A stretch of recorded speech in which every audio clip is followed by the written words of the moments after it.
Do you want to come over? Sure.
All right, so we're all set to begin?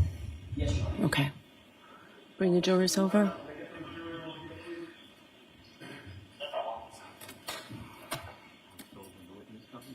Yeah, no, that's fine. No, that's fine.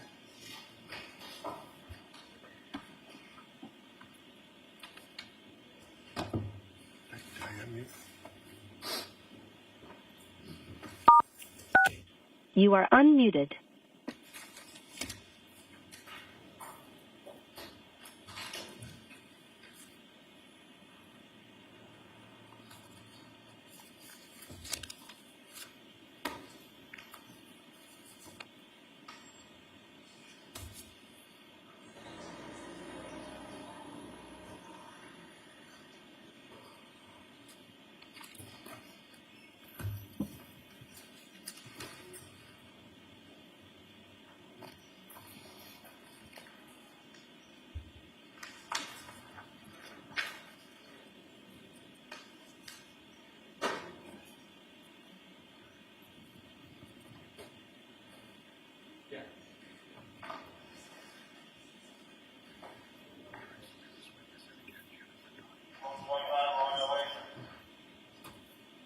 See.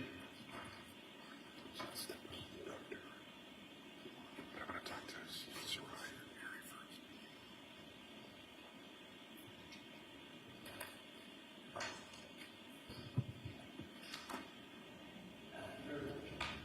You rise to the jury.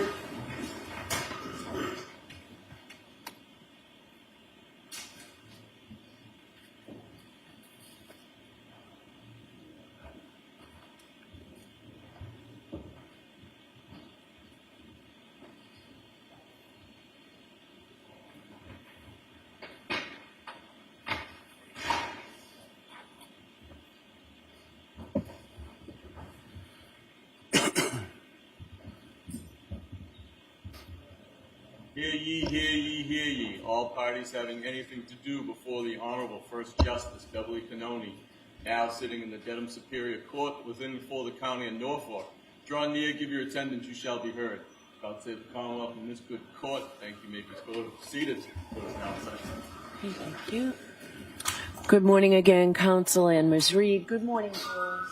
Good morning. Thanks for being here.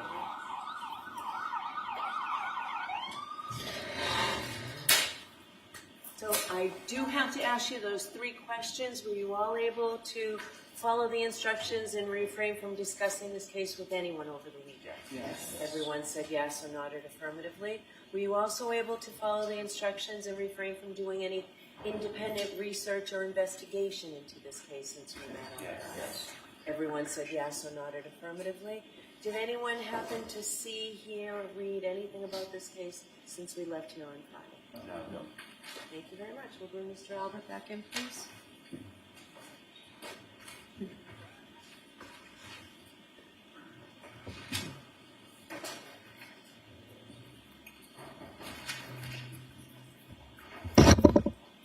Just watch your step for me. Maintain and face the court. You saw this with the evidence given to court and jury in the case down here, and the truth, the whole truth, and nothing but the truth, so help you God. I do. Thank you. You can take the stand.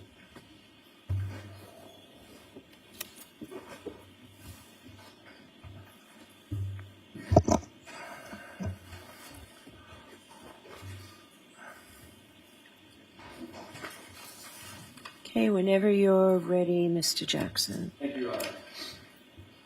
Mr. Albert, this is not, this process is not the first time you've testified in the court of law, is it? No. In fact, you were a police officer for either just under or just over 30 years, is that right? Yes. During that time, how many times would you say that you had testified in a court of law in any capacity? I would say 100, perhaps. So you consider yourself to be an experienced witness? In what aspect? In as far as being a witness as a police officer? You've experienced testifying in a courtroom? Yes. Okay, so you understand the oath? Yes. You understand the gravity of perjury? Yes. When was the last time you spoke to Mr. Lally before Friday when you began testifying? Before Friday, the last time I spoke to Mr. Lally was, I believe,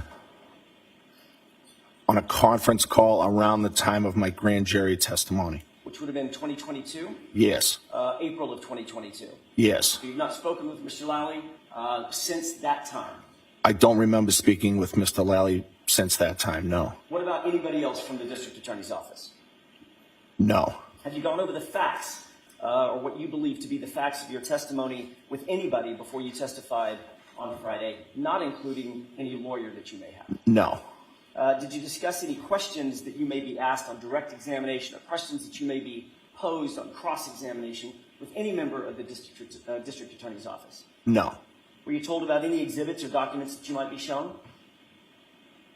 Just in the prep, I believe I was shown a video of the waterfall bar. And that was back in April of 2022? No, that was for the prep for this trial. With whom did you prep for this I'm trial? Mr. Lally. I'm confused. I thought you said you had not spoken with Mr. Lally since April of 2022. Except for the prep for this trial, I had not. Okay, that was my question, Mr. Albert. Okay, I misunderstood your question. I apologize. Did you prep for this trial with Mr. Lally? Yes, When? approximately a few weeks ago. Okay, Mr. Albert, about 45 seconds ago, I asked you, have you spoken with Mr. Lally before your testimony in this process, this proceeding? And your answer was, no, I have not. Did you not understand my question? I did not. What was confusing about it? I was expecting you to ask if I had prepped with Mr. Lally. I didn't hear prep with Mr. Lally, so I didn't know what you were referring to. So when I said spoke with Mr. Lally, since I didn't say prep with Mr. Lally, your answer was no, I didn't speak with him. I just prepped with him. Yes. What's the difference between speaking and prepping? No, there is no difference. I just misunderstood your question, that's all. Tell me about that prep with Mr. Lally. Sure. I prepped with Mr. Lally about this trial with Mr. Lally, my attorney. Where did that preparation take place? The preparation took place, I believe, I'm trying to remember exactly where it was. I actually don't recall where it was. Could it have been at the DA's office? Yes, but it wasn't at the DA's office. No, I believe it was somewhere else, but I can't remember if it was here or the DA's office. Okay. I'm not sure. I also asked you a couple minutes ago, did you review any documents or any evidence in preparation for your testimony? And to that question, you also answered no.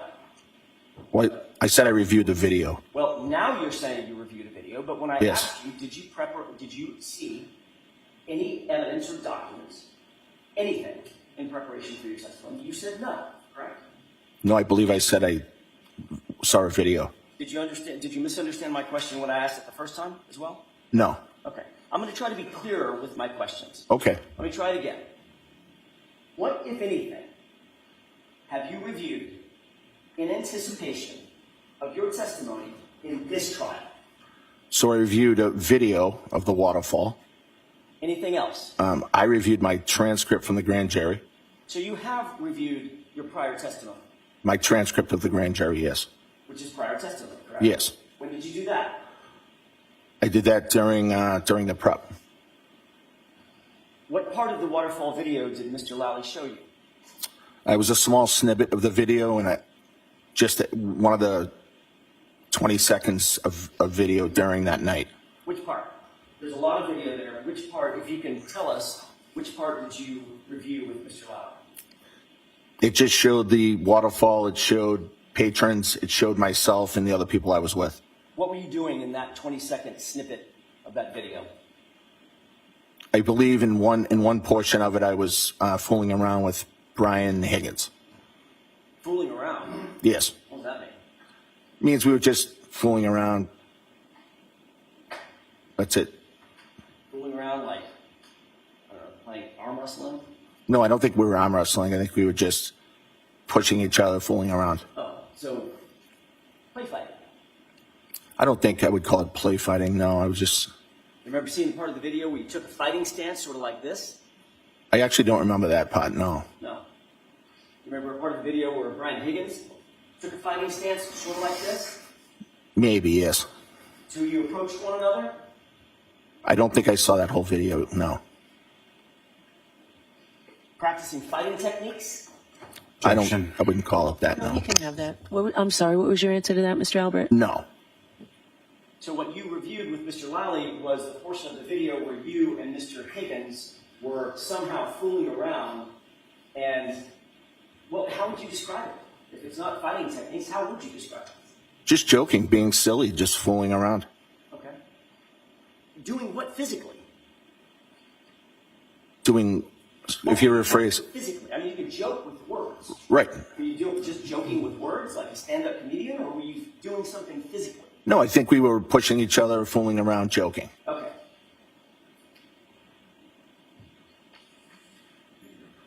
Did you ever show him how to throw a punch? Did I what? Did you show him how you would throw a punch? I don't remember that, no. Did you squat down, show him how you want to get low when you're either aggressive or defending an aggression? I don't remember that exact pose, no. Did he walk over to you and grab you and act like he was going to drive a knee into your stomach? I'm not sure. At some point, did you flip him around and grab him in a wrestling hold? I may have, I just don't remember it exactly. Do these things sound familiar when you reviewed, as to your review of the video that you saw with Mr. Lally? No, I didn't see all those on the video, Mr. Lally. Did you discuss with Mr. Lally the questions that you might be asked by him on direct examination? Did he go through, here are the topics of conversation that we're going to have? No, not like that. Did he go over with you what he believed the topics of conversation might be on cross-examination by either myself or Mr. Unetti? I believe so, yes. What did he tell you you might be asked? I don't remember exactly what he told me. He said we could be asked about the night at the waterfall. We could be asked about back at the house, things like that. Anything else? Not that I can remember. Is there anything, given your conversation with Mr. Lally, is there anything that you want to change about the testimony that you previously gave under oath in April of 2022? No, The fact that you've now reviewed that testimony? no, You stick by that testimony? yes. Okay. Have you watched any of these proceedings on any platform before your testimony? No, You've never tuned in to anything that's live streaming, any of the media coverage? no, You're aware that your wife testified before you. yes, Did you I don't want to know what the words were. Did you discuss her testimony with her before you testified? no, So she came home after testifying in this trial, and you two never brought it up. no. I just asked her how she was doing, and that was it. Mr. Albert, are you close friends with Brian Higgins? I wouldn't describe it as close friends, no. He's a fellow law enforcement officer, correct? Yes, Works for the ATF, he does. the the Bureau of Alcohol, Tobacco, and Firearms and Explosives, correct? Yes. How long have you known Mr. Higgins? I think I first met Mr. Higgins about 15 years ago. How did you meet him? It was a professional, something at work. We may have worked together. I think at the time he was a Cambridge arson squad member. And I think he came into the city of Boston to do something for work. So you've known him for 15 years, and you were with him on January 28th, 2022, correct? Yes. And he's the person that you were, quote, joking and fooling around with, right? Yes. You had a long road trip with Mr. Higgins on January 28th, 2022, didn't you? What's the question? You had a long road trip with Mr. Higgins on January 28th, 2022, correct? We drove from New York to Boston, yes. It's a pretty good drive, you'd say. Yes. Consider that a road trip? Yes. How long? I don't know if it was probably somewhere around 4 hours, maybe. Once you got back from New York to back up to Boston, the Yes. Boston area, the two of you stopped at a location, correct? Yes. What was the location? The hillside. And what did you two do at the hillside? We went into the hillside, had a drink, talked, and I I think Brian may have ordered food. So once you got back from that relatively long road trip, that 4 hour long road trip, I apologize, you stopped at a bar and started drinking, correct? Yes, Did you have anything to eat at the hillside? I did not. But Brian did. Brian Higgins did. I left prior to Brian Higgins eating. During the course of that road trip, or at the hillside, did the two of you discuss Karen Reed, my client? No, Did her name ever come up? no, Without telling me anything that he may have actually said, did he mention Karen Reed or the topic of Karen Reed? no, never. Did he mention the fact that he had been texting and flirting with Karen Reed 2 weeks prior? No, So that subject, according to you, was never addressed or broached by Mr. Higgins or you no, during that entire day. no. After you arrived at the waterfall, John O'Keefe arrived subsequent thereto, right? Yes, How long after? approximately 45 minutes maybe? And Karen Reed was with him, is that right? Yes, Brian Higgins was standing right next to you when she came in along with John O'Keefe, correct? I'm not sure where people were standing when they arrived. Well, you remember you saw video, correct? I don't believe there's any, I saw video of them walking into Waterfall now. Fair enough, but you saw at least a clip, according to you, you saw a clip of that video of you at the waterfall, correct? Yes, You were situated at a high top table, right? yes. Your back is sort of to the camera, is that right?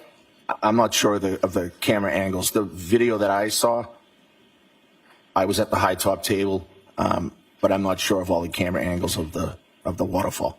Brian Higgins is the guy with the sweatshirt with maybe a Harley Davidson emblem on the back or something? I'm not sure what he wore that night. I'm sure he had a sweatshirt on, but I don't know what the emblem was. Okay, he was standing right next to you in the video clip that you saw. Yes, Okay, in other words, that was the video where he was standing right next to you. You two turn to each other and start this play fighting thing. yes, So if it's that time or sometime around there at the high top, you were in proximity of Brian Higgins when Karen Reed and John O'Keefe came into the bar, correct? I just don't recall the timing of when they came into the bar. All right, Mr. Albert, did Mr. Higgins say anything to you at that time about John O'Keefe arriving with Karen Reed at his side? No, Did Mr. Higgins say anything to you about being upset that Karen Reed had shown up with John O'Keefe? no. Describe your relationship with John O'Keefe, if you would.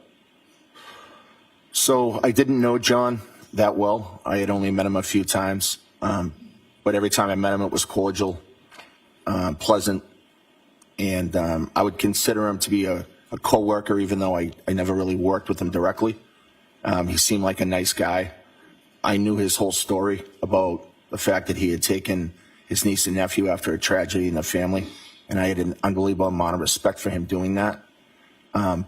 But I can't say that we were good friends because I didn't really know him all that well. You were far better friends with Brian Higgins than you were with John O'Keefe. That's fair to say. Yes, On Friday, you were asked whether or not you knew my client, Karen Reed, correct?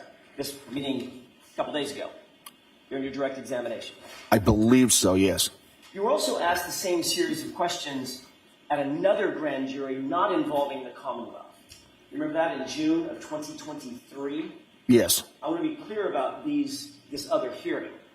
That was a non-Commonwealth hearing in front of a grand jury, correct? yes, All right. Mr. Lally and his colleagues were not there. Is that right? yes, I was not there. Mr. Yannetti was not there. yes, Or Miss Little. right. Okay.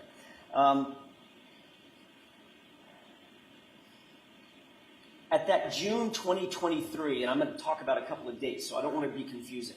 At that June 2023 non-Commonwealth hearing, you were asked some questions about whether or not you knew Karen Reed before January 28th, 2022. I believe That's not in question. I believe so, yes. And you testified, before you testified, you were sworn an oath.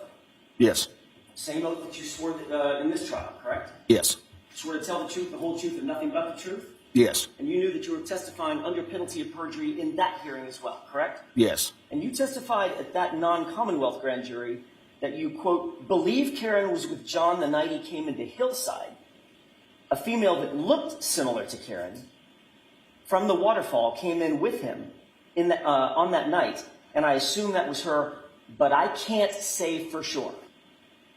End quote. That was your testimony before that grand jury. Yes. But you were also asked a similar question in April of 2022 by Mr. Lally at his grand jury. Do you remember that? No. Let's start at the beginning. Before you testified in the April 2022 grand jury, more than a year earlier, and just 3 months after this incident, you were sworn an oath, correct? Yes. The same oath that you took in June of 2023, right? Yes. And the same oath you took on Friday. Yes.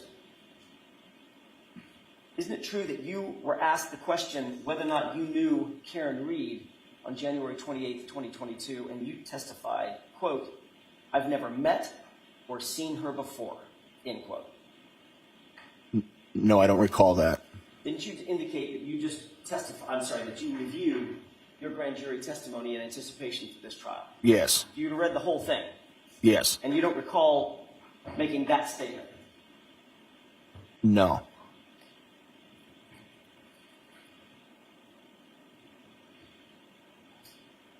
May I approach you on it?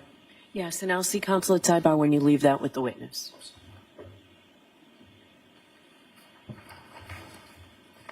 Just please take a look at that. Sure.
May I approach you on it? Yes. Mr. Albert, have you had an opportunity to review that? I have. Thank you.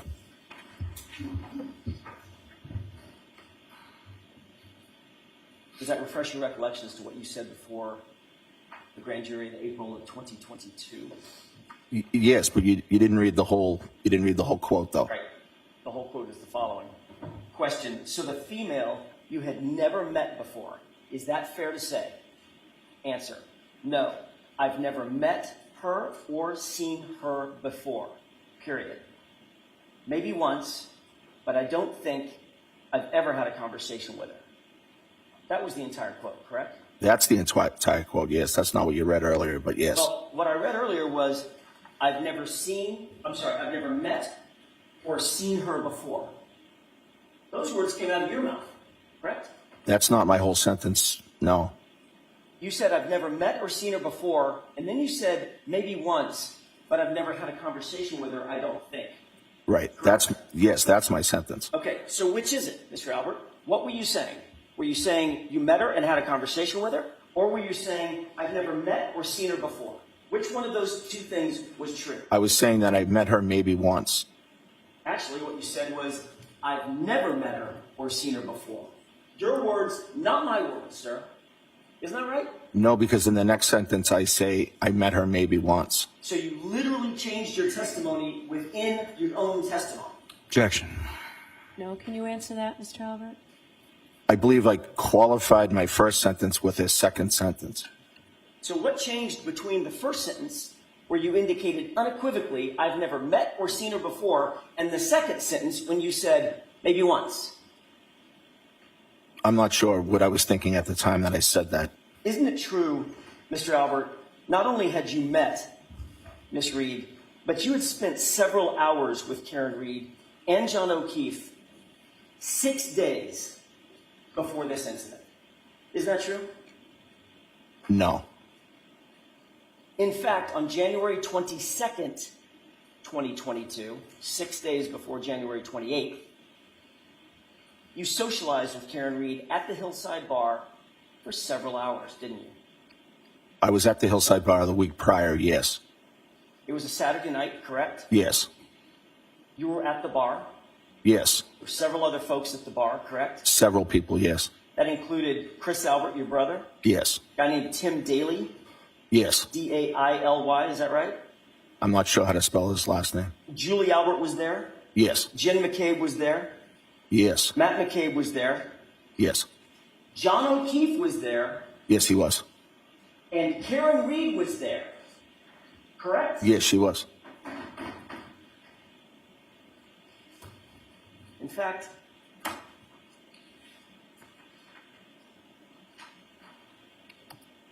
Your Honor, may I approach? Yes. I'd like you to take a look at a photograph. Just look at that to yourself for a second. Tell me if you familiarize yourself with it, and then look up when you're ready. Yes. May I approach? Yes. Actually, I don't need to. Mr. Albert, you can stay there. Do you recognize the photograph that's before you? Yes. How do you recognize it? Well, I recognize the people within the photograph, and the background of the photograph looks like the hillside. Does that appear to be a photograph that was taken on January 22nd, 2022? Yes. You were at the Hillside Bar? Yes. May I publish this, Your Honor? Okay. Is it already in evidence, or It you? is not, Your Honor. I'm sorry. So you put it in evidence first, and then you I publish have it. that marked as next in order, Yes. and then Exhibit 67. Thank you.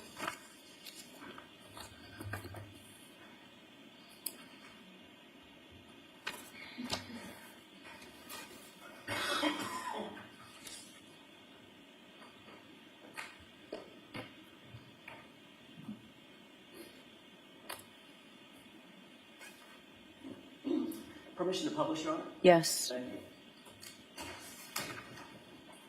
You see that photograph? It's the same photograph that you're looking at in front of you? Yes. Describe who the people are going from left to right, sir. Chris Albert, myself, John O'Keefe, and Tim Daly. And this was on January 22nd, 2022, at about 11 p.m., correct? Yes.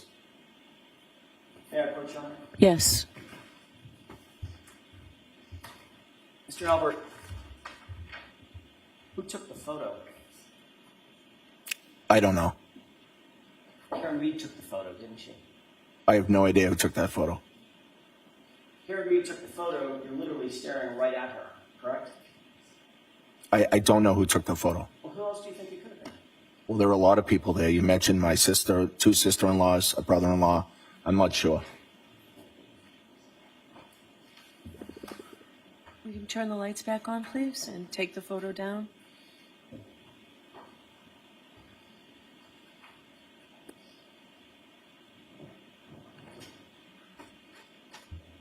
Did you ever see this photo from Jen McCabe?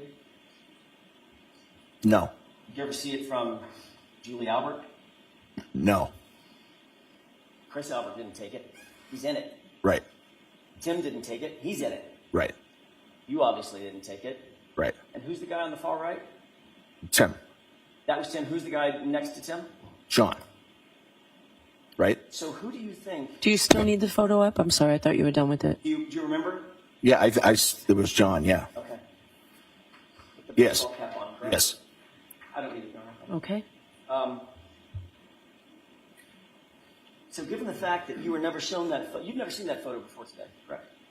I saw a photo that was sent to me in discovery or to my attorney that showed only, I believe, me and John in the picture.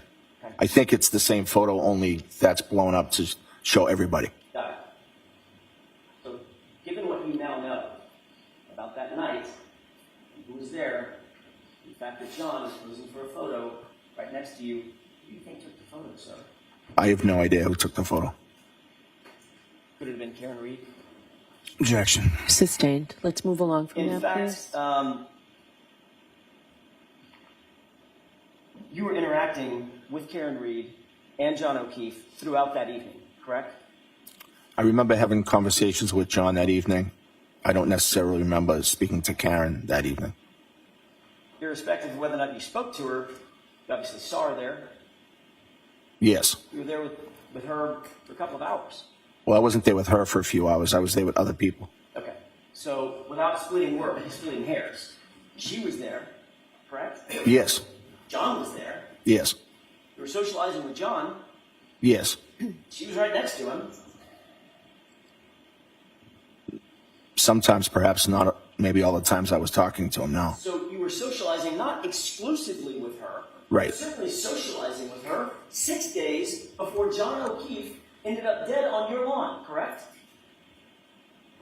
We were there at the same time, yes. And yet, when you were asked 3 months later, do you know Karen Reed, or how do you know Karen Reed, the actual question was, so the female you've never met before. Is that fair to say? That was Mr. Lowry's question, and your immediate response was, no, I've never met her or seen her before. Correct? That's what you said. That's not my whole response, no. That's what you said immediately upon that question, sir. That's the beginning of my response, yes. That was the first sentence out of your mouth. Yes.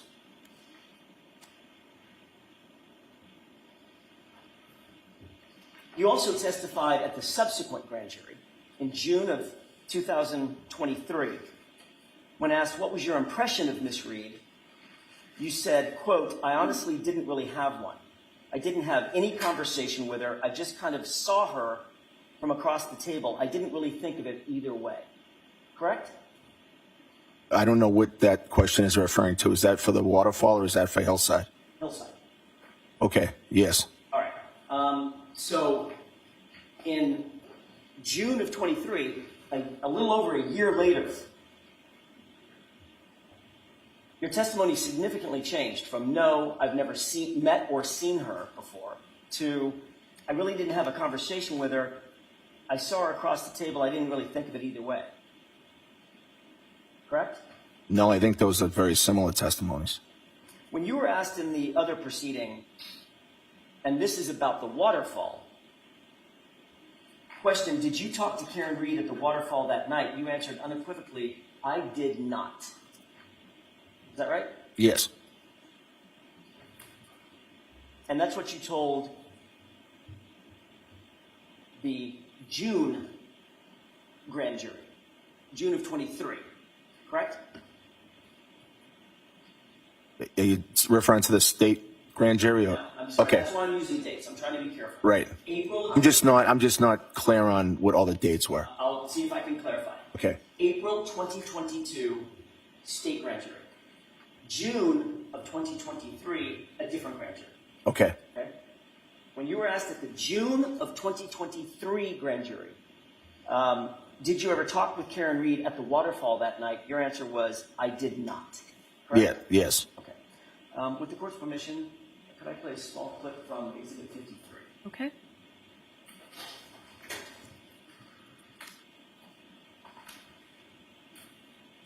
Starting at timestamp 11:53 and 15 seconds. If we could just play this, and I would direct your attention, sir, to the upper right-hand corner.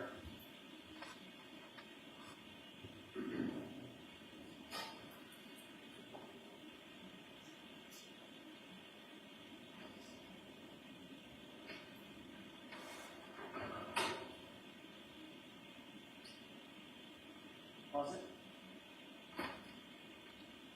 Do you recognize the individuals in this clip? Yes.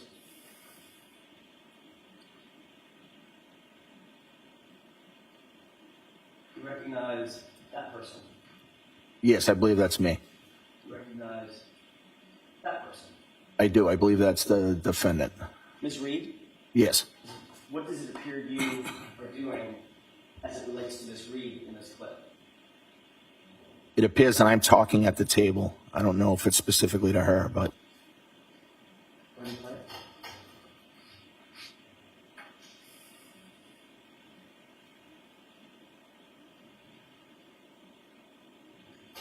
Stop.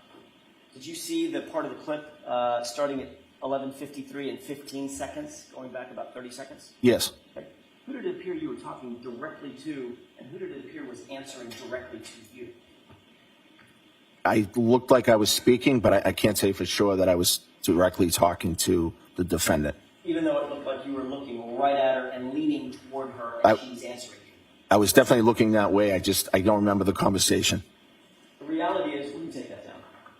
The reality is, Mr. Albert, you had many conversations with her throughout the night, like you would with anybody else you were socializing with, correct? No. It's not like you ignored her through that evening. No, I think that just the positioning of me on the other side of the table, I didn't have really much contact. There was only one person between you, and that was Mr. Higgins. No, I don't think that was the setup for the whole night. I didn't say the whole night. Right. I'm talking about right then. Right. That's just an example. Right. What's your question? Rephrase your question, please. Did you or did you not have conversations with Karen Reed that night? I do not recall having conversations with Karen Reed that night at all. No. And that's what you told the grand jury under oath, notwithstanding this video evidence to the contrary. Yes, I don't think that video shows that. I'm going to let that stand. Next question, please.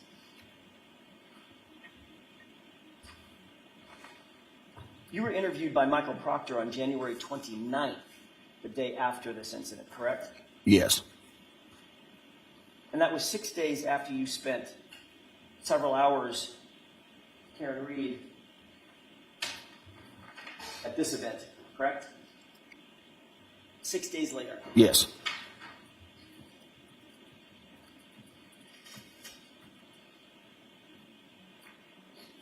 You were asked by Michael Proctor whether or not you knew or what your relationship was with Karen Reed, correct?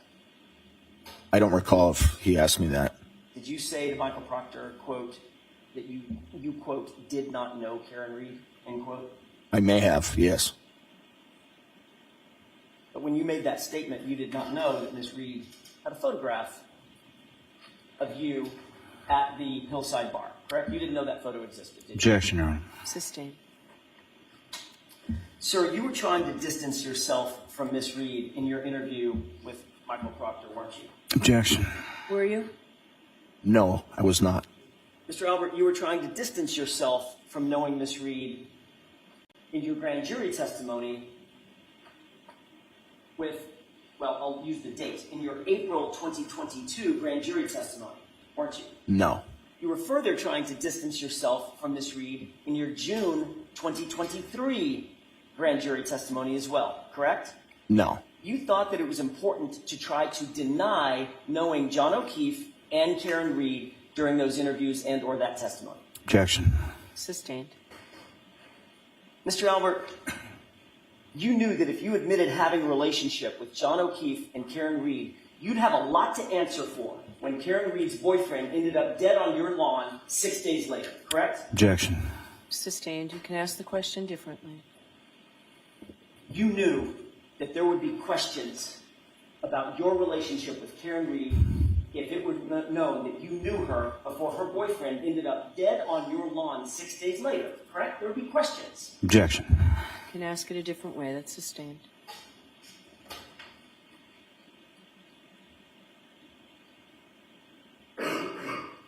So you lied under oath when you said, I've never met or seen her before, correct? No, because that wasn't my whole statement. The sentence, I've never met or seen her before, pretty unequivocal, isn't it? That was not the context of my whole sentence.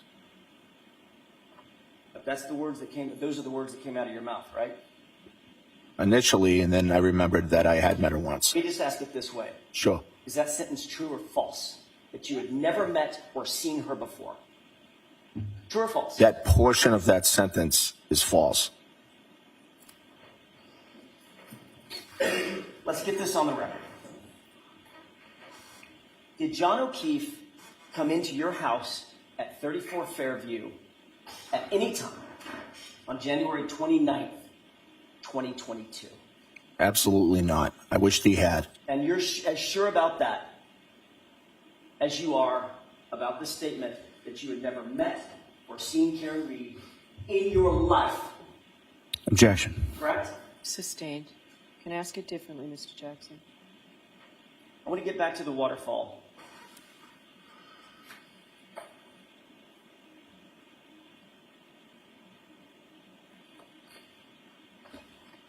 I know I asked you this about the hillside.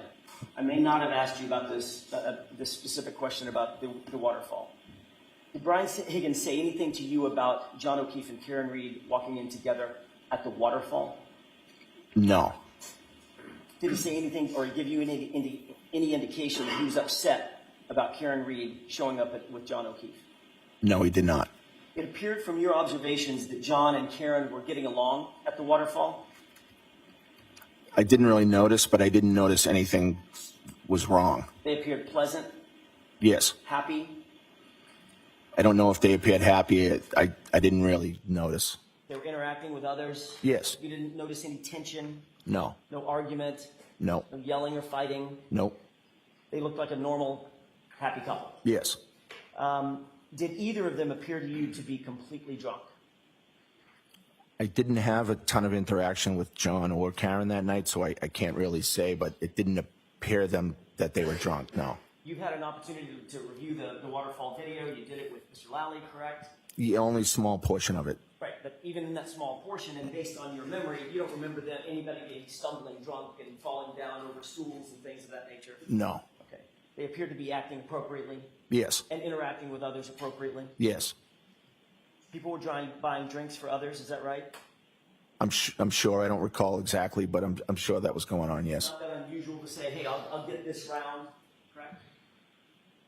Yes. Okay.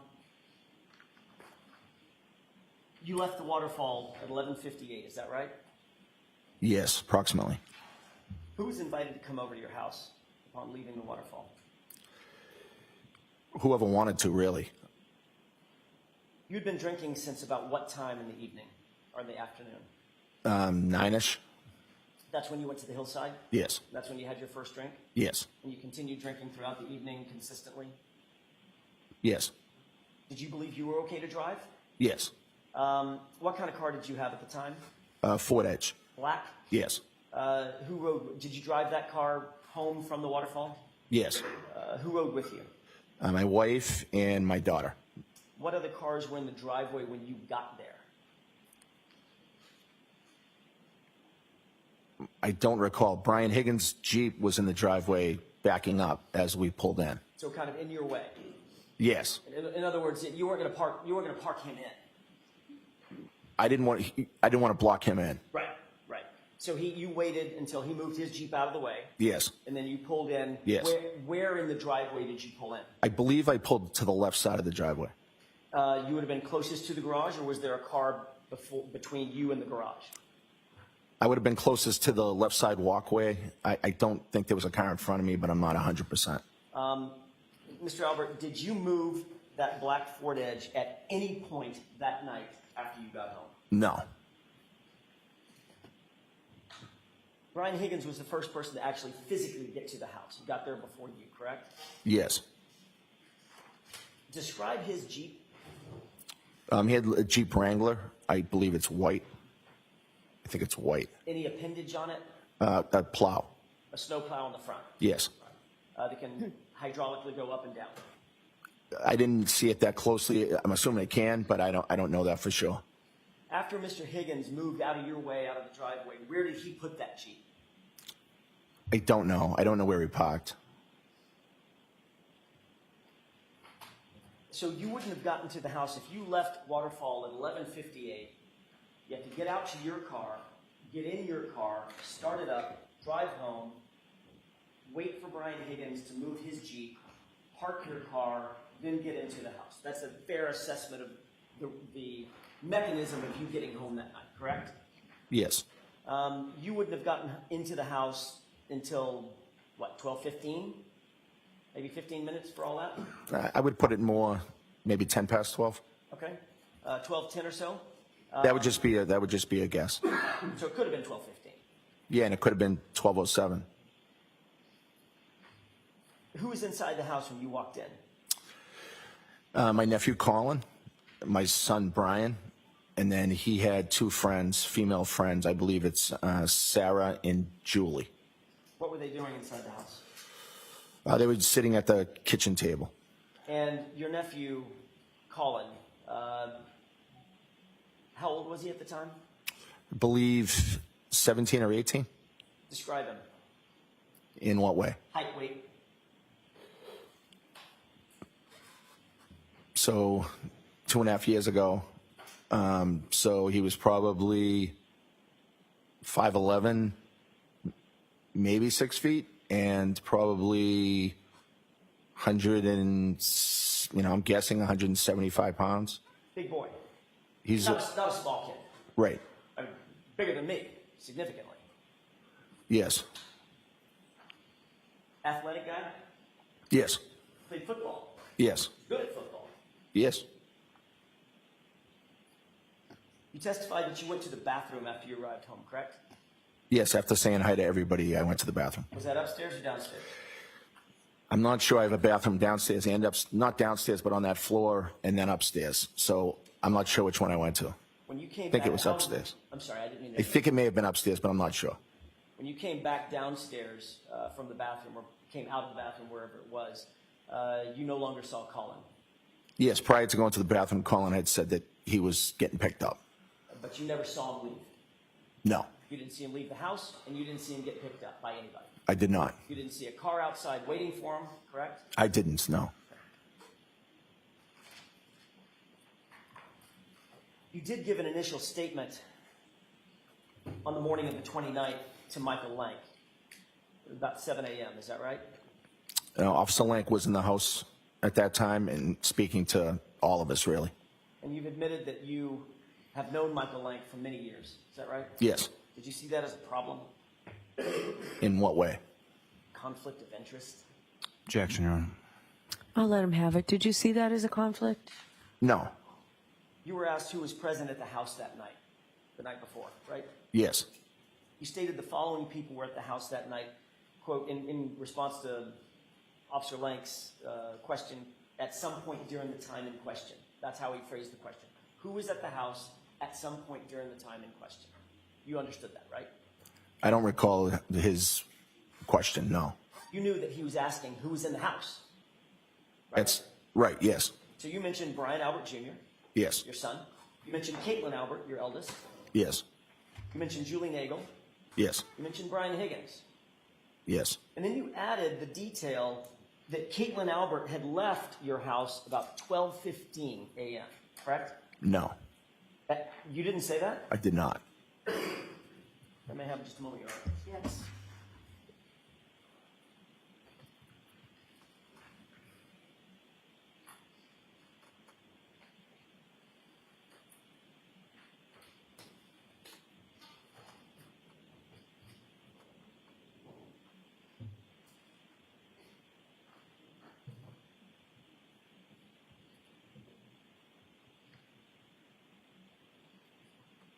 May I approach, Your Honor? Yes.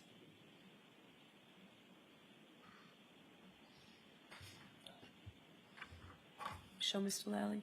I'm sorry.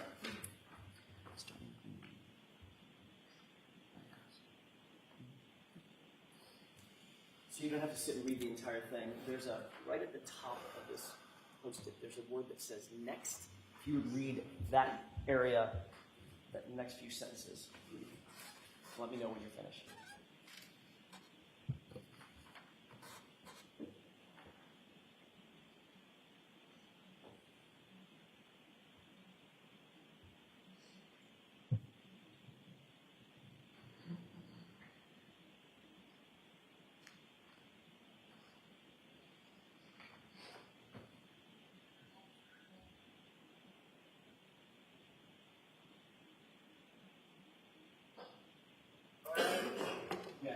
Yes. Thank you.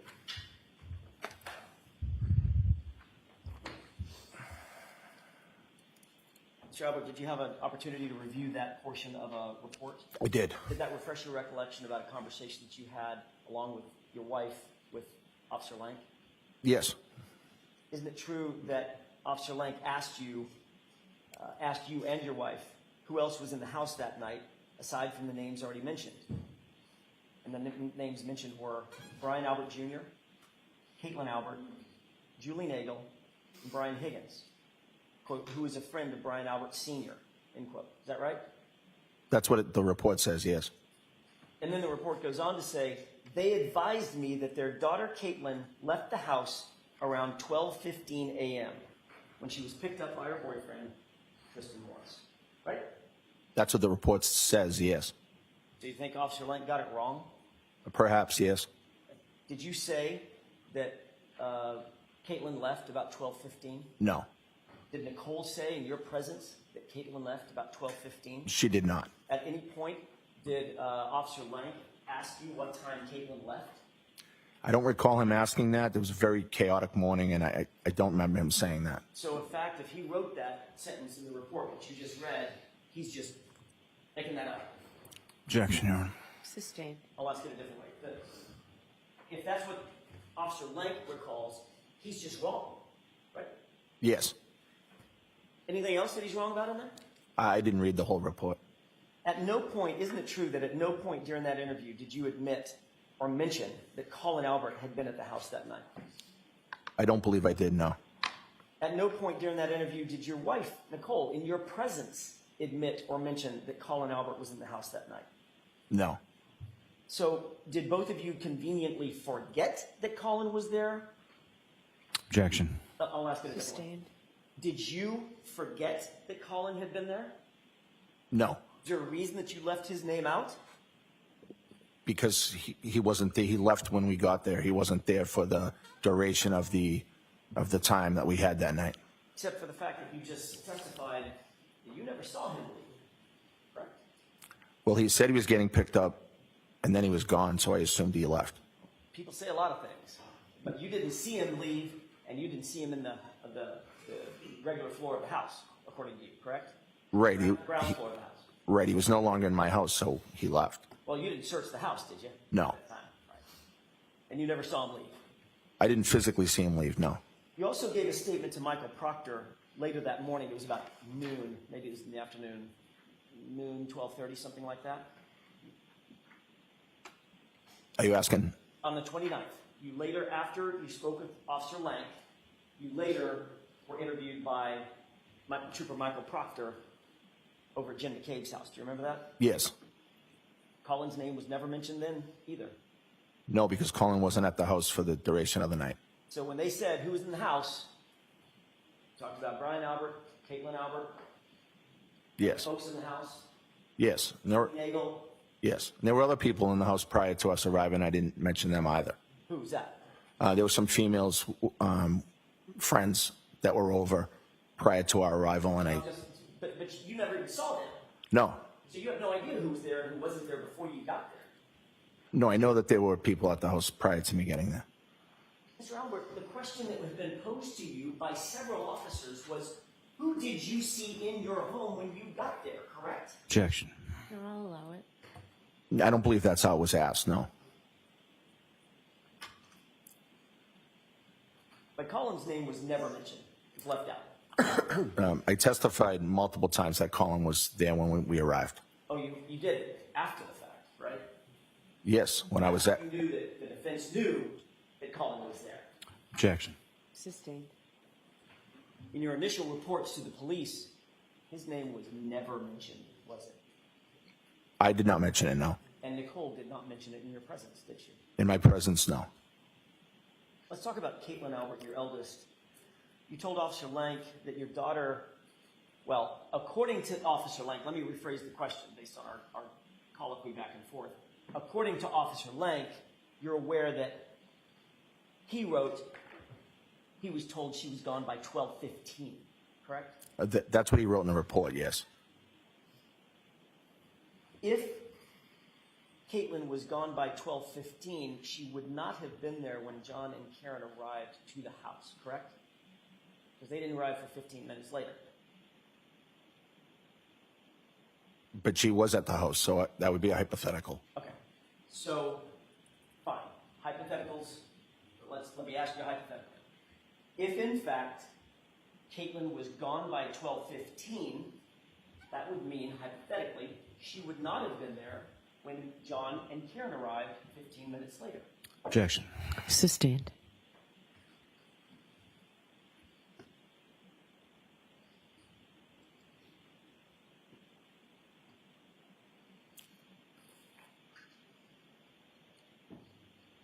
When you were interviewed by Officer Lank that morning, other people were in the room, not just you and Officer Lank, correct? Yes, I wouldn't consider that morning to be an interview with Officer Lank. More of a conversation. Yes, During that conversation, Nicole was there. yes, She was in earshot. yes, When she was involved in the conversation, you were within earshot. yes. Brian Jr. would have been within earshot. Brian Jr. wasn't downstairs most of that morning, so he may not have been. But he was there for part of the morning. Yeah, but I'm not sure that he was there at the time. Officer Lank was asking questions. The fact of the matter is, notwithstanding what Officer Lank wrote that you said about Caitlin leaving at 12:15, he did not leave at 12:15. Isn't that right?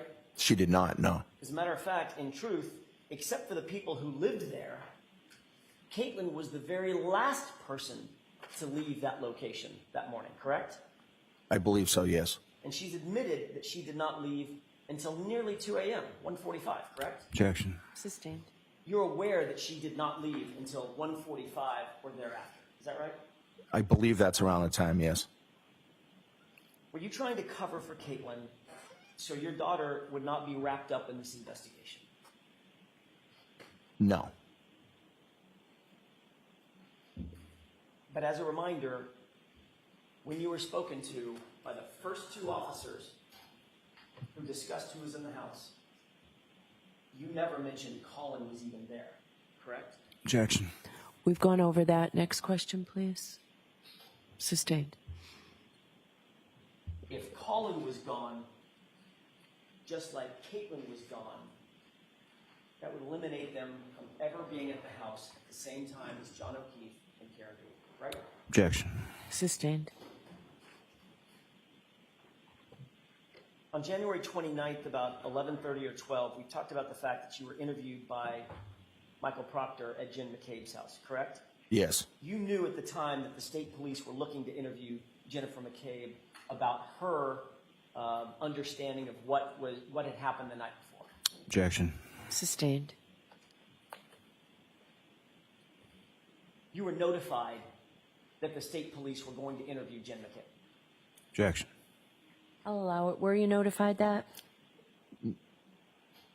No. You knew the subject matter of an interview with Jen McCabe was going to happen the subject matter of the night before was going to happen over at Jen McCabe's house. That's why you went there, right? Objection. No. I'll allow it. No. Isn't it true that you knew you had been notified, or at least you believed, that an interview with Jen McCabe as part of an official police investigation was going to occur at her house?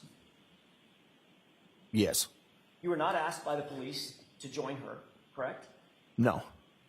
You had no official reason to be at Jen McCabe's house, correct? I don't know what you mean by official reason. You were not working the investigation yourself. No. You were a witness, correct? Right. So you had no official reason to be at Jen McCabe's house during an interview with Jen McCabe. Objection. No, y'all allow it. That's fine. No. So, but before she gave her statement, you made sure that you were right there to monitor that interview and exactly what was said, correct? Objection. Sustained. Were you in her house when Jen McCabe was interviewed by Michael Proctor? Her house, yes. You had gone to her house, correct? I did. You went there before she gave the interview. Yes. So you were there in her house during the entirety of her interview, correct? I believe so, yes. And importantly, Jen McCabe knew you were in her house during that interview, correct? I assume she knew, yes. I mean, you're in her house after all. Yes.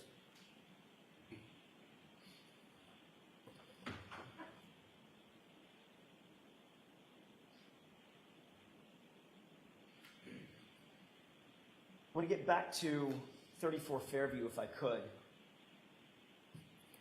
In the early morning hours of January 29th, Brian Higgins directly followed you into the house after you walked in, correct? Could you rephrase that? Sure. You walked in, even though there was some moving of cars, you were the first one to walk into the house. And Brian Higgins followed you? Yes. Nicole and Caitlin then came in shortly after that. I think Nicole and Caitlin probably came in around the same time as me. And then Brian Higgins. Sorry. Did you make another drink once you walked into the house? Did I make a drink? Did you make a drink? Grab a beer? Yes. Okay. When I say make a drink, did you get a drink? Yes. What drink did you get? I don't know. Probably just would have been whatever was at the house, a beer or something. Okay. Did Higgins have another drink? I don't know. What did you do? What did you and Brian Higgins do once you were inside the house? We just kind of hung out, talked. At any point, did you and Brian Higgins go down to the basement? No, I don't remember going to the basement. You don't remember going to the basement, or you didn't go to the basement? No, I didn't go to the basement. Did Brian Higgins go to the basement? Not that I know of.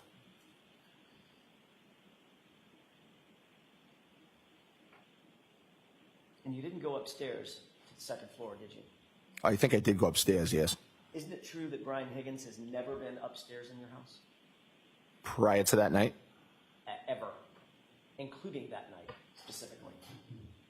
I don't think that's true, no. You owned a dog at the time, correct? Yes. The German Shepherd named Chloe.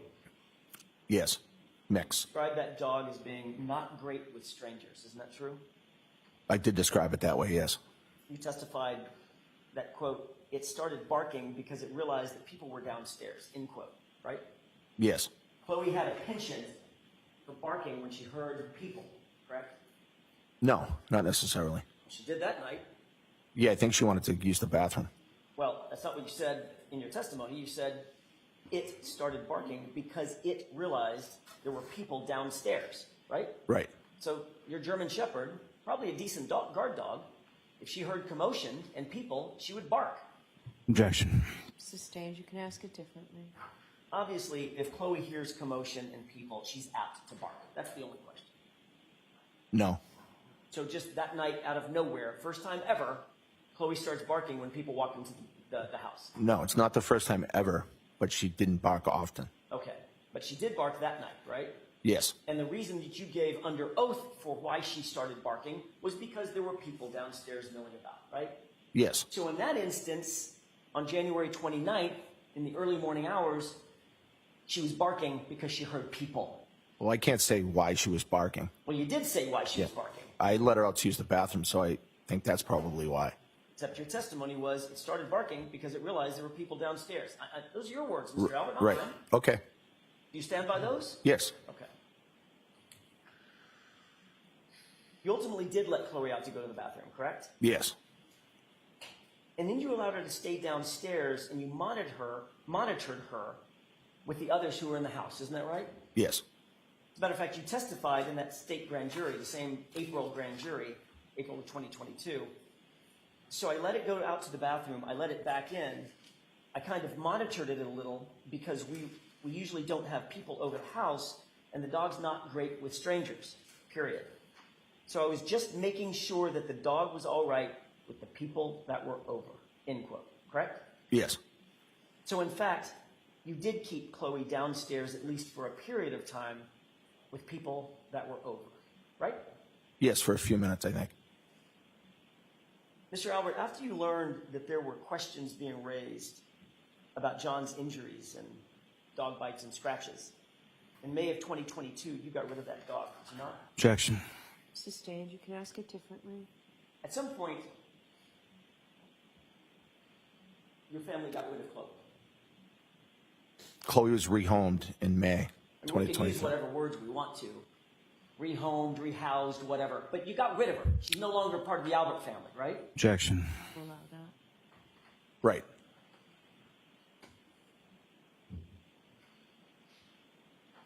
When did you get rid of her? So Chloe was rehomed in, I believe, May Of 2022. of 2022. Just months after the incident that we're discussing. Well, after it was involved, she was involved in a dog fight with another dog out front. Right, but that's also after the incident that Yes. we're discussing. Yes, May. That's a family pet that you had for 6 years or 7 years? Approximately 6 or 7 years. Not Your sure. explanation just now for having gotten rid of that dog is because it bit another dog and ultimately sent 2 women to the hospital, correct? I believe 2 women went to the hospital. Yes. But you took no action to get rid of Chloe until after you knew that serious questions were being raised about John O'Keefe's, Objection. correct? Sustain. At some point, you did realize there were questions being raised about John O'Keefe's injuries on his arm, correct? Objection. You allow that. Did you realize that? I heard some talk about it, yes.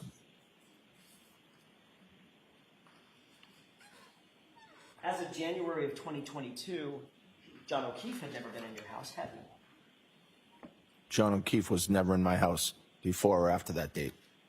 Certainly, John O'Keefe, you would agree with me, he would count, were he in your house, he would count as a stranger to Chloe, wouldn't he? Never met her. Hypothetically, yes. I want to ask a couple of questions about your house.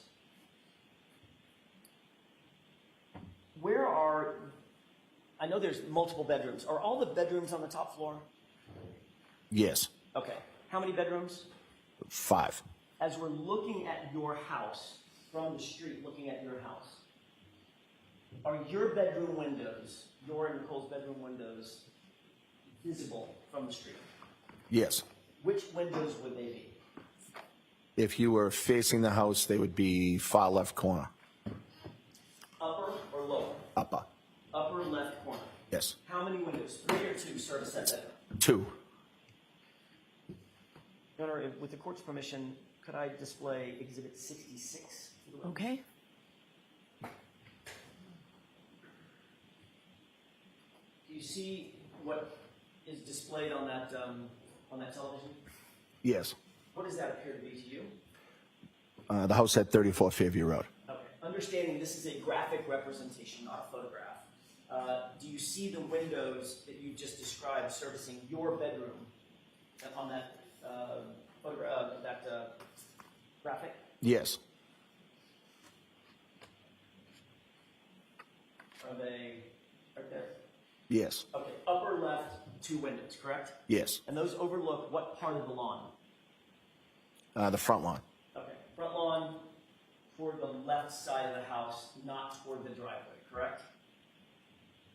Right. I mean, it's the whole front lawn, but yeah. Right. But they're toward the left side of the house. The windows are, yes. Are they asked about the view? Right. So the view's the whole front yard. I'm just trying to make the record, the spoken record, as clear as possible. Right. They're on the left side of the house. Yes. They directly overlook this portion of the lawn, the left side of the lawn, Yes. furthest from the driveway. Yes. We can take that down.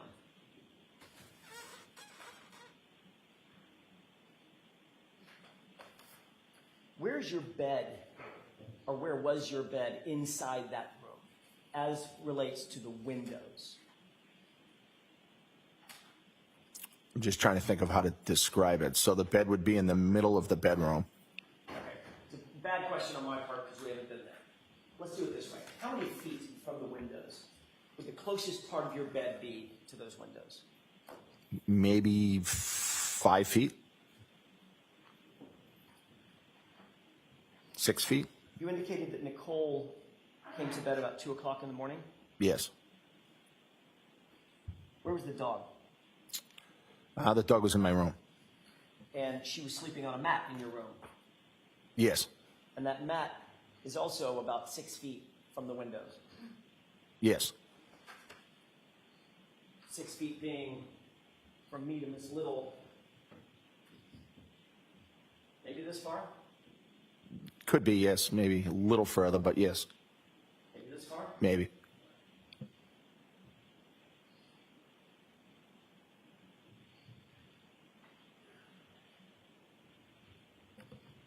It's a relatively quiet street generally, Fairview.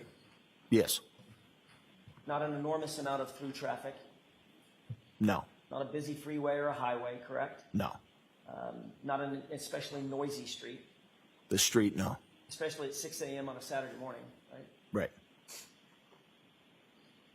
Where were you at 6:03? on the morning of January 29th, 2022? I was sleeping in my room. 6 feet from that window. Yes. Was Nicole in bed with you? Yes. Had you taken any medication the night before? No. Were you on any sedatives? No. Sleeping pills? No. Were you wearing a sleep apnea machine? No. Were you wearing an eye mask? No. Were you wearing earplugs? No. You shortly thereafter became aware that 6 emergency vehicles, including a fire engine, police cruisers, and unmarked police vehicles, a civilian SUV, were all parked in front of your house that morning, correct? I'm not aware of what type of vehicles were parked there, no. You seen photographs since this incident? Of the vehicles out front? Right. No. Are you aware that all of those vehicles had their engines running? No. Are you aware that all the emergency vehicles at least had their lights on, flashing lights? No. Were you aware that there were a number of first responders outside their vehicles traipsing around your lawn? Was I aware? Were you aware at the time? No. Were you aware that there were emergency responders, first responders, who were talking to each other over the din of the wind and the snow What? to communicate with each other? No. You're aware that there were 3 women on your lawn at one point? Just only after the fact. And at least one of those women was screaming to the top of her lungs at 6:03? No. Again, your German Shepherd was 6 feet from the window, correct? I don't know that for sure. That's where her mat was. Well, that doesn't mean that's where she always is. She also sleeps in the closet area sometimes. Oh, so now Chloe's in the closet. I didn't say she was in the closet. I said she sleeps in the closet area sometimes. Was she sleeping in the closet area that morning? I don't remember. Likelihood is she was sleeping on that mat 5 or 6 feet from that window, correct? Objection. I don't know. System. And your explanation, and by the way, we've already talked about this. Earlier that day, you've already indicated she was barking because she heard people and noises downstairs when you guys came in the house. Yes. Okay. And your explanation is that you and Nicole and Chloe, the German Shepherd, all slept through the entirety of that commotion on your front lawn. Yes. To be clear, you are a trained first responder. Yes. Yet during that entire event, after you were awakened, all that chaos on your front lawn, you never came out of your house to assist or investigate in any matter whatsoever, did you, Mr. Albert? Once I was awakened? Correct. No. We've talked about this a little bit, but I want to ask you a couple of other questions about the layout of the house. The house is sitting on top of a basement, correct? Yes. Or was at the time. Describe how you get to the basement from inside the house if you come in the front door. And when I say, I'm sorry to do this, I don't mean to interrupt you. There's 2 front doors that you go in, correct? Yes. For purposes of my question, Mr. Albert, I'm going to talk about the one that's right in front of you, the obvious one, as the front door, and the one to the right of it as you're looking at the house as the side door. Okay? Okay. Because I don't know how else to describe it. If you come in the front door, describe for the jurors, where is the basement door as compared to that? So you walk straight ahead. You pass the kitchen dining room area opening on your right-hand side, and there's a door on the left. How many paces? The door opens. How many paces to walk over and grab that door handle? I'm not sure, maybe 10? 10 full paces. Maybe, yeah. So Maybe 8, maybe 8. Mr. Albert, it's about 4 long steps, correct?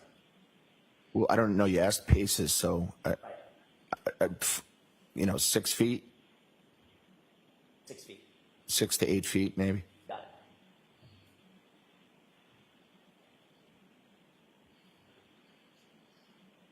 What was the basement used for in January of 2022? So the basement had a weight room in one of the rooms, and The other room was nothing at the time. It had been damaged, water damage due to an overflowed toilet.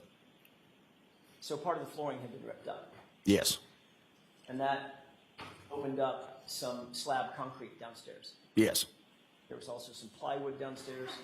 yes, There were a couple of mats where the actual weights were, so they're not slamming down onto concrete. yes, But there was a good amount of that floor that was just exposed concrete. yes, The workout equipment would include things like, what, barbells, dumbbells, yes, heavy weights, yes, heavy bars yep, made from metal. yep.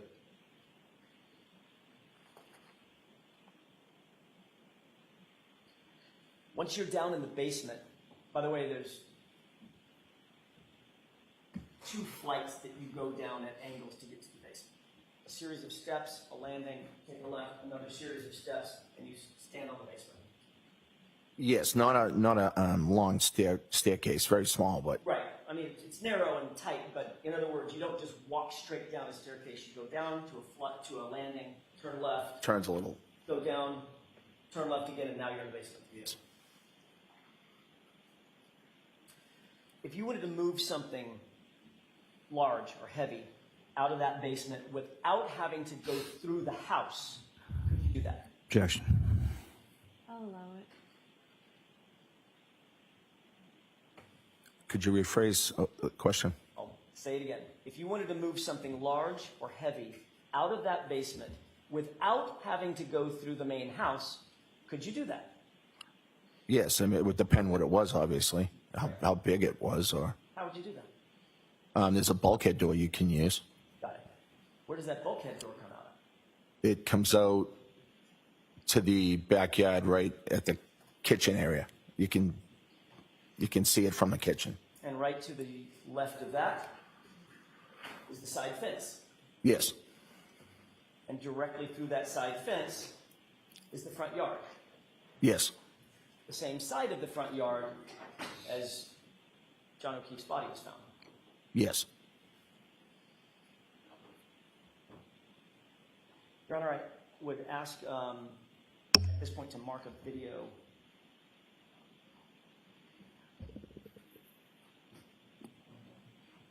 If I may have just a moment, Your Honor. Yes.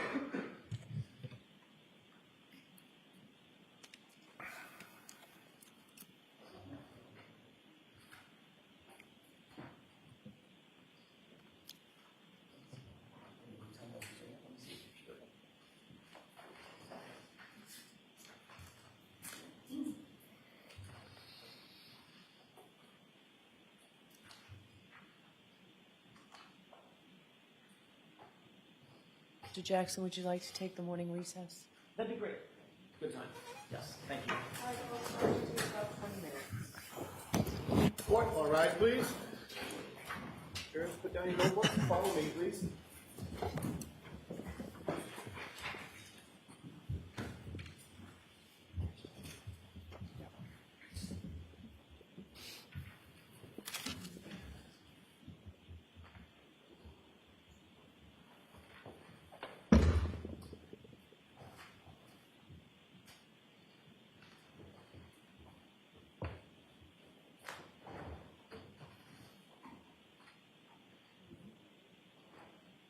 Thank you, maybe see. Do you anticipate having it all on a flash drive to put in? All right.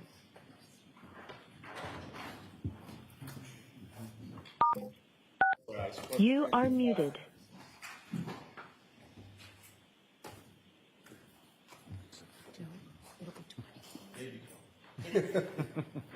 The morning recess, Chairman.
Please be seated. Quarterback.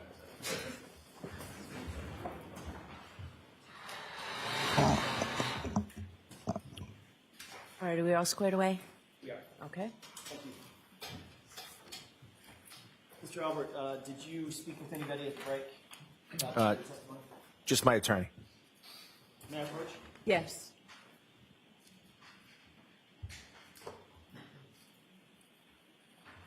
Take a look at this photograph, Mr. Albert. And if you could please tell me if you recognize what's depicted in that photograph. Yes, it's the bulkhead stairway.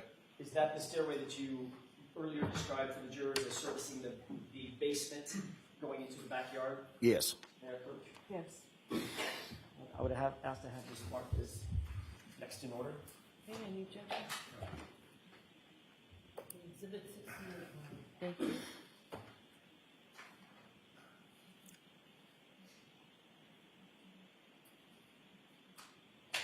May I? Yes. Move to publish, Your Honor? Okay.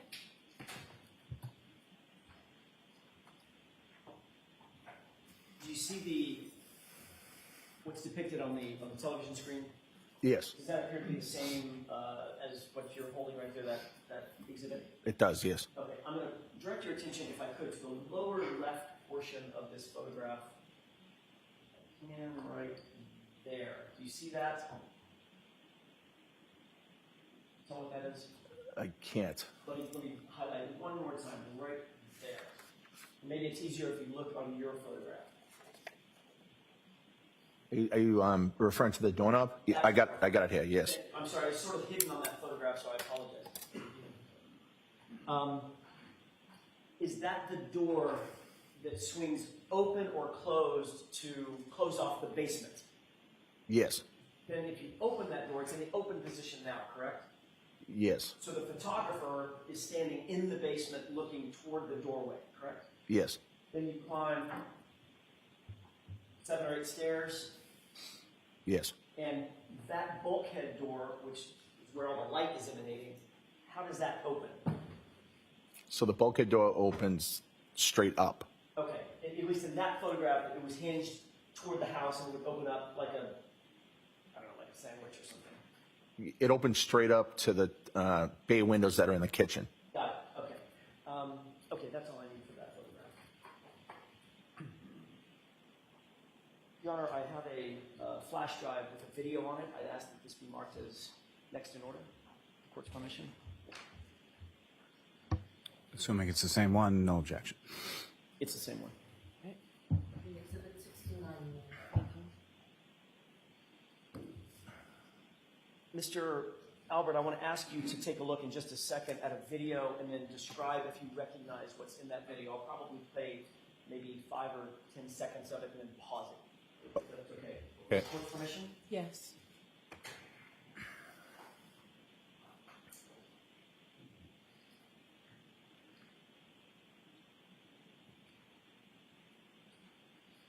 Pause. Do you recognize what's depicted in that video, at least up to that point?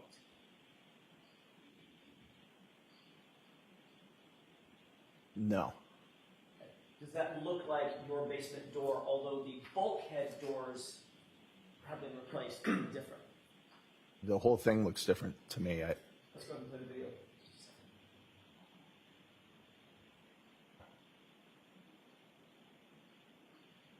Pause.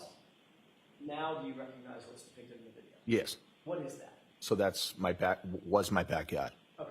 And what area is over to the left over here? That's a gate Okay.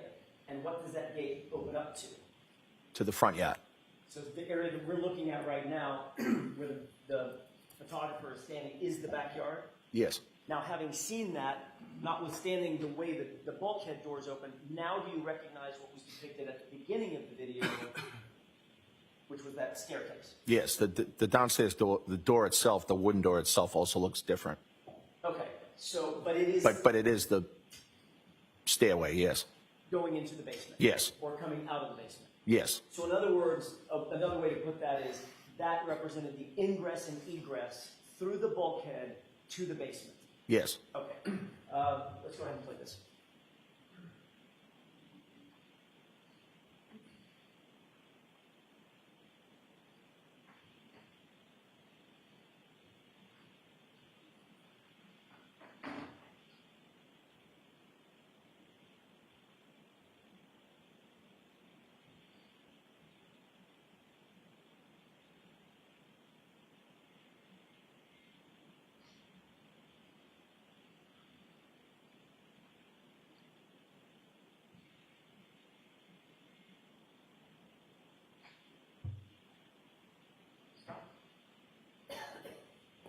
Did you recognize what was depicted in the video?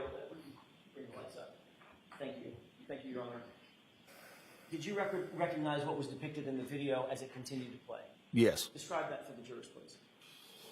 It looked like the video was from walking from the backyard towards the front yard. So the video started at the bulkhead door, turned toward the fence, went through the fence, and right up toward the flagpole, correct? Yes. Is that an accurate representation of the layout of the house where you lived there on January 28th, 29th, 2022? Yes. With the exception of the bulkhead door having been replaced and maybe the basement door. Yes. By the way, the 34 Fairview house had been in your family at that time in 2022 for 2 generations? My parents built the house in the late 70s, 79 maybe. So if your parents are 1 generation, you and your family are another generation, 2 generations. Right. Nearly, maybe actually a little more than 50 years, half a century. That what? And what? It was the Albert home. Yes. The fact is, you listed that house for sale for the first time ever in November of 2022, correct? That's the time we listed it, yes. Just months after John O'Keefe was found on your lawn. Objection. Abstain. Mr. Albert, is that timing, according to you, a coincidence? Is what? Is that timing a coincidence? Well, that's not the timing, actually. We contacted the realtor in 2021, finally listed it in 2022. Got it. So that would be pre-incident. So the listing coming 9 months after John O'Keefe was found dead in your lawn, or dying in your lawn, that's just coincidence. You had this in place long before that. Objection. So I'll sustain the question. You can ask it differently. Sure. All I'm asking is the timing, November of 2022, listing that house for sale for the first time in November, that in your mind is just a coincidence. It's not a coincidence because we started trying to look into selling the house in 2021, which was the few months prior to the incident. On January 28th, 2022, you were still an active Boston police officer, correct? Yes. What was your job title in January 2022? Sergeant Detective. That means you not only respond to incidents, you actually conduct investigations as a detective, correct? Yes, primarily fugitive investigations. You have additional training in order to hold the title and hold a position as a detective, is that right? Yes. Not just a regular patrol officer, you have to have special training to get to the rank of detective, is that right? Yes. As a sergeant detective, that's above a regular detective, indeed, because you're a supervising detective, is that right? Yes. You have experience in training in order to hold that position as a supervisor in the detective spot as well. Yes, there's civil service tests for the rank, but yes. And you've investigated crimes, I mean, I'm guessing just a ton of different types of crimes, including assaults, manslaughters, homicides, kidnappings, things of that nature. No. You've never investigated anything like that? No. So what's the parameters of your investigative skills as you held that title of sergeant detective? So my parameters were investigating fugitive investigations. That was my specialty, I guess you could say. So you've responded to, obviously, to countless incidents and scenes as both a patrol officer Yes. as well as a detective. Yes. You've supervised the investigation of at least the fugitive type of crimes, correct? Yes. Fugitives trying to thwart investigators to try to find them. right? Yes, That's their whole, it's the cat and mouse thing, right? right.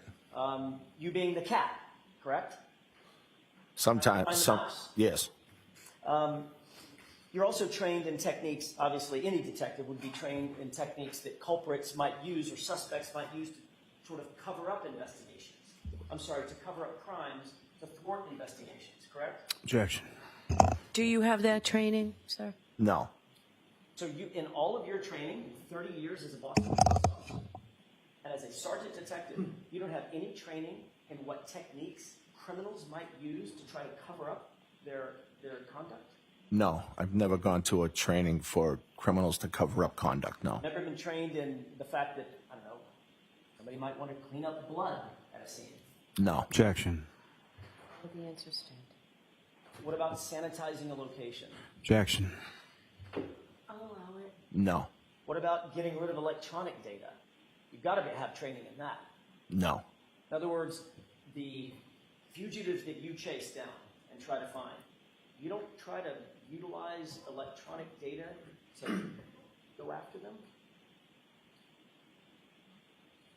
sometimes we do, but I don't have any training in it per se. I mean, things like GPS data and phone calls, and text messages, communications, things of that nature. Obviously. Yes, yes, Sure. These are all things that, at least those things, are things that if you didn't have formal training, you got on the job training and just have common sense about how to go after this type of evidence, correct? yes, Sir, you had an iPhone with a number ending in 0888 back in January 2022, did you not? yes. How many years did you have that iPhone as of January 28, 2022? Of several years, I'm not sure how many, but multiple years. And Mr. Albert, you were notified by the Commonwealth that on September 23rd, 2022, in the fall of 2022, a judge specifically ordered that you were to preserve that phone. Objection, Your Honor. Data, correct? I'll see counsel at sidebar.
For a few minutes.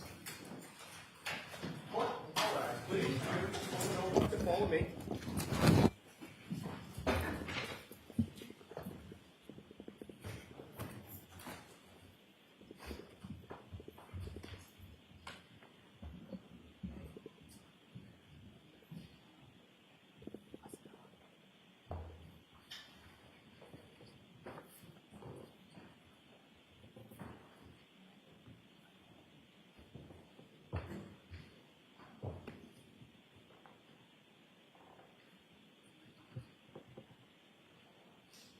Thank you. May be seated.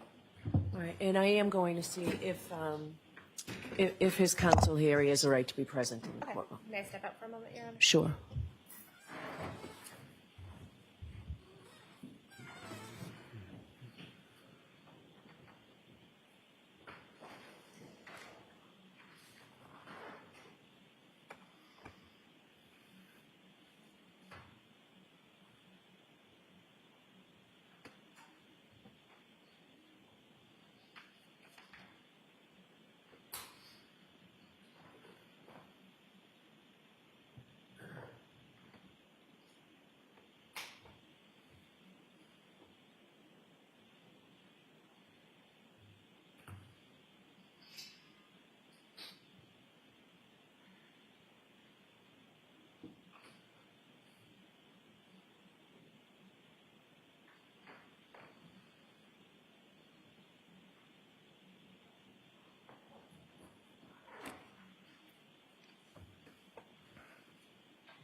rise.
Thank you.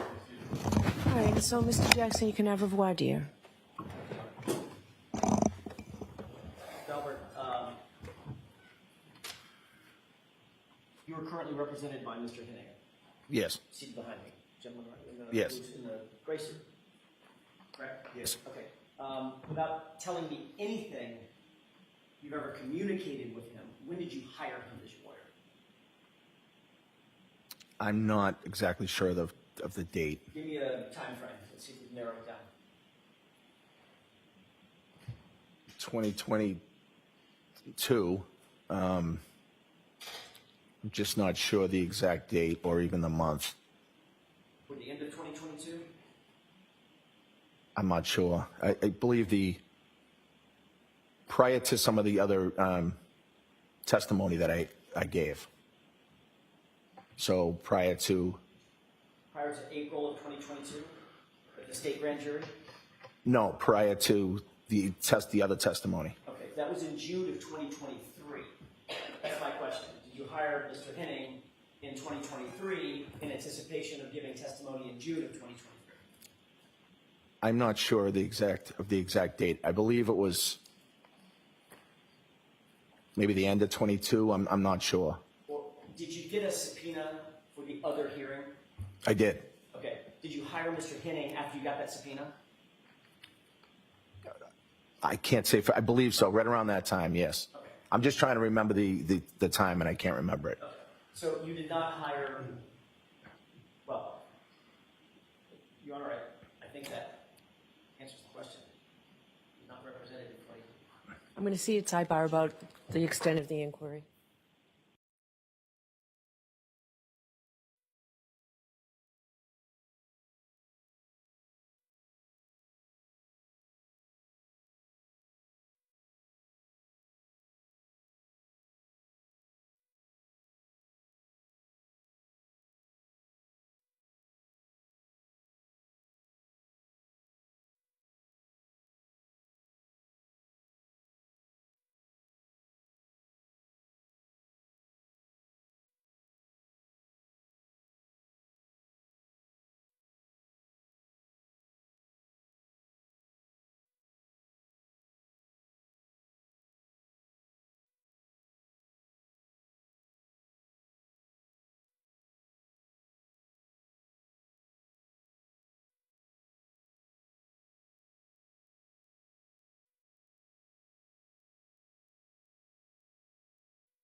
you're right. Yes. Thank you. You had received I want to draw your attention to 2023 now. I'm sorry. Now I'm doing it. The fall of 2022, September of 2022. Yes. Did you receive a notice on Commonwealth letterhead indicating that you were not to destroy or in any way manipulate any data on your cell phone? Destroy the phone itself, or to manipulate or destroy any data on that cell phone? I do not remember getting that letter. No. I'm going to read this for the record, Your Honor, if I may, with the court's permission. Yes. Did you receive a letter that said, in essence, not even in essence, it should be quoted as the following, quote, "You, Mr. Albert, are hereby notified that the defense in the case of Commonwealth versus Kieran Reed, Norfolk Superior Court, criminal case number 22-117, has filed a motion pursuant to Mass R. Crim P. 17 for the production of any cell phones that you used between January 28, 2022 and February 28, 2022, and or any data associated with those cell phones, period. The hearing on Ms. Reed's motion will be held on October 3, 2022 at 2 p.m. in courtroom 1 of the Norfolk Superior Court. You may be heard on the motion at that time. You are hereby placed on notice that these cell phones are the subject of pending litigation, and you must not alter, delete, destroy, or in any way manipulate any of these electronic data associated with the cell phones at issue. Period, end quote. Did you receive a notice from the Commonwealth with that language? I don't remember receiving that document, no. Were you told in any other capacity that you were not to get rid of or delete your cell phone? In other words, preserve your phone. Subsequent to me upgrading my phone, I spoke with the DA's office. So after that, they told me via a phone call that that was the case. So your testimony is you never received the notice that I just read, but you did talk to the DA and he told you to preserve, you were on notice that you were to preserve your phone. After. I know Right, you well- want to say that, Mr. Albert. My question is, did you have the conversation with Mr. Lowry? Yes. Okay. When was that conversation, sir? So I don't have the exact date of the conversation. I'm not sure. Who did you talk to on the phone exactly? Was it Mr. Lowry alone or was it a conference call? It was a conference call. Who else was on that conference call? I believe Steve Nelson and other witnesses in the case were on the conference call. Can you name those witnesses for us? I believe it was Brian Higgins. I believe Jen McCabe, Matt McCabe, and maybe somebody else, but I can't recall. Who initiated that conference call? I believe it was somebody in the DA's office, so either Mr. Lally or Steve Nelson, somebody like that. Did everybody just call into a central number, a conference line? Yes. And what exactly did Mr. Lally say to you during the course of that conversation about preserving your phone? During the conversation, Mr. Lally said that the defense had filed a motion to ask for the phones to be preserved. And anything else? That's what I remember him saying. Did you volunteer that, oh my goodness, I just upgraded my phone last week conveniently. I don't have that phone anymore. No. You didn't say that to Mr. Lally? No. You just took the information that he gave you and hung up the phone and went about your business. Yes. Without notifying him that the very phone that he had just ordered you to preserve had just been destroyed days earlier. No, the phone wasn't destroyed. I upgraded the phone. The data was destroyed, sir. Correct? I did not destroy any data on any phone. Mr. Albert, I upgraded my when phone. you upgrade a phone, you know that the phone is set back to factory reset before your new phone is handed to you, correct? Happens every time. I don't know that. So if you have personal texts with your doctor, personal communications with Mr. Henning, your lawyer, you're just going to hand that to a pimply-faced kid at Best Buy and say, here's my phone? You know that data is destroyed when you upgrade your phone, right? I think some things are come over across contacts, things like that, so I don't know that for sure. You can back up your data, sir, but the phone data is destroyed for all purposes. It's factory reset, correct? I don't know that. How long have you had a phone? That's an iPhone. Years. How many times have you upgraded your iPhone? Multiple times. Every single time you upgrade it. You know that the phone prior, the data is destroyed on it, correct? Usually my contacts come over and my photos come over. So that's a backup. no, I don't think I have that on backup, but okay. Irrespective, you didn't tell Mr. Lally that you had gotten rid of that phone. I was not asked that, and I didn't tell him that. I see. You felt like if you weren't asked that, you didn't need to volunteer it, even though the conference call was specifically about preserving your phone pursuant to a judge's order. Correct? What was the question? You didn't offer to Mr. Lally that you had gotten rid of the very phone that he was telling you had to be preserved due to a judge's order. I did not. And you didn't seek any advice from, I'm not asking you for the communications, you did not seek any advice from counsel at that time for those purposes. I don't believe I did, no. May I have just one here? Sure.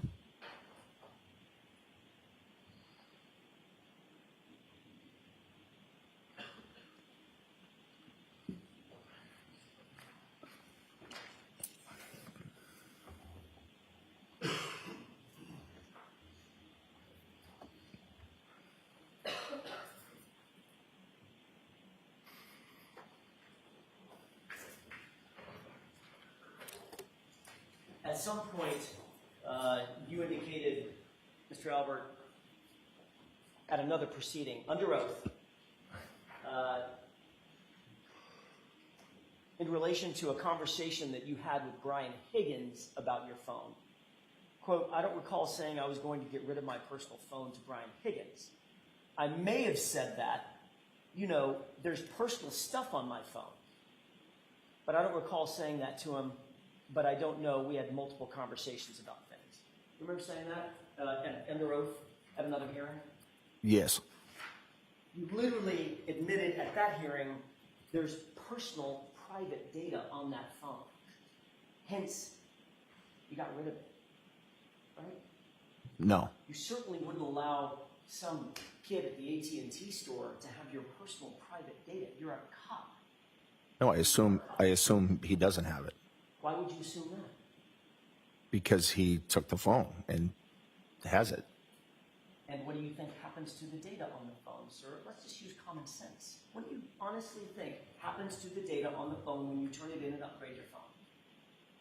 I'm sure that the data is not there anymore. I'm sure. It's destroyed, sir. Correct?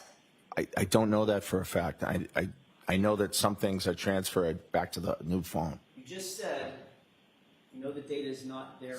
Some data, I guess, isn't. Yes. No, that's all I have. All right, Mr. Lally, any questions? No, Your Honor. All right, I'm going to take a short recess. I want to let this witness, if he chooses to have a few minutes.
proceeding court is at.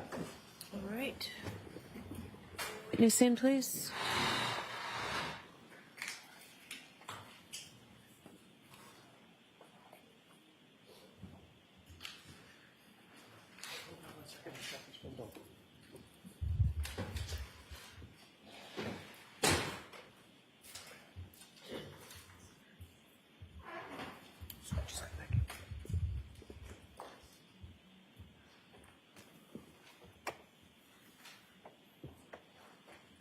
All right, Mr. Jackson, go right ahead.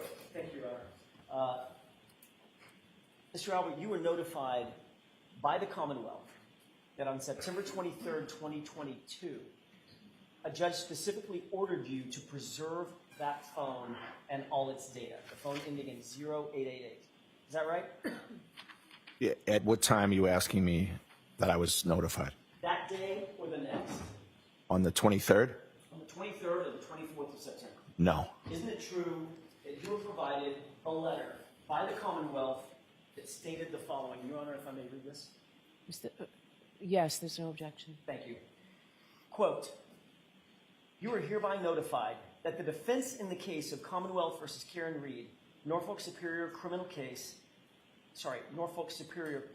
criminal case number 22-117, has filed a motion pursuant to Mass R. Crim P. 17 for the production of any cell phones that you used between January 28, 2022 and February 28, 2022, and or any data associated with those cell phones. The hearing on Ms. Reed's motion will be held on October 3rd, 2022 at 2 p.m. in courtroom 1 of the Norfolk Superior Court. You may be heard on the motion at that time. You are hereby placed on notice that these cell phones are the subject of pending litigation, and you must not alter, delete, destroy, or in any way manipulate any of the electronic data associated with the cell phone at issue. You received, end quote, you received that notice on either the 23rd or the 24th. Is that right? I did not. Your Honor, I would pose a stipulation. I spoke with counsel off the record, if I may. You both have a stipulation that I haven't seen? We just determined I'm happy to approach it. Why don't we approach quickly?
May I, Your Honor?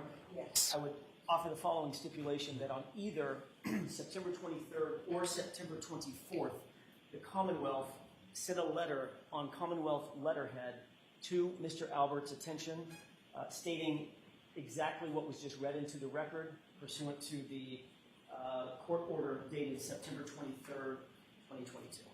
Okay. All right, next question. Thank you, Your Honor. Isn't it true that you were, in fact, ordered to preserve your cell phone by the Commonwealth? At some point, I was made aware of that, yes. All right. Let's just get to the brass tacks. Where's your phone? My phone was upgraded and traded in for a new phone. Your phone was upgraded and traded in for a new phone. Yes. Okay. Another way to say that is you traded your phone in and got rid of it, correct? I traded my phone and upgraded it. Yes. When did you get rid of your phone ending in 0888? I upgraded my phone in September, third week of September, maybe around 22nd. The 22nd of September. I believe so. I can't be sure the exact date. So, according to you, you got rid of the phone that was the subject of a court order preservation the day before it was ordered preserved. Right? Rephrase the question, please? This order, it was just stipulated, this order is dated September 23rd, 2022. It was just stipulated that on the 23rd or 24th, you were then sent a notice to preserve the phone.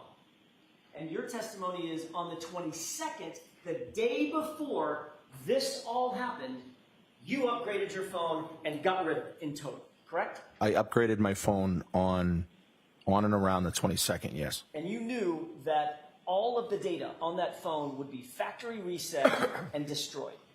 Objection. Do you know that, sir? I do not know that. How many times have you upgraded your phone in your iPhone?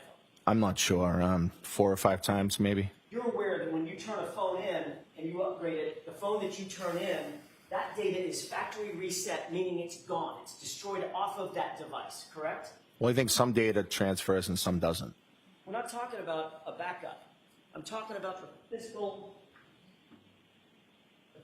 phone. That physical phone becomes a brick when you turn it in, correct? Correct that it becomes a brick?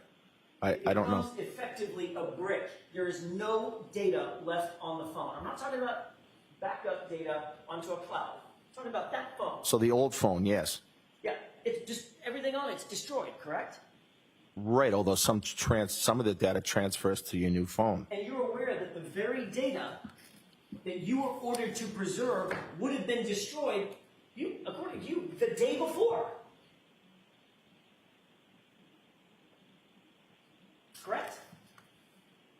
Rephrase your question or ask me a question. Are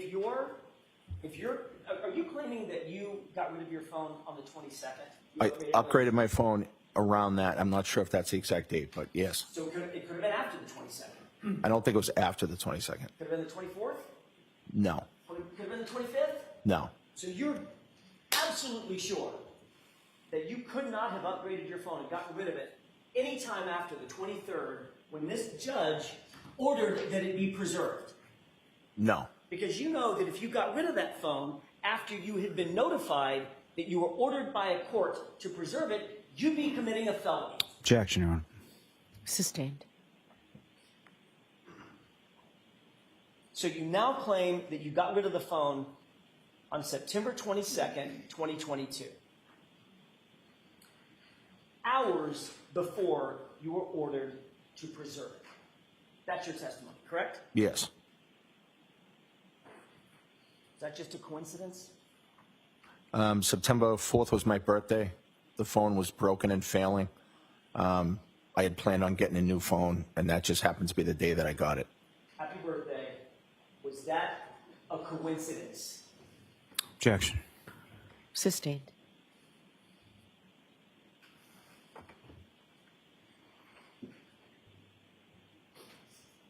You were asked at another hearing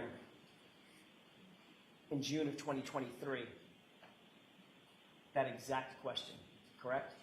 Whether it was a coincidence. You remember that? I don't.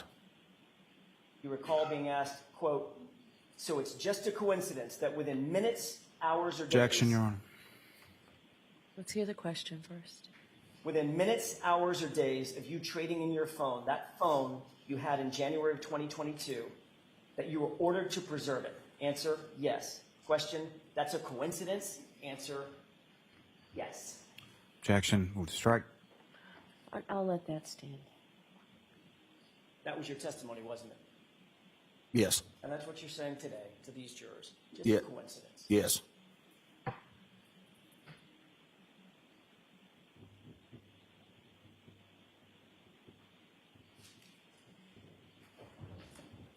Did you and Brian Higgins agree with each other that you were both going to get rid of your phones? Objection. I'll allow that. No. You testified at the other hearing in June of 2022, quote, I don't recall saying that I was going to get rid of my personal phone to Brian Higgins. I may have said that. You know, there's personal stuff on my personal phone, but I don't recall saying that to him. But I don't know. We had multiple conversations about things, end quote. You remember testifying to that? Yes. So you're not ruling out the fact that you may have told Brian Higgins that you intended to get rid of your phone, correct? No. You're not ruling out the fact that Brian Higgins may have told you that he intended to get rid of his phone. No, I don't remember him saying that to me. Your testimony was, quote, I know there were conversations about the phones. I just can't say if he was going to get rid of his phone or not, end quote. You testified to that, didn't you? Yeah, I have no idea what he was going to do. I'm asking, are those your words? Did you testify to that under oath? Yes, although I don't know the context of the time that they were asking that question. June of 2020. No, not the date of the hearing, but when they were asking if and when that conversation took place. Does it really matter when it took place? I think so, yes. Well, you talked to Brian Higgins about getting rid of your phones. When do you think you had that conversation? I don't think I talked to Brian Higgins about getting rid of my phones. Well, you just said you can't rule out the fact that you had conversations with Brian Higgins about your phones and possibly getting rid of your phones. Right? No, I don't think that's what I said. You two discussed the fact that you both wanted to get rid of your phones. I don't remember having that conversation with Brian Higgins at all. Your testimony was, quote, I know there were conversations about the phones, sir. Correct? Correct that that's what you read. So if you're having conversations with Brian Higgins about the phones, what the heck were you talking about? I don't know the timing of when they asked when those conversations were. Mr. Albert, So I'm leaving it open to you. I don't care when it was. I'm asking you, have you ever had a conversation with Brian Higgins about your phones, respectively? we may have, I can't remember that conversation specifically. Then why, in June of 2023, did you testify, I know there were conversations about the phones with Brian Higgins, end quote? I'm not sure of the context of that. So now you just can't remember. No, I don't think I could remember during that testimony either. I think if you read the whole thing, I think I said I'm not sure, I don't remember. Your quote was, I know there were conversations about the phones. I just can't say if he said he was going to get rid of his phone or not, end Right, quote. right. Does that help refresh your recollection? Yes. So now as you sit here and you answer my question, did you and Brian Higgins have a conversation about your phones? I don't remember having that conversation with Brian Higgins. All right, let's shift gears.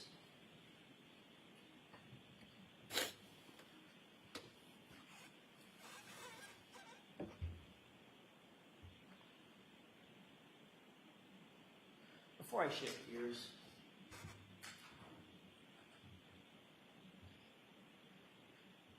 you're aware that Brian Higgins has also gotten rid of his phone, correct? I am not aware of that until after the time you're talking about. So, without qualifying your answer, answer my question. As you sit here, you're aware that Brian Higgins has also gotten rid of his phone. I know at some point Brian Higgins, Yes or no, Mr. Albert? did he? Objection, Your Honor. Can you answer that, yes or no, sir? Yes. Okay. Now I'd like to shift gears and talk a little bit about Michael Proctor. Did Michael Proctor come into your home at 34 Fairview on January 29th? Yes. Michael Proctor? Let me rephrase the question. I want to make sure I'm not talking about Officer Lang, Officer Good. Right. Michael Proctor from the Massachusetts State Police. Did he come into your home on January 29th? He conducted an interview with my wife, and I don't remember if it was the 29th or the 30th. That's what you're asking. Wasn't that interview on February 3rd? I feel like it was earlier than that, but it could have been February 3rd. Okay.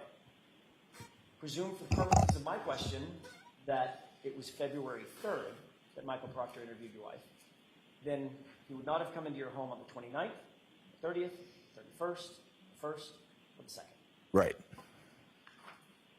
And you know from your training, obviously, as a first responder, the first 48 hours of an investigation are absolutely critical, correct? Objection. Do you know that, sir? In that context, I don't. Okay, next question. I mean, you're aware there's a TV show called First 48. Objection, Your Honor. Assisting. Do you think the first 48 hours of a criminal investigation are critical? Objection. You do know that the longer you wait to properly investigate anything, the better chance that evidence can be manipulated or destroyed, right? You would agree with that. Yes.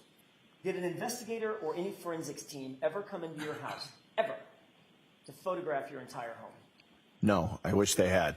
Did an investigator, yeah, me too. Objection, Your Honor. Assisting. Did an investigator or a forensics team ever come into your house to search for physical evidence? No. Did an investigator or a forensics team ever come into your house to search for trace evidence? No. Did an investigator or forensics team ever come into your house to take carpet samples, flooring samples from the basement, for instance? No. And to this day, you're aware that that's never happened. Yes. Sir, you were in the Marines before you were a police officer, correct? Yes. You're a combat veteran? Yes. How long were you in the Marine Corps? 4 years. During the course of your Marine and military training, did you have any training in hand-to-hand combat? Objection. I'll allow it. Yes. In addition to your Marine training on the subject, did you also receive additional training from the police department through the academy or otherwise on basic hand-to-hand combat? No. So that's not part of the academy? Not hand-to-hand combat, no. Fighting techniques, use of batons, things of that nature? Defensive tactics. Defensive tactics. Okay, that's fighting, right? Well, it's not hand-to-hand combat, no. Okay, fair enough. I may be using the wrong word. It's physical, it's training on how to either defend yourself or control another person physically. Yes. I mean, they're not going to send you out there on the streets completely ill-equipped. They need to know that you know how to defend yourself and how to put somebody in custody that doesn't want to be in custody, correct? Yes. And that might include fighting. It could, yes. And beyond your Marine training and your police training, you're independently trained in techniques of fighting. Have I boxed before? Yes. Okay. And you've trained in boxing. It's not like you just walk up and smack a heavy bag, right? You'd have to rephrase. You've trained. You're a trained boxer. You're a trained fighter. I've boxed in the past, and I've trained to box, yes. Yeah. I mean, I've hit a heavy bag, Right. but I'm not a trained fighter. You're a trained fighter. All right, so there's an objection. You were standing, Mr. Lally. Yes, Your Honor. Jurors, disregard that. Mr. Jackson, no comments, just questions, please. Yes, Your Honor. In fact, your boxing skills were featured in a TV show that you were featured in as well, correct? Objection. I'll allow that. No. You were, in fact, no? That they were featured in a show? No. You were never shown on TV in a ring sparring with somebody? I may have been shown training, but I don't think I was having a boxing match. No. Okay, I wasn't suggesting that you were having like a paper. I was asking, is there a TV show that ever showed you in a ring boxing? Well, that's not what you asked me, but if you're asking me that now, yes. I'm asking you that now. I apologize. My questions are somewhat inartful. Yes. You understand the question now? Yes. And you have been shown, I use the word featured, you've been shown on television in a boxing ring, Yes. sparring. I haven't seen the video in a while. I'm not sure if I was sparring. If we can, Your Honor, with the court's permission, can we take a look at Exhibit 53? Okay. There's a clip starting at it's time of day 11:47 and 15 seconds to 11:48 and 35 seconds, maybe a minute and a half.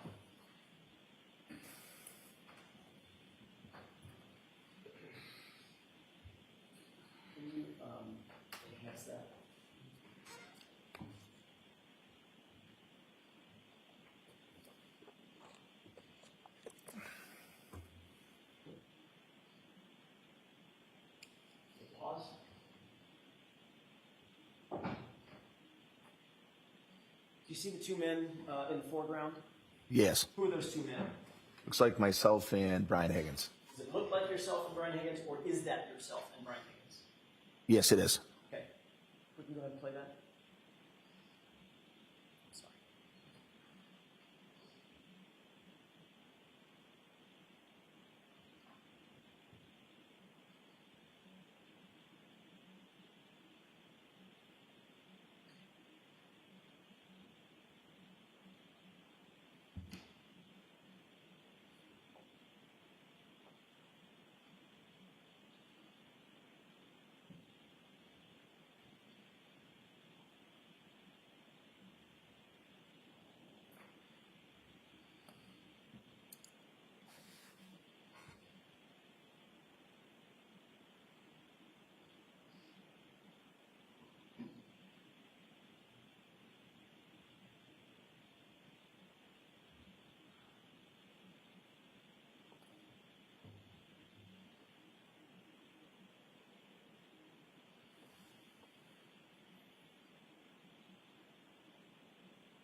I've got one more clip to play, but I have a couple of questions, Your Honor. Would you, Let's take it down and you can put the other one up after the questions. Did you see what was displayed on that video? Yes. Had you seen that before? Part of it, yes. Is that what you and Mr. Lally went over in your preparation for your testimony? I don't think that we went over it, but he showed me a quick clip of it. When you say he showed you a quick look, did he ask you questions about it? I don't think so, no. Did you give him any answers about it? No, Any explanations? no, just, He just showed you the clip and... yeah, he just said, yeah, it looks like we were fooling around. Okay, so you did make an explanation. You've given him Yeah, an explanation for it. Right, I said, I think we were just fooling around. Okay, which is the same thing you told us this morning, right? Right. Just fooling around. Yeah, just having fun with my friends and hanging out and fooling around. Absolutely. What were you doing? Describe what you were doing. Having fun with my friends, hanging out, just being silly. Okay. Describe physically what you were doing in the video. I was playing around, sort of getting in a boxing stance. Okay. Otherwise known as a fighting stance, correct? Yeah, for a second, yes. Okay. And what did Brian Higgins do when you got into a fighting stance? It looked like he was kind of doing the same thing. Got We into just, a fighting stance as well, correct? yeah, What were you two talking about? You tell you're talking, right? yeah. I don't know what we were talking about. We were just being silly, fooling around, having fun. Were you giving him advice on the proper way to get into a fighting stance or a boxing stance? No, You giving him some advice or some indicators about how to best position himself if someone is taking an aggressive stance against him? no, no. Is he telling you what he thought was a good technique for fighting or boxing? I don't think it was that serious. We were just playing, fooling around. But both of you were in fighting stances facing off against each other, correct? Yeah, for a second or two. And Mr. Higgins, you saw him bob his head and then start walking toward you like a boxer might, correct? Yeah, yes. And then you got down, pulled the pant legs up, and you squatted down to indicate getting low, having low center of gravity, correct? That would know that's indicating being silly. Okay. That's and then not. at some point, while you're being silly, you then faked a right punch toward him, correct? I didn't notice that, but I'm not sure. Can we take a look at the next part of this clip, which is at time of day 11:55 and 51 seconds. I'm sorry, 11:54 and 52 seconds.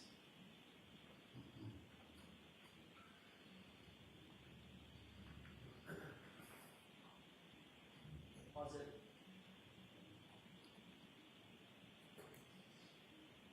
And highlight it.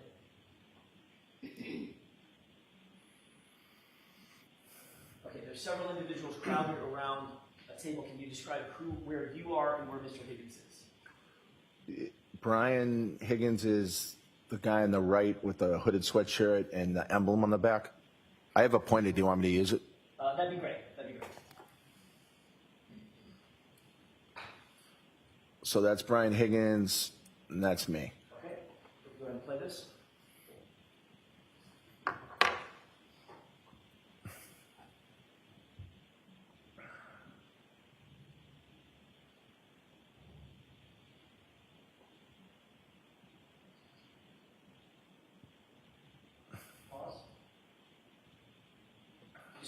did? Yes. What did you do when you slapped his right arm? What did I do? What did you do? What are you doing? It looks like I'm just being silly, fooling around. Okay. I'm going to ask you for a little bit more physical description. What are you doing? Why are you grabbing him from behind? I don't really know. Is that a wrestling hold? No, Is I that don't a think. control hold? No, I don't think so. Is that some sort of a control hold that you've used in the past? Bear hugging somebody? No. That's just a silly fooling around with my buddy. Let's go ahead and play this.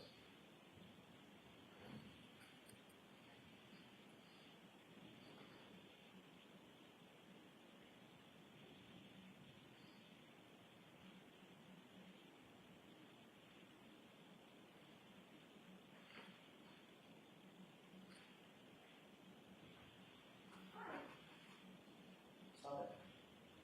Do you see what Mr. Higgins just did? I did, yeah. When you let him go, what did he do? I don't know. He did some kind of, I don't know, he pretended to knee me or something.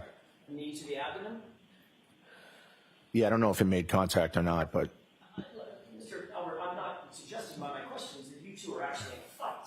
right. I'm asking what he's doing.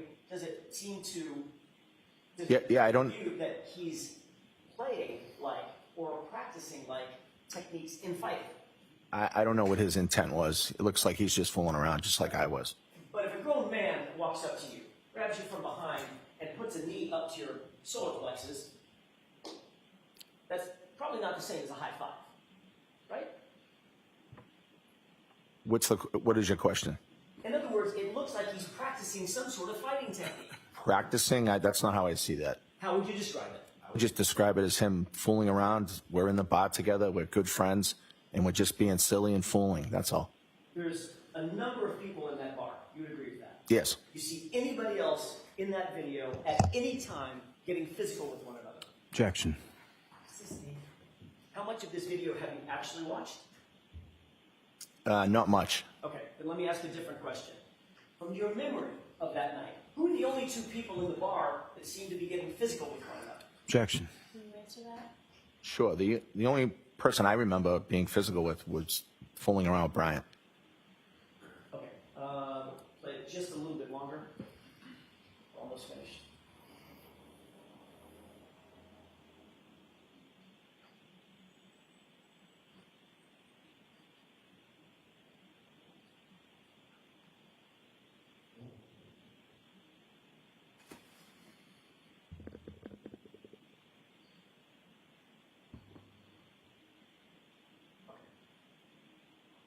Let me take that down. Did you see the rest of that video? Yes. No question that you two are being friendly with one another, correct? Yes. You would agree with that. Yes. But there's also no question that of all the people in that bar, the only two people that appear to be imitating fighting are you and Mr. Higgins, correct? In that video, yes. And, is there another video? Well, no, I just don't know what everybody else was doing in the bar. Do you remember anybody else? You know, Julie Albert or I don't remember. Nicole getting into a scrap with someone? No. No, it's just you two, correct? Yes. Mr. Albert, this is minutes before everybody headed to your house at 34 Fairview, correct? Yes. Including John O'Keefe. Yes. Going back to the morning of January 29th, everyone had left your location. This is after you had already arrived, had a couple of beers, and people started leaving. Everybody was gone from your location at about 1:45 a.m., maybe a little thereafter. That seems right. Caitlin being the last person to leave. I believe so, yes.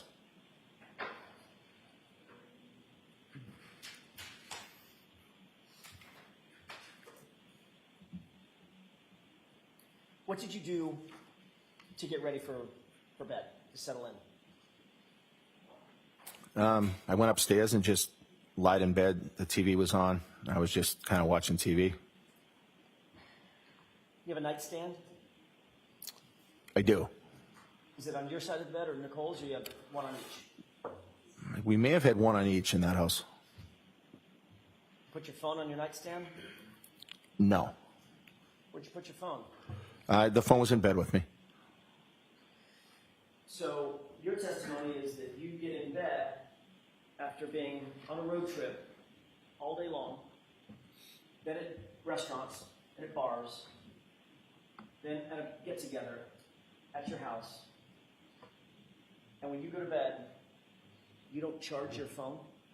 No.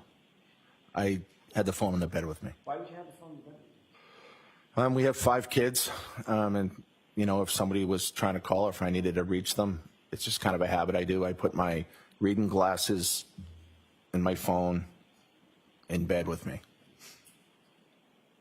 And you don't charge it. Sometimes I charge it, but not as a routine, no. So you're worried about having your kids out. They might need to get a hold of dad. So you make sure that your phone is nice and close, but it can just run out of batteries? Well, if it's dying, then I'll put it in the charger. But if not, I just leave it on the bed. Well, what about that night? That night, the phone was on the bed. How do you know? Well, I remember the phone being on the bed. You have a specific recollection from 2.5 years ago about the state of the battery charge on your phone such that you know it was in your bed that night. No, I just know as a routine, I keep my phone in the bed with me. That's not what you just said. You just said it depends on whether or not the battery needs to be charged, whether or not you charge it. My answer is that sometimes I, of course, charge my battery, Of course you have. but I sleep with the phone in my bed. Every single night? Yes, mostly every night. I thought you just said 4 questions ago, it depends on whether or not the phone needs to be charged. Sometimes you keep it in bed, sometimes you put it on the charger. If the phone needs to be charged, I charge it, but I sleep in bed with my phone. Mr. Albert, did your phone need to be charged that night? I don't remember if it did, but I slept in bed with the phone. You've been on a road trip most of the day, correct? Yes. You've been out at bars that night, correct? Mm-hmm. Is that yes? Yes. You weren't charging your phone. We saw the video. You weren't charging your phone at the bar. Right. So when you got home, clearly put your phone on a charger, didn't you? But I did not. So if your kids needed to get a hold of you, why would the phone being in your bed be any assistance to you instead of just on the charger at the nightstand? That's just what I've always done. I just keep it in my bed. My wife does the same thing. Okay. So now you've got 2 phones in the bed. Yes. Okay. And your glasses. Yes. Right between the 2 of you. Yes. Got it. Does your phone have a ringer on it? It does. Ever thought about maybe turning the ringer on just in case the kids need to get a hold of you?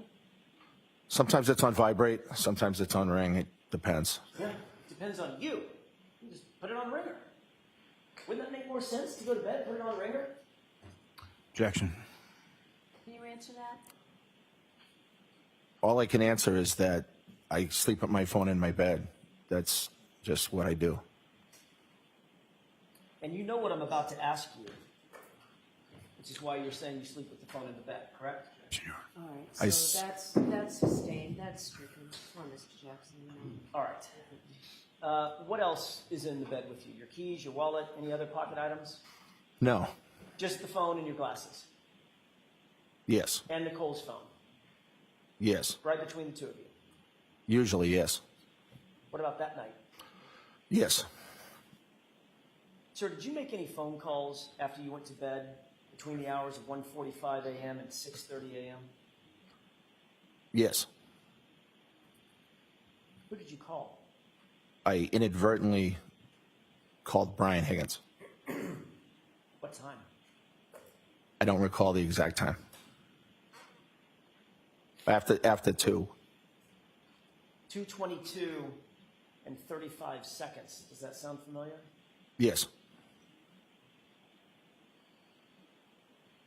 Did you speak to Brian Higgins at any point between 1:45 a.m. and 6:30 a.m.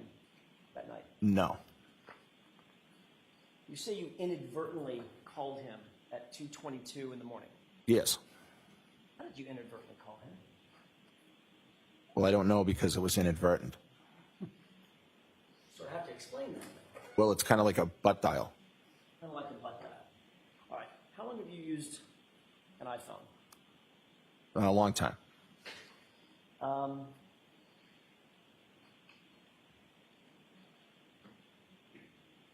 a matter of fact, you've been asked this question before, haven't you? Yes. hence my question, you knew what I was going to ask you. Objection, Your Honor. I'll withdraw. You indicated previously at a different hearing in June of 2023 that you were, quote, hanging out with your wife, and you must have butt dialed Mr. Higgins, correct? Yes. At 2:22 and 35 seconds on January 29th, 2022, correct? Yes. You were asked how that could have happened, much like I just asked how that could have happened, right? Yes. And in that hearing, you said, quote, I'm not totally sure. Similar to what you just said here. Yes. And here you added that it could have been a butt dial. Yes. You were then called back to that same hearing, but at a different date, an ongoing hearing, right? Yes. That was in July of 2023, correct? Yes. You then changed your testimony and said, and I don't mean to be indelicate, but your testimony was then that you were in an intimate situation, I'll put it that way, with Nicole at the time. And that's how you butt dialed Brian Higgins, correct? I don't believe I said that's how I butt dialed Brian Higgins. That's the time. I think I said there was a time frame that was close. Okay. So I didn't say that, no. All right. What you said was you were in an intimate situation with Nicole at the time that the butt dial occurred, correct? I'm not sure if you have something you can read me or show me. Is it your testimony, let me just ask, is it Sure. your testimony that you and your wife were in the middle of some sort of sexual or intimate situation, and that's what caused you to butt dial the phone at that time at 2:22 a.m.? Objection. Sistine. I'd like to show you an exhibit briefly. Oh, sorry.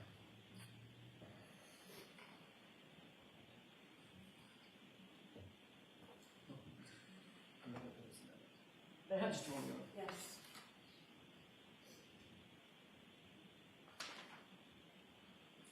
May I approach you? Yes. I'm not going to mark this. Just see if this refreshes.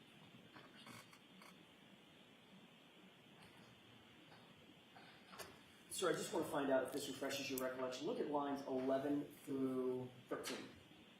And then let me know when you're prepared.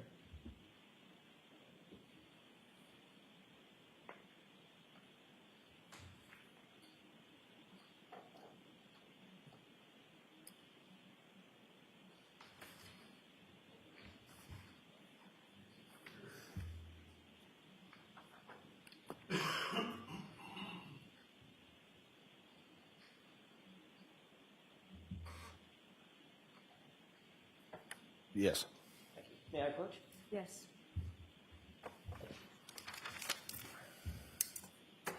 Does that refresh your recollection that you indicated at the other hearing that... Just the first part of that first. Does that refresh your recollection? It does. Okay, now you can. Thank you, Your Honor.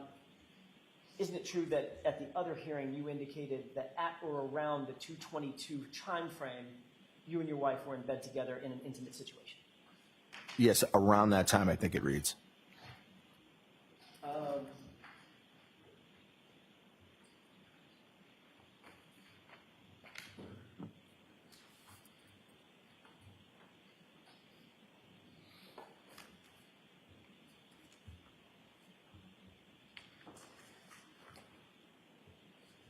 May I approach briefly, Your Honor? Yes. Well, with the court's permission, let me ask a couple of questions. Do you recall every call that you made between, say, 1:45 a.m. and the next couple of days? Do you remember every single one of those calls? No.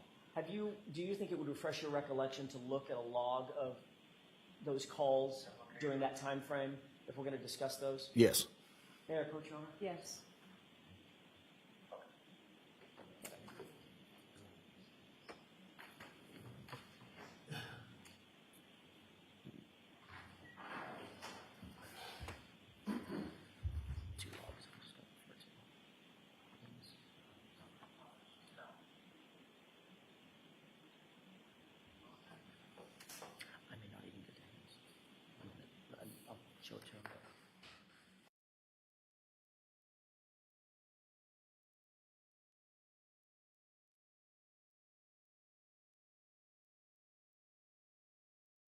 May I, Your Honor? Yes. That's a 2 pages worth of documents. If it refreshes your recollection as we walk through this, with the court's permission, let me know if you need to refer to that. Right, I'm not going to be able to read it right now. I'll do it as you ask. Correct, yeah. No, you don't need to read it right now. Just wanted to have it in front of you. By the way, you've seen these records before, correct? At the other hearing proceeding? I've seen some records before, yes. I don't know if these exact records or not. All right, and you've acknowledged that at least the first page, these are your phone records for the number ending 0888, correct? Yes. Okay.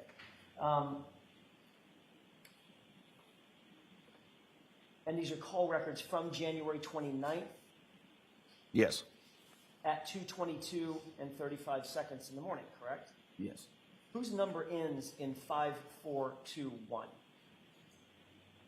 According to this, it's Brian Higgins. The call at 2:22 and 35 seconds appears to be 1 second in length, and that's from you to him, correct? It says 1 second. I don't. That would be the call, the initial call from you to him, the one that you claim is a butt dial. Is that right? Yes. Did that call roll to voicemail, and then you immediately hung up? No, I don't recall if it. I don't know. So according to you, it was a butt dial that went to his phone that somehow lasted 1 second. Right. Okay. Then there's a second call. If you look at the second line down, there's a second call at 2:22 and 52 seconds, 17 seconds later, correct? Yes. That call is actually from Brian Higgins to you, isn't it? Yes. And that call doesn't last 1 second. That call lasts 22 seconds, correct? Yes. Obviously, you know how long 22 seconds is. What's that? You know how long 22 seconds lasts. Yes. So according to your phone records, you placed a call to him, and then 17 seconds later, he returned a call to you that lasted 22 seconds. Correct? That's what the records reflect, yes. When you woke up in the morning, you obviously checked your phone, did you not? I don't know if I did. Are you telling this jury that the call that came into your phone was a missed call, or did you answer it? I did not answer it. So it would have been a missed call. I just know I didn't answer the call. So it would have been a missed call. Well, I don't know. I don't know that to be a fact. I just know I didn't answer the phone call. Okay. I missed the call. Yes. That's what I mean. Right. You missed the call. Right. It did something on your phone and you just didn't answer it. What do you mean? Right. Okay. And again, you're using an iPhone. Yes. If you butt dialed Brian Higgins and he called you back and you didn't answer, you would have a very bright red missed call in your call log, correct? Objection. Do you know that? I don't know that. Have you ever missed a call on your iPhone before? Yes.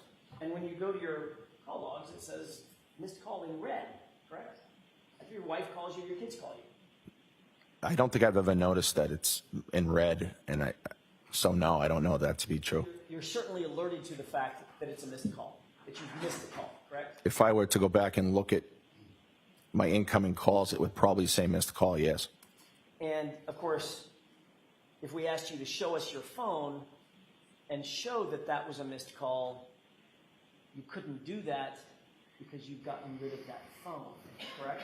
Objection. Sustained.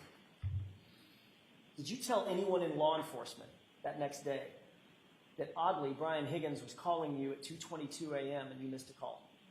No, I wasn't aware of that call. If a call went to voicemail on your phone, you would get that voicemail, correct? You'd get notice of it. If I checked my voicemails and there was a voicemail, I would get it, yes. That's my question. Did you get a voicemail from Brian Higgins? No. Which means he didn't leave a voicemail. Right. Which would suggest that you answered the call, correct? Objection. Sustained. Let's talk for a second about this butt dial. You went to bed and you closed and your phone was you closed and locked your phone, correct? Yes. I don't want you to tell me what the passcode is, Mr. Albert. That's important. I want to make sure you understand. I'm not asking you to tell me what the passcode is, but at the time, was your passcode a 4-digit or 6-digit passcode? 4, I believe. And that locks the phone when it's not in use, correct? The phone will lock after it's not used for a while. I don't know the exact timing of it. You're exactly right, Mr. Albert. I said it backward. The Right. phone automatically locks. You have to use the 4-digit passcode to unlock it, correct? Well, no, I also have face recognition too, so it can open that way without any passcode. We'll get to that in a second. The phone locks when it's not in use, correct? Yes. And then to make a call, once you open the phone, either through facial recognition or through the passcode, then you have to tap on the phone app in order to open up the phone app, correct? Yes, I believe so. Once you open up that phone app, there are only 3 ways that you can initiate a phone call. Favorites, recents, and contacts, correct? I don't know that. If you tap on a contact, that opens up the contact page or the contact app, right? You know that. Yes. It's where all your contacts are. Yes. They're alphabetized. Yes. You have to either scroll through or do a search and type in the name of the person you're looking for. Right. You didn't do that, did you? No. If you tap favorites, if you have favorites listed, there's a list of favorites. You have to scroll through and tap the one that you want to call, correct? I think so. Yes. I'm not totally aware of that, but And if you tap on recents, those are the recent calls that you've had, you've either received or made. Then, of course, you have to tap on the contact in the recents list that you want to call, right? yes. And then, of course, you would have to tap again to end whatever call you initiated, right? Yes. I mean, you don't just say goodbye. You got to say goodbye and hang up. You got to tap it to hang it up. Right. So would you agree, from a closed and locked phone, there is no physical mechanism by which a person can hit one button and make a phone call? Objection. Sustained. No, it's different. Are you saying that from your closed and locked phone, you inadvertently tapped your phone one time and that initiated a butt dial to Brian Higgins? Objection. Is that what you're saying? No, that's not what I'm saying. Tell me what you're saying. How I did you butt dial Brian Higgins? I don't know. 22 in the morning. I don't know that the phone was locked. I could have been looking through my phone. I butt dial people often and make inadvertent calls. I could have hit a last call from him by accident, thus calling his phone. So you were actually awake and on your phone at the time. I was awake, and I could have been looking at my phone. So, Mr. Albert, how'd you miss the call 17 seconds later? Well, my wife was in the room with me, and we were hanging out, and I never got the second call from him. So I'm not sure what time he called. I'm not sure what I was doing at that second, but I don't know. But it didn't go to voicemail. Well, I didn't get a voicemail from him. No. So it didn't go to voicemail. Well, I don't know that it. Don't know that it didn't go to voicemail. I just know that I didn't receive a voicemail from him. So if you, okay, I mean, we're all guessing here, but I mean, he could have called voicemail. we're not all guessing. Well, here. you are, because you don't know if he left a voicemail or didn't, or at least got voicemail and then hung up the phone. I think one of us is trying to guess. Objection, Your Honor. Sustained. You know what? I want to see counsel sidebar for just a second, please.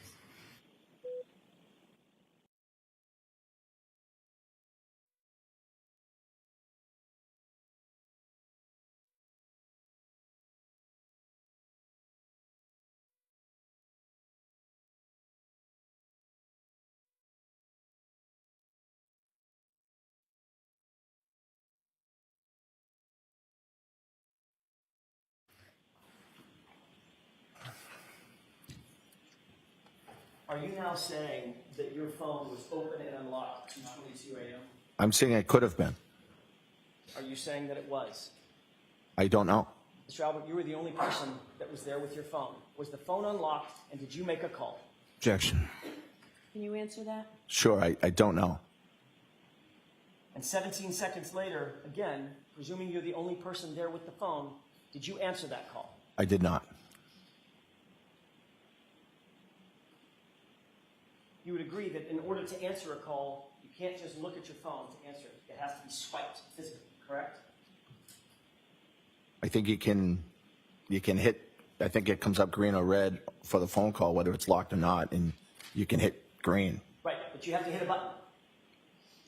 Yes. Did you hit a button to answer a call from Brian Higgins? I don't. mean to talk over you. Please let me finish my question. Did you hit a button to answer a phone call from Brian Higgins at 2:22 and 52 seconds in the morning? Not that I know of.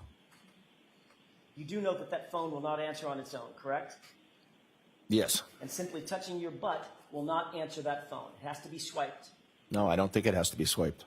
You would agree that a 22-second call from Brian Higgins had to have been answered by you. Isn't that right? Objection. Do you agree with that? No. Did Nicole, who else was in the room? Just myself and my wife. And Chloe. Yes. But Chloe's not a human, so it was myself and my wife. By process of elimination, Nicole didn't answer that call, did she? No. Chloe, the non-human, didn't answer that call, did she? No. So who had to have answered the call, sir? Objection.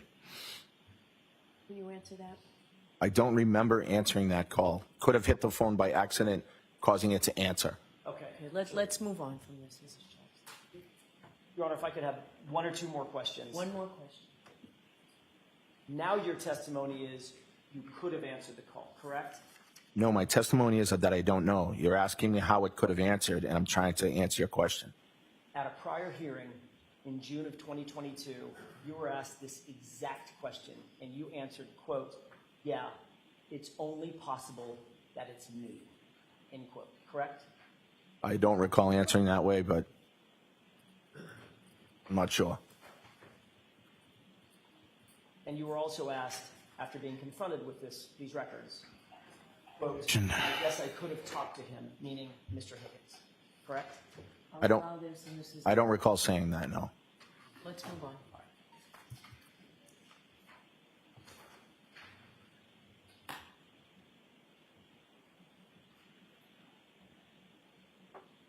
Did you have any conversation with Brian Higgins about a 2:22 a.m. phone call? That next morning, while everything was going on, I mentioned to Brian that I may have butt dialed you last night. Sorry about that. Did the two of you agree that you were going to both say those calls were butt dials in order to cover up those calls? Objection. You can answer that. We did not say that. But let's be clear, since then and now, you've gotten rid of your phone, correct? I upgraded my phone, yes. And since then and now, Brian Higgins has gotten rid of his phone, and you're aware of that as well. Yes. By the way, you indicated that you were awakened in the morning by Jen McCabe about 6:30, correct? Yes. And when you woke up, you said you grabbed your phone to make a call. Is that right? No. Isn't it true that you grabbed your phone and made a call at 7:20 in the morning? Yes. But that's not when I was awoken by my sister-in-law. Sorry, that wasn't my question. After you're awake and you're up, you Right. started making calls. Right. My question is, what was the first call you made at 7:20? Can I look at this? If that refreshes your recollection with the court's permission. Yes. At 7:20, I called Brian Higgins. Mr. Albert, you have 6 siblings and 5 kids, right? Yes. You have in-laws, cousins, huge family, correct? Yes. But on the morning you find out that John O'Keefe is laying dead or dying on your lawn, the first call you made at 7:20 was to Brian Higgins. Is that right? Yes. The same person you had a call with, or at least the logs indicate you had a call with at 2:22 in the morning, correct? Yes. During that 7:20 a.m. call, did you two discuss the 2:22 a.m. calls? No. Thought you just said that you told him, oh, I think I may have butt dialed. Yeah, that was later in the morning when he came to the house. Not on that 7:20 a.m. call. No. What did you talk about on that 7:20 a.m. call? I informed him of what was going on at my house. We were out the night before, and I thought it was important for him to know what had happened. Mr. Albert, I have a couple of more questions about the phones, or the phone usage that morning and in the day, throughout the day. You called Brian Higgins at 7:20 a.m. for 1 minute and 56 seconds, correct? Yes. Brian Higgins called you at 7:30 for 5 minutes and 47 seconds. Yes. You called Brian Higgins at 7:57 a.m. Spoke for 12 minutes and 33 seconds. Yes. You then called your brother, Kevin Albert, at 9:40 a.m.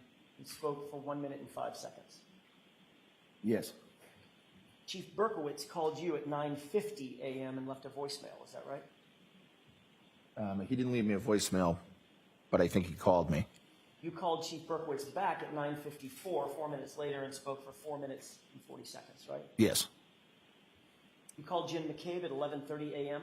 Is that right? Yes. And Jim McCabe called you back at 12:20 p.m. You spoke for 7 minutes and 52 seconds. Yes. You called Kevin Albert again at 2:01 in the afternoon and spoke for 8 minutes. Yes. You called Kevin Albert at 6:45. I'm sorry. You called Brian Higgins at 3:24 p.m. and spoke for 6 minutes and 5 seconds. Is that right? And if it refreshes your recollection, there's a second page, second log. You'll turn your attention to the 3:24 p.m. time frame. Trying to find it. Take your time.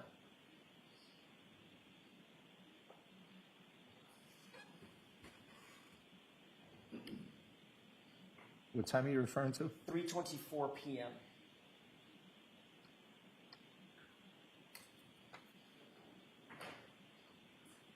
I see it. Yes. And there's a second call. You call Brian Higgins at 6:12 p.m. and speak for 1 minute and 7 seconds, right? Yes. And then the third one on that page, you called Brian Higgins at 6:35 p.m. and spoke for 10 minutes and 12 seconds, correct? Yes. Turning back to your call logs, you called Kevin Albert at 6:45 on the next on that same day. Spoke for about 16 minutes. Yes. Then on the next day, January 30th, you called Chief Berkowitz and spoke for 1 minute and 6 seconds. Yes. And the following day, you spoke with Jim McCabe, who called you at 8:04 p.m., correct? Yes. And finally, Chief Berkowitz called you at 1:48 p.m. on February 1st, right? Yes. 3 days later, you spoke again to Brian Higgins at 8:48 a.m. Is that right? Yes. The subject of these calls, Mr. Albert, were all about the fact that John O'Keefe was found dying on your yard, on your lawn, on January 29th, 2022. Isn't that right? I don't know the subject of all these calls, no. You had to have been talking about that event. Of course. It was a horrible situation that was going on. Everybody was distraught, and there were a lot of phone calls. This call log doesn't encompass all the phone calls. No, it doesn't. There are a lot of phone calls being made to a lot of people because of this horrible situation. And the point is, Mr. Albert, those many calls that you've just described, especially as they pertain to Brian Higgins, Jim McCabe, Kenny Berkowitz, your brother Kevin Albert, were those many calls an effort to get stories straight at the time? No, absolutely not. Were those many calls an effort? I'm going to interrupt you, juror. We're going to send the jury out. Chris, actually, why don't we take the lunches? I'll see counsel inside that. Court, all right, please.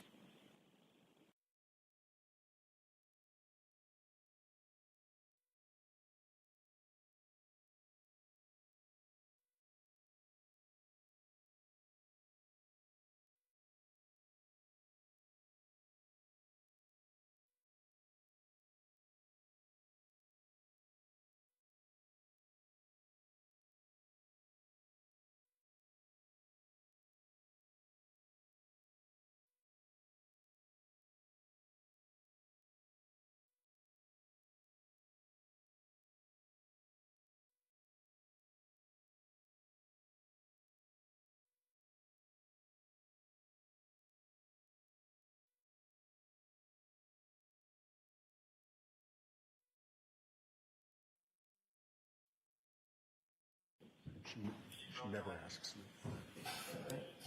All right, so we'll have the luncheon recess then. Court, all rise. Let's stand. You are muted.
Please be seated. Court is back in session. You are muted. So, Mr. Jackson, if I had realized that you only had a couple of questions left, unmuted. we would not have taken the break when we did. So, May I proceed? please. Thank you. Mr. Albert, I want to address a couple of quick things that we talked about a little bit earlier. The September 22nd, 2022 date, recall that date? Yes. That's the date that you indicate that you believe you got rid of your phone or turned your phone in for an upgrade. Yes. Did you watch the proceedings that on this case, the Commonwealth versus Karen Reed, on September 22nd, 2022? No. You were not aware that that was the first date that I appeared on this case and it was nationally televised? Objection. Sustained. Were you aware that that hearing date of September 22nd, 2022 was a televised hearing? Objection. Sustained. What did you know about the hearing date of September 22nd, 2022? I didn't know anything about it. You know nothing about it? No. Okay. Let me ask a different question. This is going to dovetail into an earlier conversation you and I had concerning a statement that you gave to in June of 2023 to the other hearing. You understand what I'm saying? Yes. I'm fumbling the language a little bit, but you understand the hearing that I'm talking about. Yes. You had indicated a little bit earlier in my questioning that you did not recall saying something to the effect of, yeah, it's only possible that it was me who answered the phone. You remember saying that? That you didn't recall that? Yes. Okay. May I approach, Your Honor? Yes. Thank you.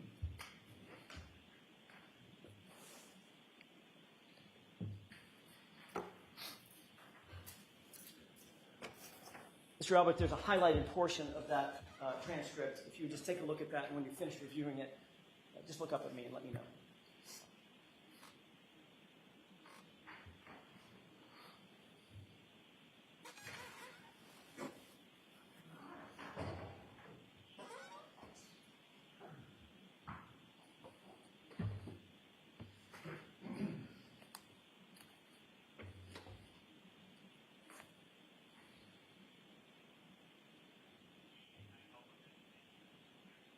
Yes, I get.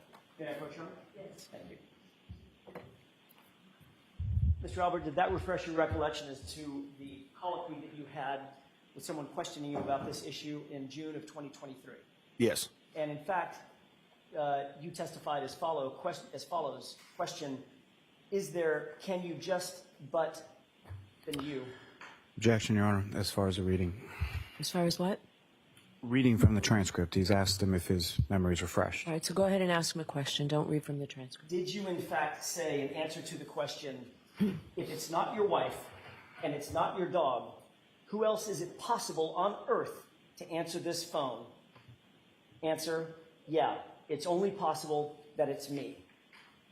Did you say that? Yes.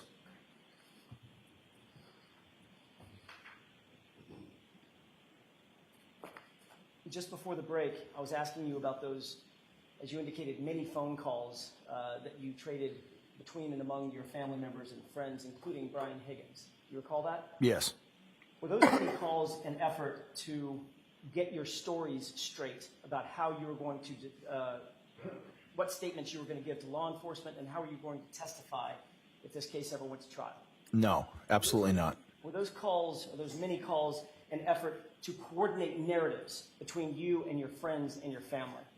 No. Were those many calls in any way discussing the fact of creating a story of mysterious butt dials? Objection. Sustained. Have a moment, Your Honor? Yes.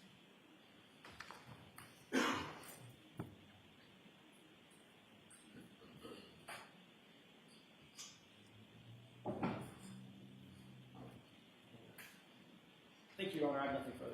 Okay. Mr. Lally? Thank you, Your Honor.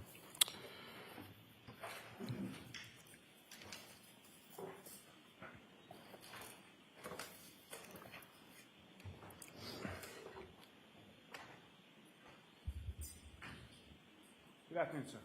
Good afternoon.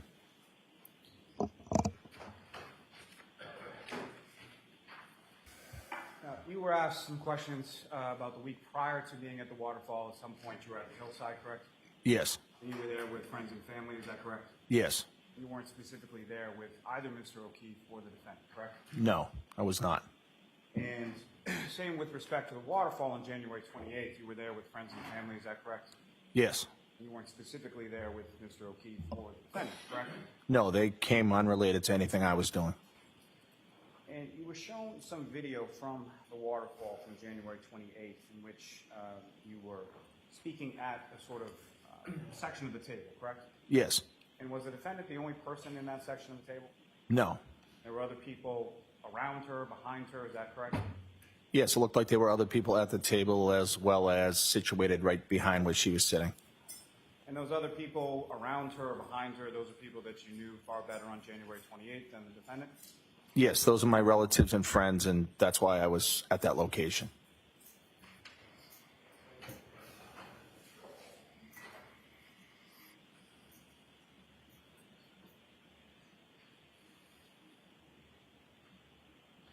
You were asked some questions about going over to Ms. McCabe's house later on in the afternoon of the 29th, correct? Yes. Why did you go over there? I went to Jen's house because she's my sister-in-law. She was going through an awful time that morning, as we all were, and I wanted to be there to comfort her if she needed anything. Because we're so close, I didn't want her to feel like this was too much for her to handle. And again, how long have you known Ms. McCabe? I've known Jen since she was probably 6 or 7 years old. She's like a sister to me. Now, at your home on the January 28th and the January 29th, when people came back after the waterfall, did you at any point in time go into the basement area of your home? No, Did Brian Higgins at any time go into the basement area of your home? not that I know of. Did you see anyone go into the basement area of your home during the time that you were there after coming home from the waterfall? No. Now, you were asked some questions about your dog, Chloe, in that she wasn't great with strangers. What exactly did you mean by that? All I meant was that she wasn't overly affectionate with strangers. She was a heavy dog. Not everybody likes dogs. So if there's going to be people at the house that don't know the dog, they might not particularly want her around them. And were you more concerned about the people in the house that didn't know Chloe, or were you more concerned about Chloe herself? The people in the house. Never has the dog, to my knowledge, been aggressive to anybody except for the time that there was a fight between two dogs. Now, you were shown in Exhibit 66 that was sort of a drawing of your house. Do you recall that? Yes. And had you ever seen that prior to today? No. And do you recall specifically within the drawing or the artist's rendering of your house, there were certain lights on around the garage and the front door? I did notice that, yes. And do you recall whether or not those lights were on when you came home from the waterfall on January 29th? I don't recall, but oftentimes those lights are off, and sometimes the bulbs don't even work in them. And when Ms. McCabe comes into your bedroom sometime after 6 a.m. on the 29th, Yes. that was following a day in which you woke up in New York City and went to a funeral, is that correct? Yes, I went to a funeral that morning in New York. And that was for a fallen police officer from the New York City Police Department? Yes, a police officer in New York that had been murdered while on duty, and that was his funeral. And did you know that police officer whose funeral you attended? Objection. The objection sustained. Next question. Now, with reference to, you then drive all the way home from New York to Massachusetts, correct? Yes. And you went out to a couple of different places, had a couple drinks, correct? Yes. And then went back to your home and went to bed sometime around 2 a.m. or so? Yes, after 2. And so about how long had you been asleep from the time that you dozed off to the time that Ms. McCabe comes into your bedroom that morning? Only a few hours, probably 3-4 hours, 3.5, 4 hours. Now, in relation to waking up that morning, you testified that you did not go outside, correct? Yes. And why not? Initially, when I woke up and I was told what was going on out front, I looked out my window, and I saw some emergency vehicles. I did not see John at that time. I came downstairs with my wife, and she asked, where was John? And Jen said that he was... Sustained. Next question. What was your understanding of where Mr. O'Keefe was when he came downstairs? Objection. Ask it differently, Mr. Lally. In reference to when you came downstairs, what was your understanding of medically what was going on outside your house? Objection. The objection sustained. Was there any reason for you to go outside of your house at that time? No, there was not. At that time, there was no victim out in front of my house. So there was no first aid for me to give. There was nothing I could do. You were asked some questions about the sort of bulkhead in the back of your house, correct? Yes. Where is that bulkhead in relation to the bay windows of the kitchen that you were testifying about? So the bulkhead door is directly under the bay windows in the kitchen. The bulkhead door opens up almost directly into the windows, obviously without hitting them, but it opens up into the front of the bay windows. What you saw as far as that video that was shown to you, that's not what the bulkhead looked like, that's not what the door looked like at that time on January 28th or 29th of 2022? No, those are not the doors we had.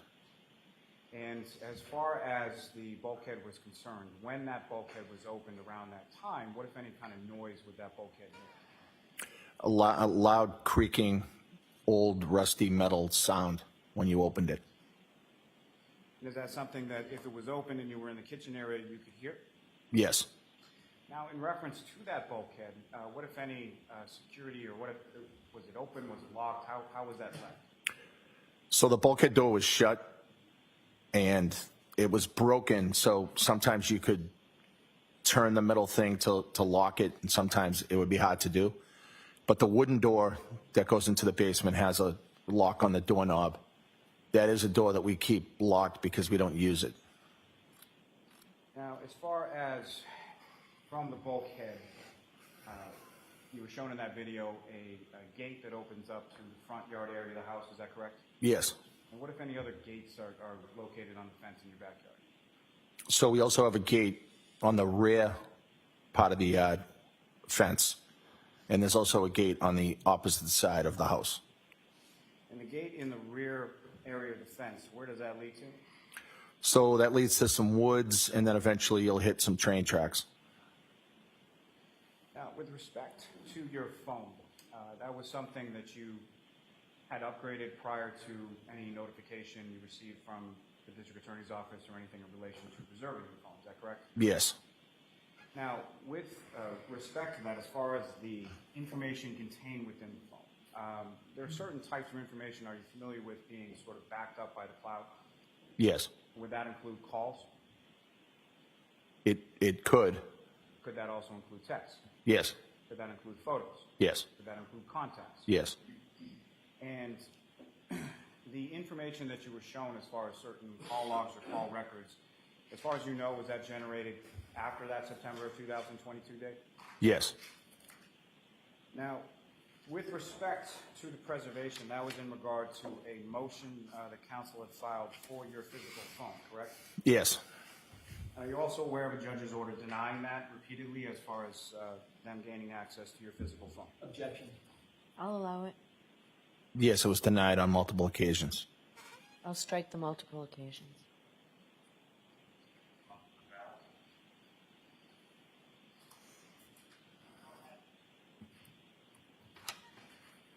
You were asked some questions about boxing, correct? Yes. And the boxing that you did, that was in relation to a group associated with the Boston Police Department, is that correct? Yes. And when was the last time that you were involved in any kind of actual boxing match? close to 20 years ago. Now, with respect to some of the training that you were talking about, with respect to the Boston Police Department, you were given some training as far as defensive tactics, is that correct? Yes. And is that something that is standard, that is sort of given and administered to every Boston police officer? Yes, and within the academy, you go to the defensive tactics training. And that would include Thank- John O'Keefe, correct? Yes.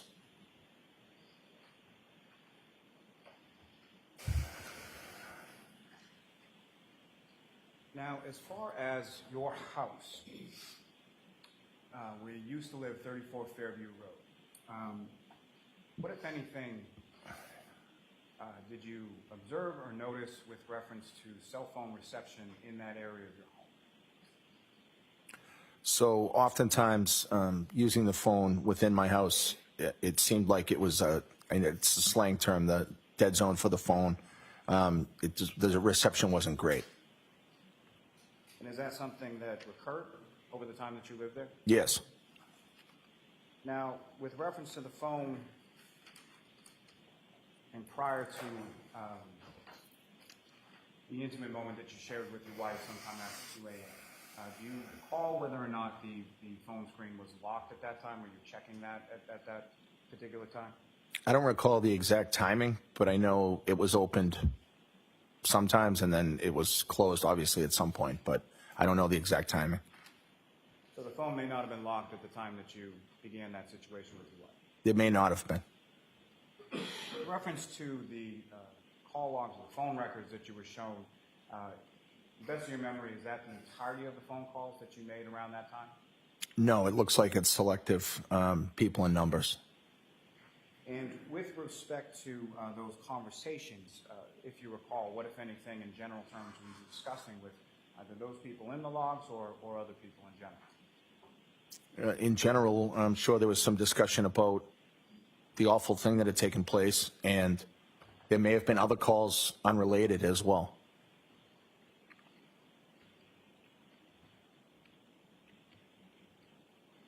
Can I have one moment, Your Honor? Yes.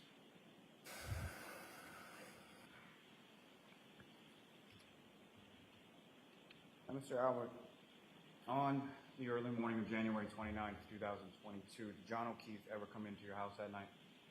John never came into my house that night. He would have been welcomed, and the defendant would have been welcomed with open arms had they come in, and I wish they had.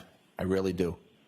Were you ever even aware that John O'Keefe or the defendant were anywhere in the area of your house during that early morning of January 29th? I was not.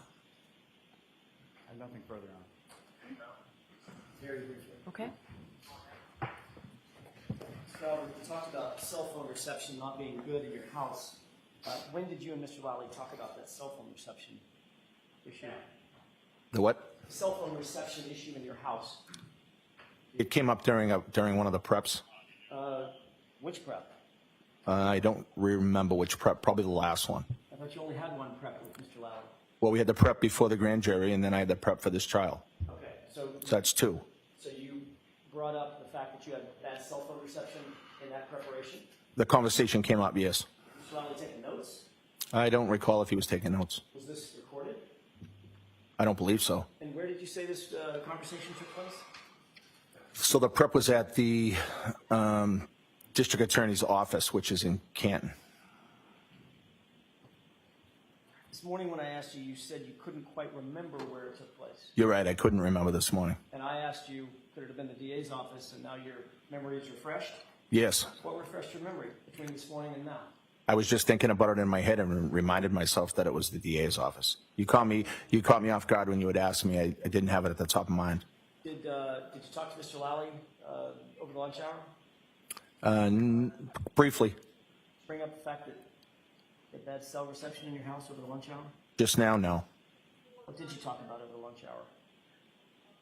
Just how much time I was going to have left on the stand. That was really about it. So you and Mr. Lally talked about the fact that you've been on cross-examination for 2.5 hours, and your conversation consisted of, you probably got another 10 minutes. Yeah, I think he was going to lunch or doing something, so So you didn't talk about the substance of your testimony? no. He didn't tell you what questions he was going to ask you on redirect? Maybe mentioned one thing he may ask me, but that was it. Like, what was that? Just he was going to ask about what happened at the house in the morning. That's, some of the questions on redirect, that's all. Meaning he was going to ask you the question about whether or not John came in the house? No, not necessarily. He Just, asked you about whether or not you had bad cell reception at the house? no. What was he going to ask you? He was going to ask about the morning of the incident, about coming downstairs and why I didn't go outside. Did he tell you what he thought would be helpful for the Commonwealth? Nope. Did he tell you how he thought you should answer that question? No. He did ask you about a situation concerning the motion to preserve, correct?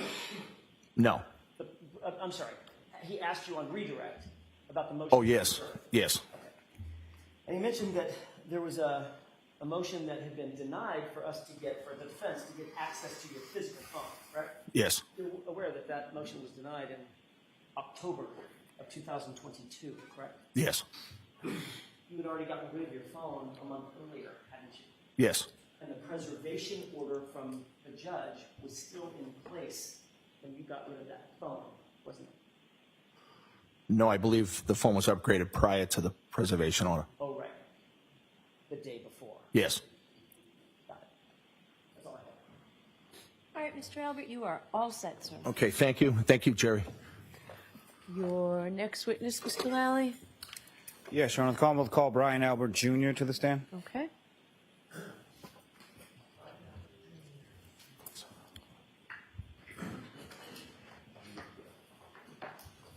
Your Honor, with the court's permission, the papers that were left up there with the last witness, I don't think are marked as anything. I just Okay. return them to counsel.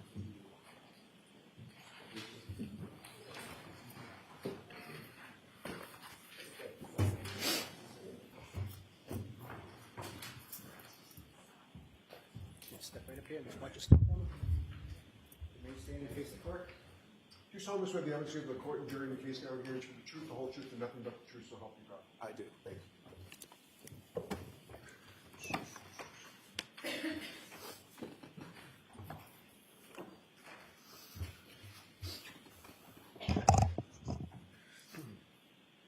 Okay, whenever you're ready, Mr. Lally. Thank you, Your Honor.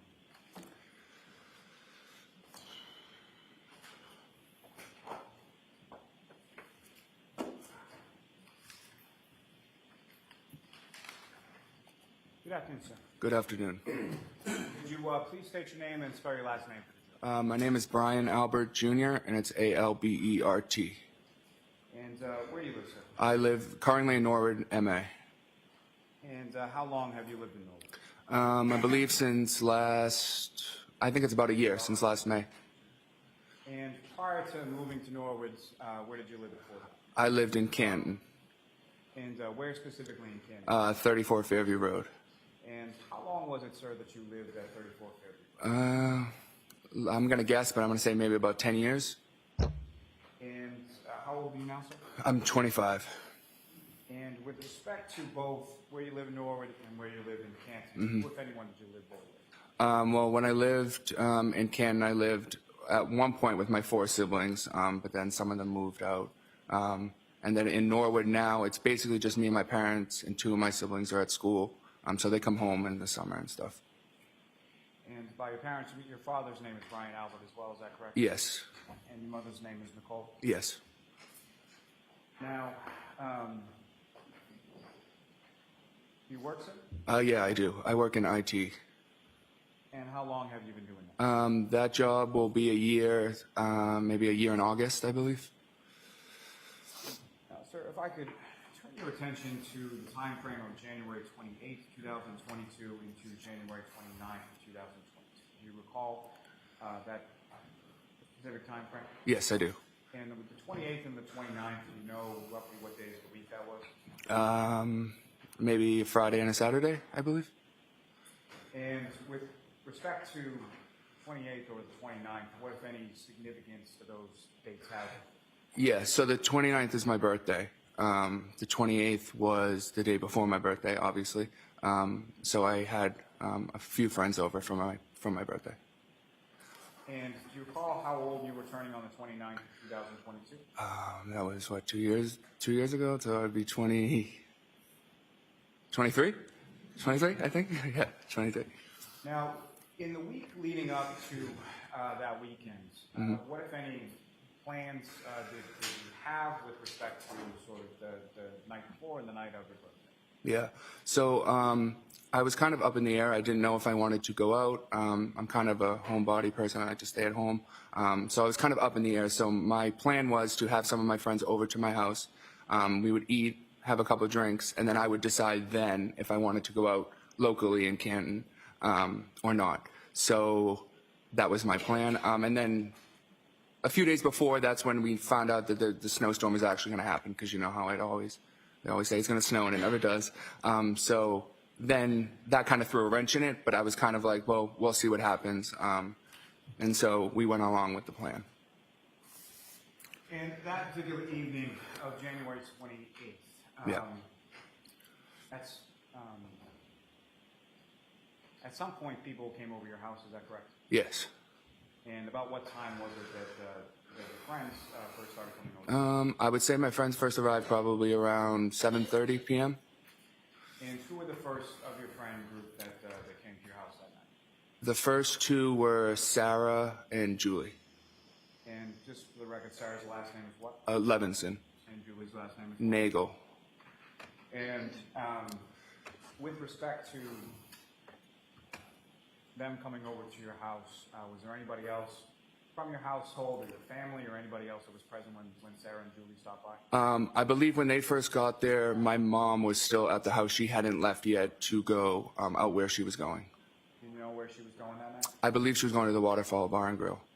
Do you know who, if anyone, she was going there with? Yes, she got picked up by my Aunt Julie.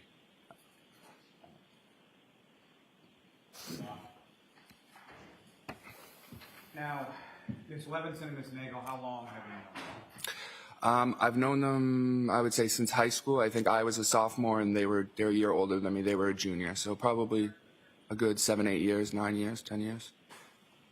In between there. And when they came over your house, what was it that you did?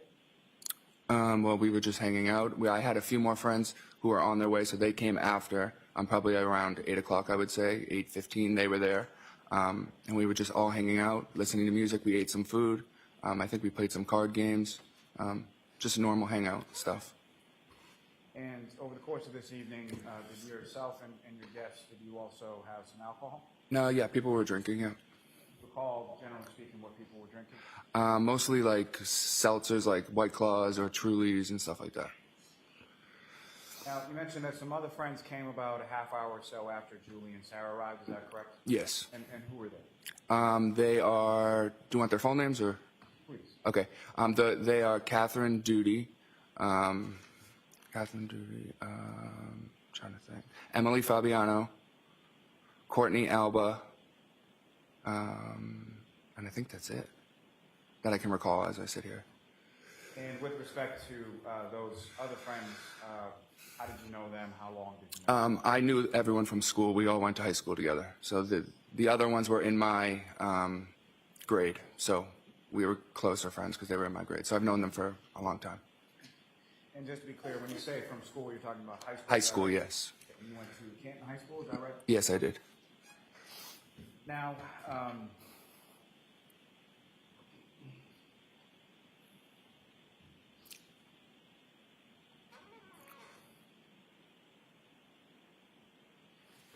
with respect to having your friends over your house, was where sort of within the house were you all sort of hanging out? We would all just kind of hang out probably, I would say, mostly in the dining room. The dining room and the kitchen were kind of like one big open space. So we would be like in the kitchen or the dining room. And sometimes I think we may have like walked into like the family room area, sat down for a little bit, but mostly it was just the dining room and the kitchen. And the family room area, is that visible from the kitchen and dining room area? There's a wall, but there is a doorway, door frame. So you can't see all of the family room, but you can see a good amount of it, yeah. And as far as each of your respective friends that you were testifying from over your house that night, do you have any idea how they got there? No, I don't know. None of them drove. I know that, so I would assume that they got dropped off by someone, but I don't know who. So there wasn't like a pile of cars like out in front of your house at any point during the evening? No, there wasn't. Now, later on that evening, who, if anyone else, came by the house? Well, my cousin Colin arrived at the house at some point. And then my mom and my dad and them came back from the waterfall back to the house at some point as well. Now, with respect to your cousin, Colin, his last name is Albert as well. Yes. And how is he related to you? He is my first cousin. He's my dad's brother's son. And his father would be Christopher Albert, is that correct? Yes. He's older, younger? Is Colin younger than me? Yes. Yes, he is. And about how old was Colin around this time? Maybe 17, I think. So was he in high school around this time? I would assume so, yes. And if you recall, how was it sort of that Colin came over to your house that night? Did he reach out to you at any point? Did you reach out to him? Yeah, I don't exactly recall how he knew. I don't know how he knew that I was at my house, but at some point he did call me and said, "Oh, are you still at your house?" And I said yes. And he said, "Do you mind if I come by?" And I said, "No, of course you're welcome to come by." And with regard to earlier at your house when you indicated that your mother went out to the waterfall, she went out with Julie Albert, correct? And that's your aunt? Yes. And I'm sorry, I asked you about 3 different questions. No, it's all right. As far as Colin is concerned, Julie is Colin's mother. Yes. Do you recall about what time it was that Colin came by the house? I don't recall exactly. I would say maybe closer, maybe 10:45, 11 p.m. And as far as the other people at the house, the women that you had over, did Colin know any of them that you knew of? Yeah, Colin knew some of them just from being in the same town. And Colin's older brother is just 1 year older than me, so Colin's brother is in some of the grade of some of the girls, in the grade of some of the girls that were there. So that's how we knew them. And just to be clear, Colin's older brother is also named Christopher Albert. Yes. And now when Colin came over to the house, as far as the things that you were describing before, as far as hanging out, is that essentially what continued after Colin's arrival? Yeah, he was just another addition. We just were continuing to do the same stuff, hanging out. Now, with respect to within the home, you've mentioned sort of the kitchen, the dining area, and the family room. Were there any other areas of the house that anybody went to during the course of the evening? Not to my knowledge. I mean, there's a bathroom, but it's just off the kitchen. So I assume the bathroom. But that's really it. We didn't go anywhere else than that first floor area. So mainly in the first floor, is that correct? Yes. Did you see anybody at any time go down to the basement? No. Did you see anybody at any time go upstairs? Not to my knowledge, no. Now, you mentioned that at some points your parents and some people that were at the waterfall came to your house. Is that right? Yes. So first a group of my friends had left my house, and I think that was probably around. They were only there for a few minutes while Colin was there, so I would say probably around 11:10. A few select people left the house to go home. So at that point, it was just me, Colin, Julie Nagel, and Sarah Levinson at the house until my parents arrived. And so Courtney, Catherine, and Emily would have left at some point shortly after Colin arrived. Yes. And when your parents came home, if you recall, what was sort of the order of, do you recall about what time that was? I would say that would be right around midnight, I would say, maybe 12:05, 12:10-ish in that area. And just turning back to Colin for a second, do you recall, do you know how Colin came to be at your house? Like how he was dropped, like if he was dropped off? Yeah, yes. Did you know whether or not he drove there, was dropped off there, similar to the other people that you were talking about? Well, I know he didn't drive there, but I would assume he got dropped off. He didn't say how he got there, though. Right, so we'll strike, you don't know how we got there. Okay, yeah. And as far as the order of people that arrived back at your home, who were the first people to arrive back at your home from the waterfall?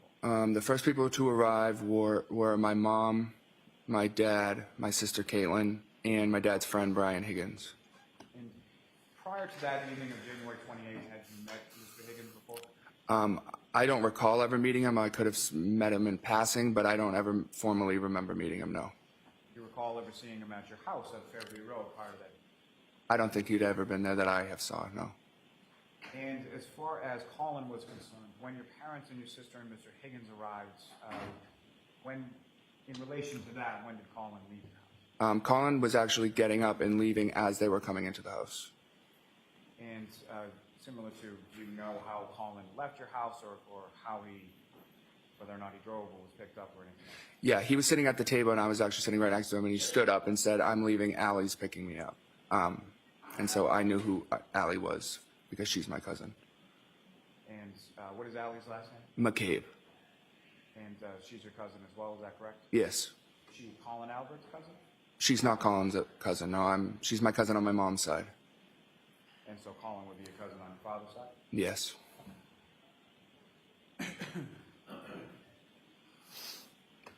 And following your father, your mother, your sister, and Mr. Higgins' arrival at the home, where did they sort of congregate within the home? In the same area that we were, in the dining room, in the kitchen area. My mom got home, and I know she went right to cleaning, because she likes to clean.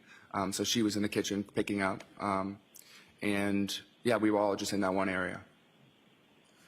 And following their arrival back at the home, who, if anyone else, showed up at your home that particular evening? And then I would say maybe 10 minutes later, my auntie JJ, well, her name is Auntie Jen, but I call her JJ, and Uncle Matt arrived at the house. And, your Auntie JJ and your Uncle Matt, what is their last name? McCabe. And was that, their arrival, was that before or after Colin had left? Colin had already left at that point, yes. And so the alley that Colin was picked up by, what, if any, relationship does she have to your Auntie JJ and your Uncle Matt? That's their daughter. Now, throughout the course of the evening, well, let me ask you this, as far as, when was it that the last person who didn't live at your house on Fairview Road, when was it that the last person left? The last, I wouldn't know I couldn't tell you the time. Well, the last people to leave were Auntie JJ, Uncle Matt, Sarah, and Julie. I don't know exactly what time that would be. I can't even guess. I don't know. And you mentioned your sister, Caitlin, is that correct? Oh, yes, I'm sorry. I was just thinking of her as my sister, like sibling. So she didn't live in the house, so she was the last person to leave. And prior to her leaving is when your Auntie JJ and Uncle Matt and... Yes, yeah. So with respect to after your Aunt JJ and your Uncle Matt McCabe arrived at the house, who, if anyone else, came by the house that you were aware of? No one. Well, let me ask it this way. As far as anybody else following them actually physically come into the house? No one else came into the house after them, no. And at some point, were you made aware of someone out in front of you? I saw someone outside of the house, yes, a car. And what was it that sort of drew your attention to the front area of the house? Yeah, so at some point, my friend Julie stood up and said, "Oh, my brother's outside." Her brother was there to pick her up. And someone made a comment saying, "Oh, no." Not what they said. What happened as a result? Okay. She went outside to talk to her brother. And so I looked out the window at that point, and she was outside talking to her brother, so his truck was there, and I saw another car there as well. And with respect to your friend Julie Nagel, her brother, what is his name? His name's Ryan Nagel. And if you recall the time that Julie gets up and goes outside to talk to her brother, where were you within the house? I was still sitting at the dining room table. And with regard to that area of the dining room table, how was it that you were able to see out in front of the house? There's two windows there, so I just turned around and looked through the blinds. And when you looked through the blinds, what is it that you saw out in front of your house at that time? Yeah, so I saw a truck, which was Julie Nagel's brother's truck, I believe, and that was a little ways, almost like in front of the driveway of the house, and then a little ways in front of it, there was another car that I hadn't recognized before. It was a dark SUV-ish, and that's all I knew about it and could see about it. Now, similar to yourself, who, if anyone else from sort of the group of people, either in the kitchen or in the house, did you observe near a window or a door that was looking on that? I believe my Uncle Matt McCabe noticed the car outside as well. And with respect to the dark SUV that you didn't recognize and what you thought was Julie Nagel's brother Ryan's truck, was there anything in between the truck and the dark SUV that you saw outside? Not to my knowledge, I didn't see anything, no. And as far as the weather, when you looked outside, what, if anything, did you know about the weather? It was definitely snowing. I wouldn't know how many inches, but I would say an inch or two of snow at that point.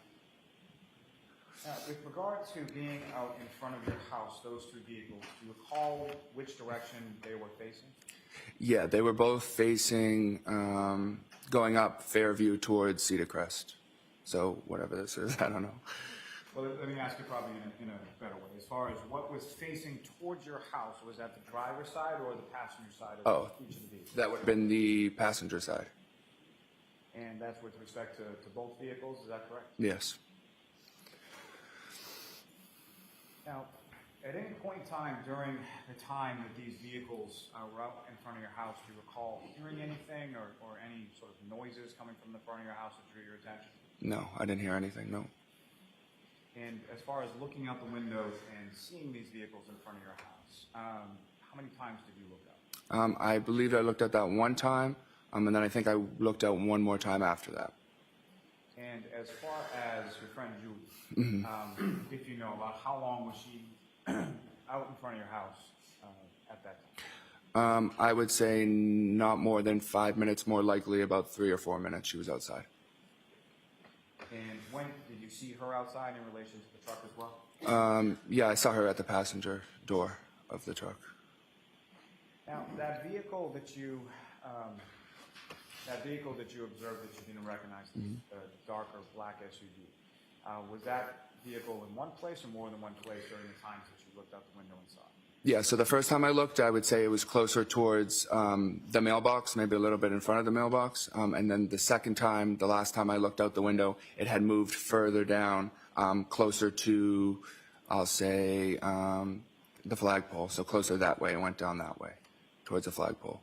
So closer to there's an area in the front of your yard where there's flagpoles, is that right? Yes. Now, as far as when it moved, as far as the weather and the snow was concerned, could you see anything in relation to the roadway in behind the SUV as it, once it had moved from that initial position to the following position by the flagpole? Yeah, I had noticed just some tracks in the snow, indicating that the car had moved up.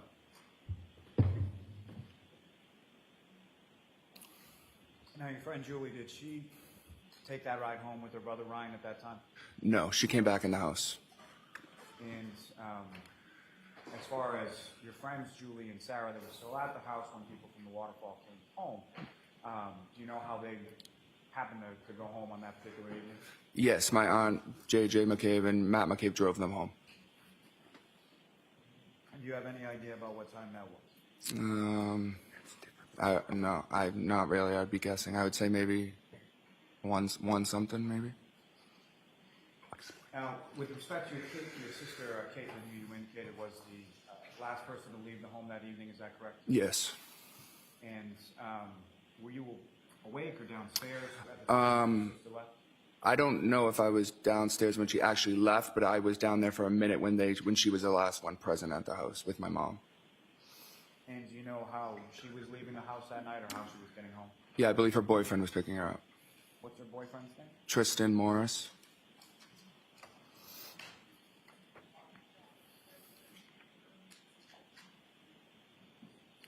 Sir, if I could turn your attention to the following morning. At some point you go to bed. Do you know about what time it was that you went to bed? I would say, I don't know, late 1, early 2 o'clock in the morning. And your bedroom is in the second floor of the house, is that correct? Yes, it is. And with respect to how many bedrooms are up on the top floor?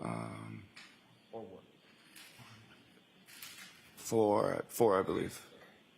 And with respect to your bedroom, where was that in relation to sort of the layout of the house? My bedroom would have been the middle back of the house. So I had 2 windows, but they were in the backyard of the house. So the middle, but the back side. So the 2 windows that from your bedroom face the backyard area? Yes. Now, at any point in time after you went up to your room, same question as before. Were there any noises or anything that drew your attention outside of the home at any point prior to you waking up? No, I didn't hear anything. And if you know about what time was it that you woke up later on that morning of the 29th? I can't recall the exact time. I'd say maybe, I know previous testimony I may have said earlier, but I don't believe it was that early. I would say 7:30, 8 a.m. What was it that woke you up that morning? My dad had knocked on my door. And without anything specifically that you had talked about, following that conversation, where did you go? I just threw on some clothes and I went downstairs into the main first floor of the house. When you came downstairs into the main first floor area of the house, what or who, if anyone, did you see? Yeah, so when I went down there, it was my mom, my dad, my auntie Jen, and my uncle Matt. And about how long were you down in that area of the home? I would say the first time I went down there, I would say I was down there for maybe 15 minutes or so. You said the first time you went down, were there subsequent times after that? Well, yes, I went back up into my room after I was down there the first time, and then I came back downstairs. And at that point, there was no one there besides me and my parents. And that second or subsequent time that you came downstairs that morning, do you know about how long it was after the first time? I would say maybe an hour and a half, 2 hours maybe. Now, with respect to your birthday, as far as what, if any, sort of ritual or thing do you have with regard to your Aunt Julie? Oh, yes. So my aunt likes to get me donuts. It started, I don't even know, probably when I was like in middle school. Because I used to really like donuts. So every birthday she would give me six donuts in a box, in a card. And that was just our ritual. She would bring it over every day, every time it was my birthday. And did you get those, as far as the donuts and the card and everything, at some point on that particular morning? Yes, I believe that when I went downstairs the first time, the donuts and the card were there already, so I had known that she had come by and dropped them off for me. Did you physically actually see your Aunt Julie on that particular morning? No, I didn't see her then.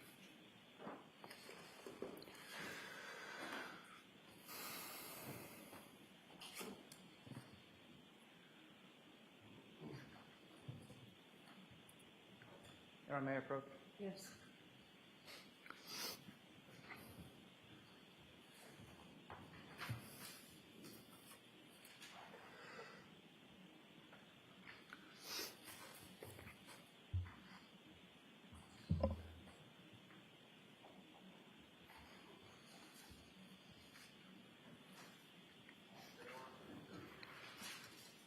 Sir, I'm going to show you a series of four photographs. I just asked you to look at those to yourself and then Okay. look up what you think. Okay.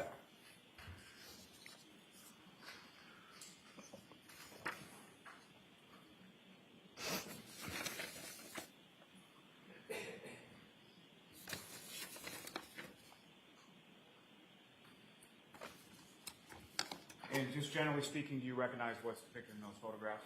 Yes, this is my old residence. Old residence at 34 Fairview Road, is that correct? Yes. And generally speaking, what's depicted in those photographs, is that a fair and accurate portrayal of what the house looked like around that time? Yes. May I approach again, Your Honor?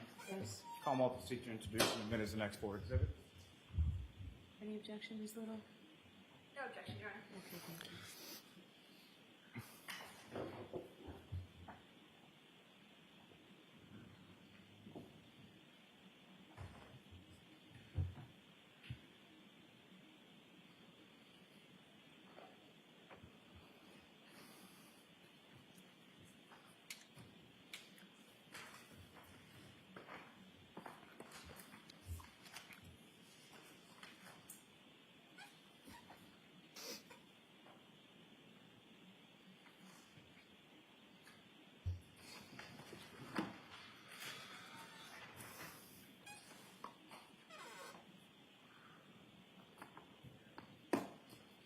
Exhibit 70 through 73.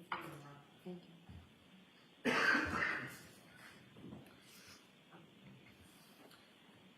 May I return to the witness, Your Honor? Just going to place before you what's now been marked as exhibits 71, 72, and 73. Okay.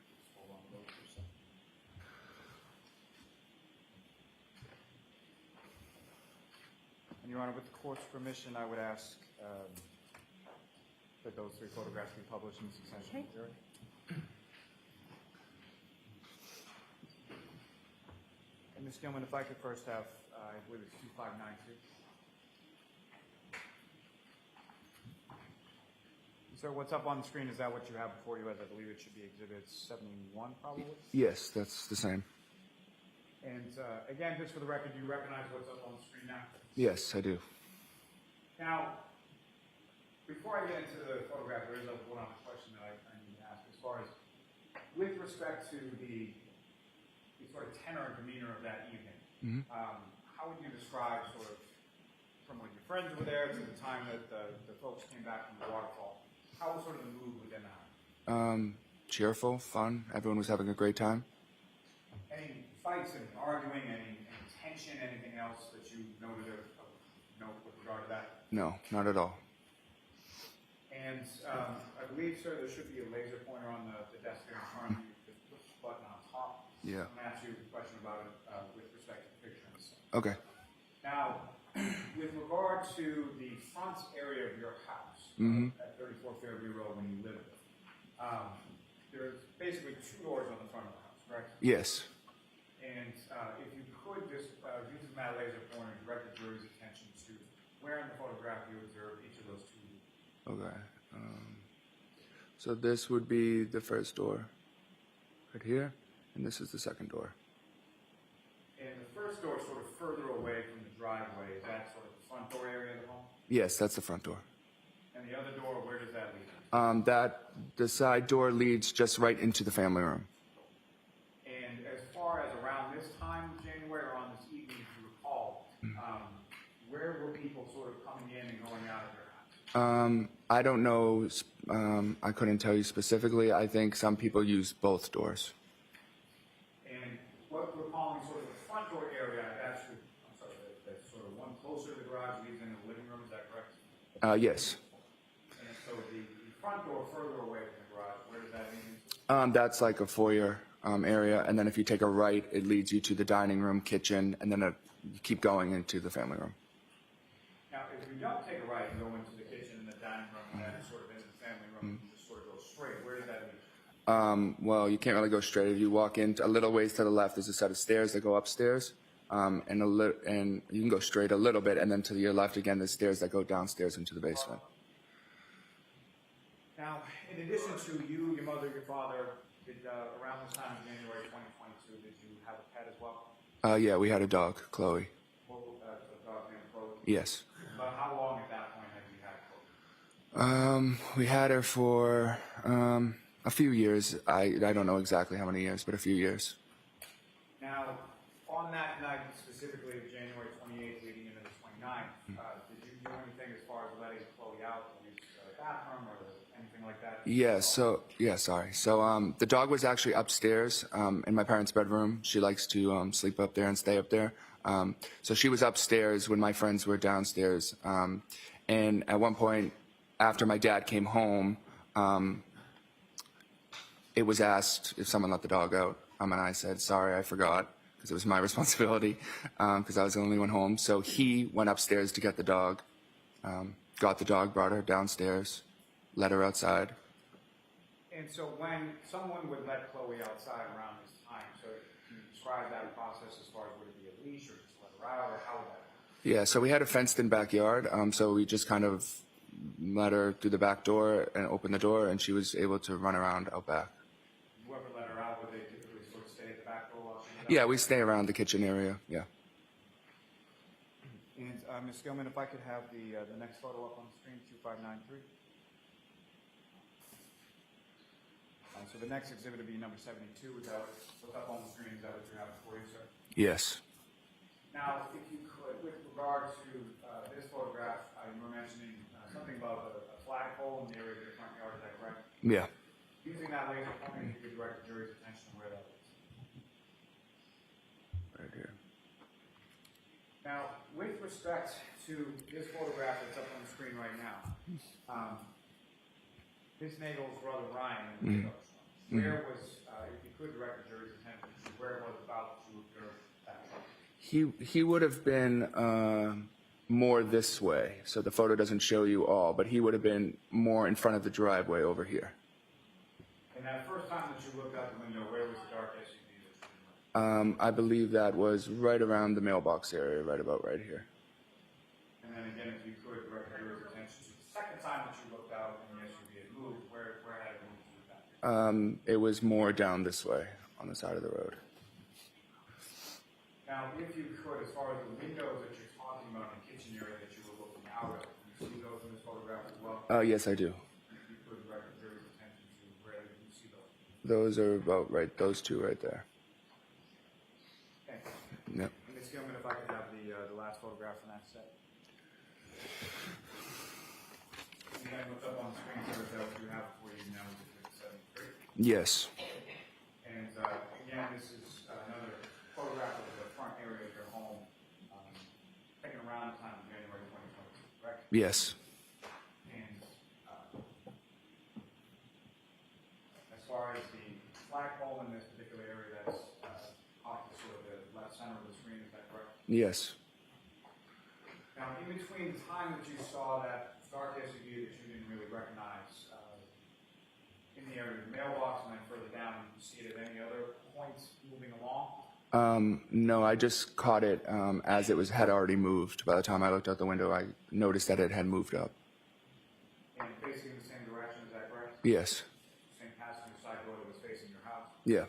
And as far as the dark SUV was concerned, at any point in time did you look out and not see the dark SUV? No, I didn't look out the window again. So for the rest of the evening, you didn't look out the window? No. Now, in reference to the time that expired between the time that you saw it in the area of the mailbox and the time that you saw it over by the flagpole, do you have any idea how long period of time that was? I would say probably within a couple minutes. It wasn't a long period of time that I looked out the window. And as far as you know, your friend Julie, who had gone out to the pickup truck to talk to her brother Ryan, was she still outside around the time that you looked out the second time? She could have been. I'm not sure if she was at that point, but she could have been. And Ms. Gilman, you can take that. May I have just one moment, Your Honor? Yes. Let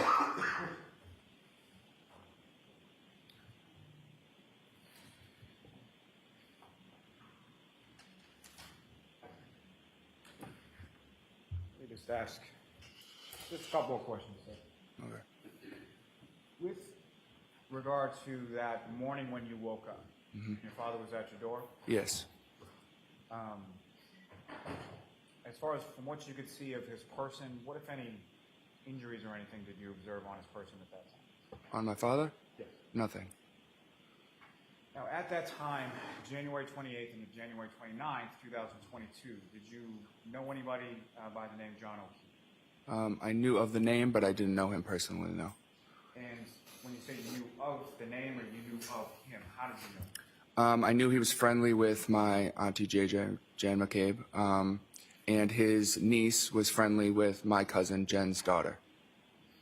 And as far as your cousins, as far as Miss McCabe's daughters, what if any sort of relationship did you have with them, specific to them, beyond sort of your other cousins? Oh yeah. So for a while, I think when I was in college or maybe the end of high school, I would help out because there was 4 girls, so they always had like multiple sports going on and stuff. So I would drive them to and from practices or be there after school if JJ had to be somewhere. So I spent a good amount of time with them and basically babysitting, but more just driving around and stuff like that. And through them, is that how you came to know Mr. O'Keefe's niece, Kaylee? Yes. And you gave her rides to places as well? Yeah, occasionally when she would come back to the house after school, I'd drive her to CCD or whatever. And had you ever met, to your recollection, John O'Keefe or anybody by the name of Karen Reed prior to January 28th? John O'Keefe, no. I mean, he could have came into the house once when I was there at my aunt JJ's house, and we could have said hi, but I don't remember formally meeting him, and I never met Karen Reed either. And on that evening, again, January 28th, or the early morning of January 29th, beyond the people that you've already talked about, and specifically John O'Keefe or Karen Reed, did either of them at any point in time come inside your house while you were there that evening? No, never. Nothing further on. Okay.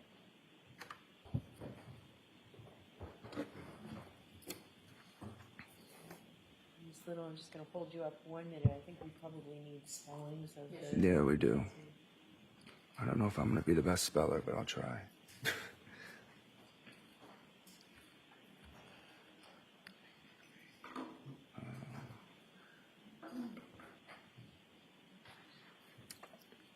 All right. I think that's good. That the first one's correct. Thank You're welcome. All right, thank you, Ms. Little. Thank you, Anna. Mr. Albert, the first time you ever spoke with anyone from the Massachusetts State Police, the Canton Police Department, or the Norfolk County District Attorney's Office was on July 6th, 2023, correct? Yes, I believe so. That's a full 18 months after Mr. O'Keefe's death, correct? Yes. Who was present for that interview? I spoke with 2 troopers, I believe, and my lawyer. Trooper Proctor was there? Yes.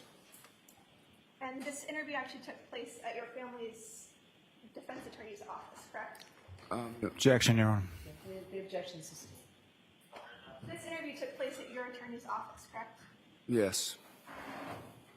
Your sister Caitlin Albert was also present, correct? She was there for some time, but she wasn't when I was interviewing. She wasn't in the room with me. No. And that was also the first time they had spoken with your sister as well about these events, correct? Objection. Sustained. And to be clear, the Massachusetts State Police only interviewed you after you were called to testify before a grand jury Objection. separate proceeding, correct? The objection sustained.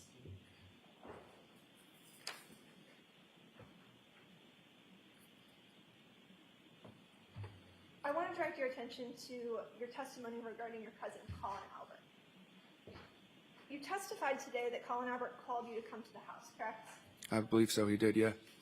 Do you recall some prior testimony in which you said that you all had exchanged Snapchats about what you were doing that night in the house? No, I don't believe I said that. I said for him to know that I was at the house, he could have seen a Snapchat that I had sent, but he didn't ask me on Snapchat if he can come over. I said more of that he had could have seen a Snapchat saying that we were at my house. That's how he knew, because I didn't know how he knew that we were there. You and your cousins frequently communicate on Snapchat, correct? Occasionally here and there. You actually have a cousin group chat on Snapchat, don't you? Yeah, we do. An Albert Cousins group chat. Who else is on that Snapchat? There's all my cousins, a lot of us, a good amount of my cousins. Would that include you, Yep.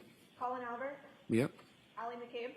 No, she's not an Albert. Do you have a group chat in which Allie McCabe is a member? I believe we have a cousins on my mom's side group chat, yes. But she wouldn't be in that group chat with Colin, no. Understood. And do you still have any of the messages you exchanged with your cousin on January 28th? I don't know. Can you rephrase the question? Do you have any of those Snapchat messages or other messages that you exchanged with your cousin Colin Albert on January 28th? No, I'm not even sure if there was any messages. Not to my knowledge, I don't know.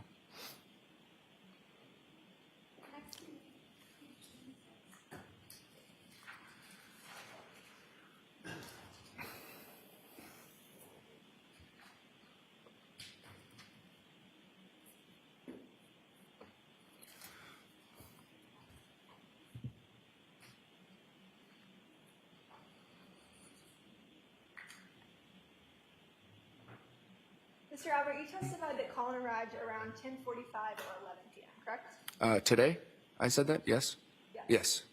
Who else was at the house when the clock struck sort of midnight as it became your birthday? When it hit my birthday, it was just Colin, Julie, Nagel, and Sarah Levinson. Was there any sort of celebration for your birthday when the clock struck midnight? No. What were you guys doing? We were just sitting there. Probably happy birthdays were exchanged, but it was nothing crazy. I'm not a big birthday person like that. And where in the house were you guys at that point? In the dining room area. You testified that your parents and Brian Higgins arrived shortly after midnight with your sister, correct? Yeah, I believe I said around 12:05, 12:10 in that area. Describe what happened when they came into the house that night. they all just walked in the door, and at that point, my cousin Colin was standing up to leave. They passed each other, said hi, and that was it. Mr. Albert, you never actually observed Colin leave in a vehicle from 34 Fairview, correct? No, I didn't see with my eyes, no. In fact, you said you only looked out the window 2 times that night, correct? Yes, that's true.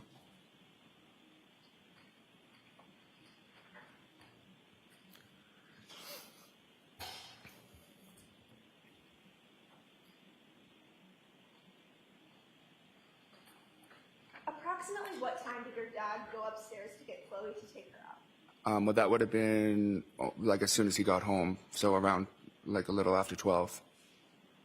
So would that have been before or after Colin sort of walked towards the door? Colin had already already left at that point. Where did your dad go? He went upstairs into his bedroom where Chloe was there, brought her downstairs and went to the back door and let her out. And you were asked by Mr. Lally if your father kind of stands by the door and waits for Chloe before he lets her in. Yeah. But you testified that he was just generally in the kitchen area, correct? Yeah, the kitchen is by the back door. But he's not standing by the door waiting for her. She's an off-leash dog. She can go out, do her business, and you can open the door sometime later, correct? Objection. Can you answer that? Is that correct? Could you say it again, please? Your father wasn't standing by the door staring at Chloe the entire time that she was outside, correct? No, I wouldn't. Not the whole time, no.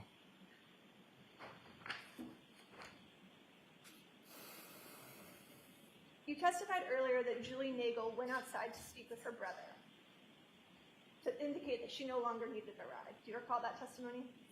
I'm not sure if I said that exactly, but yeah.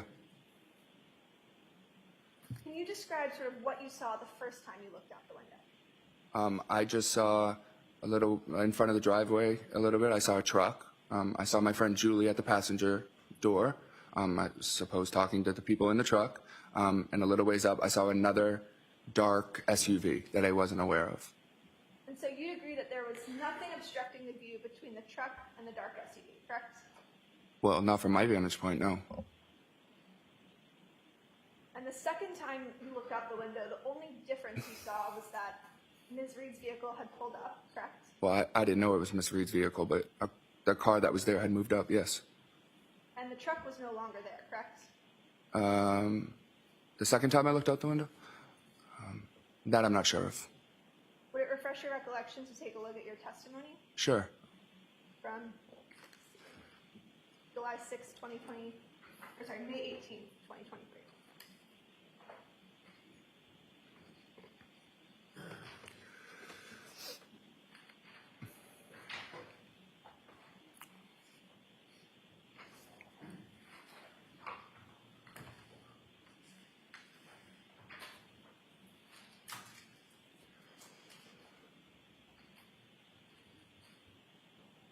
May I put your arm? Yes.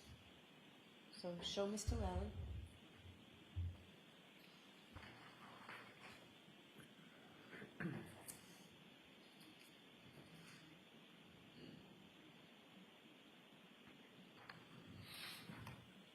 You could just look at this from the lens. Okay. And you can look up when your recollection is refreshed. Okay, yep. Does that refresh your recollection as to what you testified to Sure, yes. on May 18, 2023? Yes. Isn't it true that you said that the second time you looked out, you saw that there was a black SUV that had pulled forward, Yes. but the truck was no longer there? Sure, it seems like I said that then, yes. You also testified earlier that you saw tire tracks in the snow, correct? Yep. Where were those tracks? Just along the side towards the driveway along this way, going up towards the flagpole. And you viewed those tracks kind of leading up towards the flagpole, correct? Yes. So you'd agree that the visibility and lighting in front of the house was good enough that you were able to see tire tracks in the snow, correct? Sure. But you did not see a 220-pound man lying in the snow in your front yard, did you? Objection. Is that something that you saw, sir? No, I didn't see that. Who was in the house the second time that you looked out the window? It would have been my mom, my dad, Brian Higgins, my sister, Julie, Sarah, Uncle Matt. Mr. Albert, you testified on May 18th, 2023 in another grand jury, and you said, quote, "I'm not sure if Brian Higgins was still there. I know he left at some point." Do you recall that testimony? I mean, I know he left my house at some point. I just don't know exactly when it was. You were asked specifically at the time that you looked out the window who was there, and you said, "I'm not sure if Brian Higgins was there." Yeah. Isn't that correct? Okay, if I said that, yes, because I was not sure. I'm still not sure that if he was there or not. So you're not sure whether Brian Higgins was there when you looked out the window, correct? No. I'm not sure. You have no independent recollection as you sit here today where Mr. Higgins was when you looked out the window, correct? No. You also didn't recall Mr. Higgins ever saying goodbye to you or your group, correct? I believe that's true, yeah. In fact, you actually testified before another grand jury on May 18th, 2023, that at some point Mr. Higgins just wasn't there anymore. I must have gone to the bathroom or something. I came back and I said, "Where did Higgins go?" And they said he left, correct? Sure, yes. You also testified before that grand Objection, Your Honor. So, yeah, I'm going to see it, Tybart, if you could bring that, please.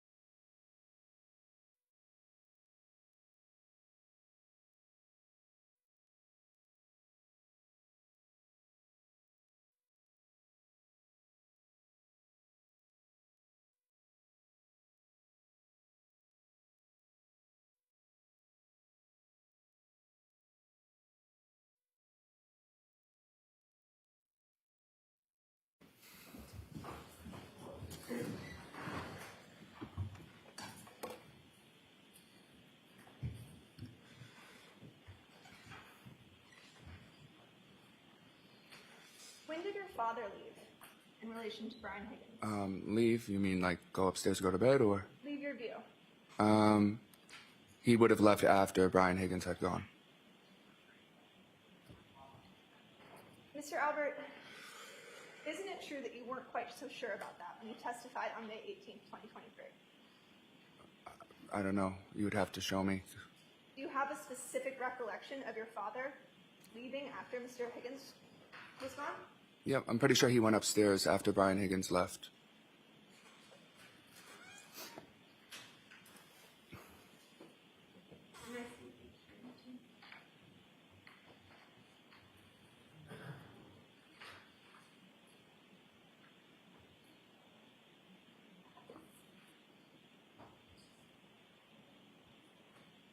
Mr. Albert, I'd like to show you.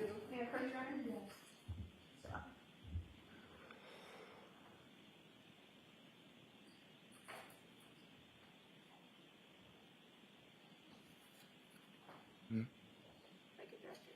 Right here? Okay, all right.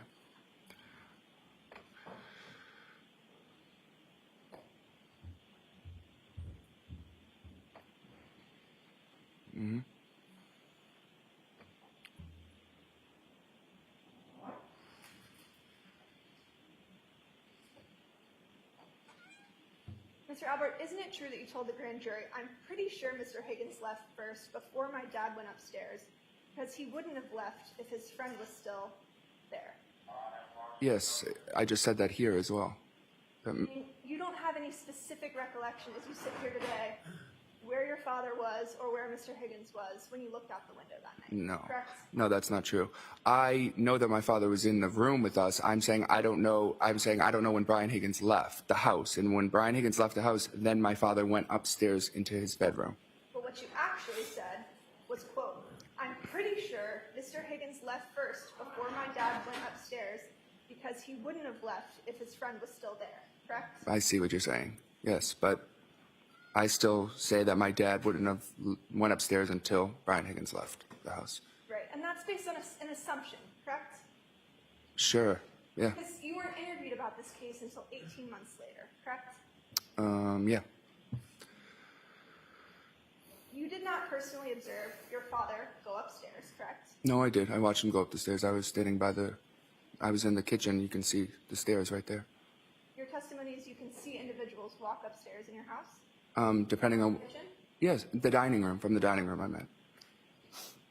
There's actually a wall that kind of blocks the dining room to the stairs, correct? Not if you're sitting at the 2 chairs with your back to the windows. If I was sitting in the long chair right here, the stairs would be right here. I could easily see. It's through the doorway. But as you sit here today, you don't know what time that happened, correct? No, I don't know the time, no.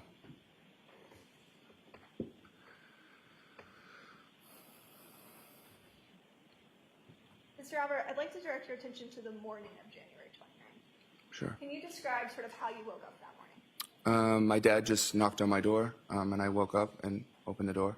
You didn't hear any dog barking? No, You didn't see any emergency vehicles?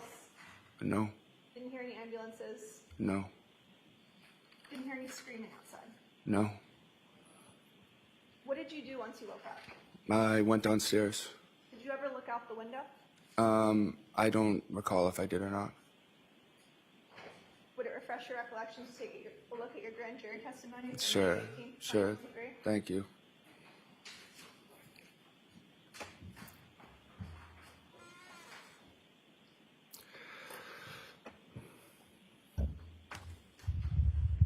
Tell Mr. Lally what page or something. It's lines 8 through 12.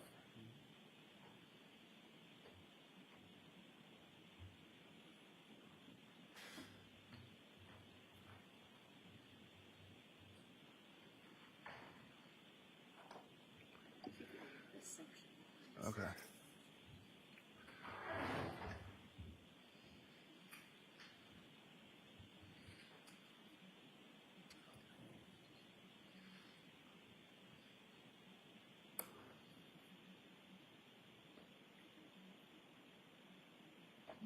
Yep. Is your recollection refreshed? Sure, yeah. Why didn't you look out the window that morning? Well, I say here that I just would give me anxiety to look out the window. Is there a reason that you didn't want to look outside? I'm just an anxious person, and I got overwhelmed. I think most people would be overwhelmed in that situation. Did you say that this was kind of a new thing for you, for cops and police to be at the house? Yeah, that's never happened before. I've never had cops at or near my house. And it made you overwhelmed, correct? Yeah, I get overwhelmed easy, so. Mr. Albert, how many times did you discuss this case with members of your family before you spoke to the Massachusetts State Police on May 18th, 2023? I don't have an answer for that. I don't know how many times. Hundreds? We talk about it pretty decent. I mean, considering, yeah. What members of your family have you discussed this case with? My parents, my sister, occasionally my aunt, JJ, and Uncle Matt. Would you say it's been hundreds of conversations? Well, I guess you can, I mean, you'd have to split it up and quantify what conversations were about the actual case and what conversations have been the harassment we faced since then. And all of these discussions took place with you and members of your family prior to your interview with the Massachusetts State Police, correct? And no, we've talked since then. You continued to speak with them about this case Not, since your interview. I don't know what you mean by this case. This case meaning the actual case at hand, or just the case about the harassment we faced? I'm talking about what happened on January 28th and January 29th. But there's really nothing to talk about those specifics, no, because we have nothing to say about that. We weren't part of it. Mr. Albert, you looked out the window multiple times on January 29th, correct? Twice, I think I said? You never heard any sort of commotion outside. No, You never heard screaming, yelling, or the screech of brakes in the front yard. no. You never saw a 220-pound man in dark clothes in the white snow on your front lawn. No, But you did see those tire tracks. I did. No further questions. Okay, Mr. Lally? No redirect, Your Honor. Sorry? No redirect. I'm all set? All right, Mr. Albert, you are all set, sir. Thank you.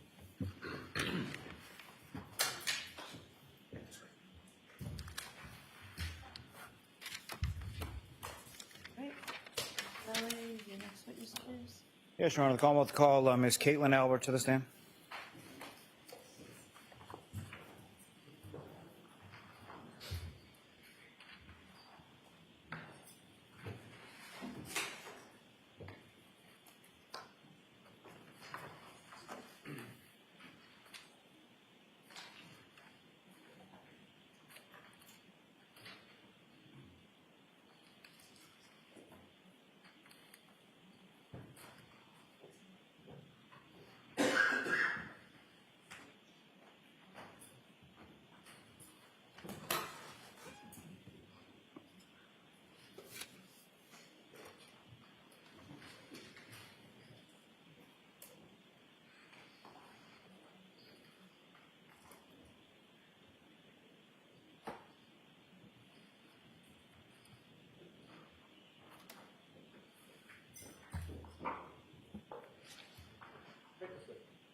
Step right up here and just watch your step for me.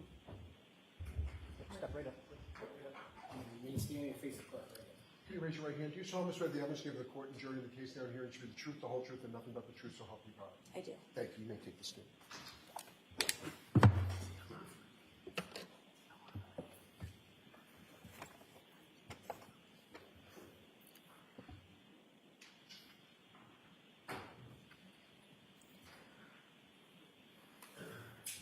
Go ahead, Mr. Lally. Thank you, Your Honor. Good afternoon, ma'am. Good afternoon. Could you please state your name and spell your last name? Sure. Caitlin Albert, CAITLINALBERT. And where do you live, ma'am? I live in Easton, And how long have you lived there? about 3 years. Who, if anyone, do you live there with? I live with Tristan Morris, my boyfriend. And you and Miss Morris, about how long have the two of you been dating? Almost 8 years. Now, prior to living in Easton, where was it that you lived before that? I lived in Canton, And specifically, where in Canton did you live? 34 Fairview Road.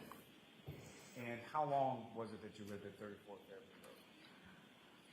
Jeez, I lived there from about 2011 to 2021. And that was a family home, is that right? Yes. And who did you live at 34 Fairview Road with? My mom, my dad, and my 4 siblings. And your mom's name is Nicole, is that right? Yes. And your dad or your father's name is Brian Albert? Yes. And how many siblings did you have, I'm sorry? I have 4. Are you the oldest? I am. And do you work? I do. What do you do for it? I work for the Massachusetts Attorney General's office in the Medicaid Fraud Division. And how long have you been doing that? Almost 3 years, I think. In September, it'll be 3 years. Now, ma'am, if I could, excuse me, turn your attention to January 28th, 2022 to January 29th, 2022. Do you recall that time frame? I do. And do you recall what days of the week they were? I actually am not sure that I recall the exact days of the week. Maybe Friday or Saturday. Fair to say around the weekend time? Yeah, weekend, definitely. And as far as your family is concerned, the 29th, what, if any, significance does that take? That would be my brother's birthday. And which of your brothers is it whose birthday that was? Brian Albert Jr. And is beyond Brian Albert Jr., just for sake of my own lack of confusion, is there some other name that you would call him as far as differentiating him between your brothers? Little Brian, sometimes, even though he's not so little. Okay. And so during the course of that week, sort of leading up to the weekend, what, if any, discussion did you have with your mother or anybody else in your family in regard to little Brian's birth? So leading up to that weekend, I was aware that my brother might have like a friend or two over the house for his birthday. And then I had spoken with my mom and my aunt, Julie Albert, about maybe going to a local Canton bar, grabbing some food and some drinks, and just kind of seeing where the night takes us, and then maybe ultimately going back and seeing my brother for just to say happy birthday, kind of end the night that way. As the week went along, what, if anything, sort of affected or changed plans in reference to that? Nothing that I can really think of. Nothing really changed. I mean, that was sort of, I don't remember exactly how the plan came about, that we were going to, you know, go get food and that my brother was going to have friends over, but I believe that that was always sort of our plan. And so specifically on the 28th, at some point you came to Canton, correct? Yes. And do you recall how you came to Canton and where was it that you went first? So I can't say for sure. From what I remember, I believe that my boyfriend Tristan and I went straight from Easton to the waterfall and actually got there before my mom and my aunt Julie, from what I can remember. And then my mom and Julie ended up meeting us there, and that's when we sort of started just kind of like hanging out, ordering food, some drinks, and we were there for a little bit, just the four of us. And do you recall about what time it was that you got to the waterfall? Unfortunately, I can't remember an exact time, but it would have been around like dinner time. So if I had to guess, maybe like 6. And as far as drinking was concerned with that night, you were at a bar and you weren't driving, correct? Oh, yeah, no, I was not driving. And do you recall specifically what kind of drinks you had or what you had to drink that night? I believe that night I was drinking White Claw, I think. And your boyfriend, Mr. Morris, as far as what, if anything, was going on with him that night, as far as how long was he at the water? Yeah, so we were aware that it was likely going to snow that night. So my boyfriend Tristan had gotten offered to do some like plowing or shoveling. So he knew that he was going to have to probably be up for the majority of the night into the morning doing some shoveling. So he didn't stick around at the waterfall for too long. I think he had some food, maybe like 1 or 2 drinks, and then he actually ended up going home. And you stayed at the waterfall after he went home? I stayed there, yeah, with my mom and my aunt Julie. And if you recall, as far as that evening at the waterfall, what, if anything, was going on as far as like live entertainment? I want to say that there might have been a band. I just don't want to say for sure, but I think I do recall a band coming in and setting up, and yeah, I think that there might have been one. Now, as far as the evening progressed and went on, who, if anyone else, came into the waterfall and sort of joined your group when you were there? Sure. So I can't say for sure like times of people arriving or order of people arriving, but I know at one point my uncle Chris Albert, he ended up joining us. He owns a pizza shop across the street. So when he was done working, he came and joined us. And then my aunt Jen McCabe and her husband Matt McCabe joined us. And then at some point, my father, Brian Albert, and his friend, Brian Higgins, also joined us. So at one point in time, I'm not sure the order of which, everybody came in or the time that they came in, but at some point we were all kind of there hanging out. Now, and your father and Mr. Higgins, do you know where they had come from or where they were coming from? Yes, I believe they were coming from New York from a funeral. And I remember I had asked my mom, like, is Dad going to stop by? And she was like, I don't know. He's tired. He's coming back from New York. And I was like, oh, I want to see him. So I think I convinced him to come. And then Brian Higgins just kind of tagged along from what I can remember. Now, as far as Mr. Higgins was concerned, is that someone that you were familiar with prior to this evening on the 28th? I knew of him and I had met him a couple times, but nothing more than that. And as far as you're aware, the house that you, for lack of a better term, grew up in or spent some formative years in, had Mr. Higgins ever been over to that house at 34 Fairview when you were there? Not that I know of. Now, at some point later in the evening, who, if anyone else, came and sort of came up to your group or joined you while you were at the wall? So from what I can remember, I remember sitting at like a high top table, and it was me and my mom sitting next to each other, and we were facing like the front door of the waterfall. And I recall a man and a woman walking in, and at first I didn't know who either of them were, but I noticed that the man started talking to like some of my aunts and uncles that I was with, and he seemed friendly with the people that were in our group. So I had said to my mom, like, oh, who is that? And she said, oh, that's John O'Keefe. And I had known of him because I knew his story about his niece and his nephew and his family. So I had known of him but had never met him before. And so then I just assumed that the woman that was with him was his significant other, girlfriend, wife. I didn't know. So then, I didn't really speak to either of them. I think at one point, John came up to me and my mom and asked, like, do you guys need anything? Do you need a drink? And we said no, and that was pretty much it. And so when you say you knew of John O'Keefe and sort of his story as you related, do you recall how it was that you came to know anything about Mr. O'Keefe?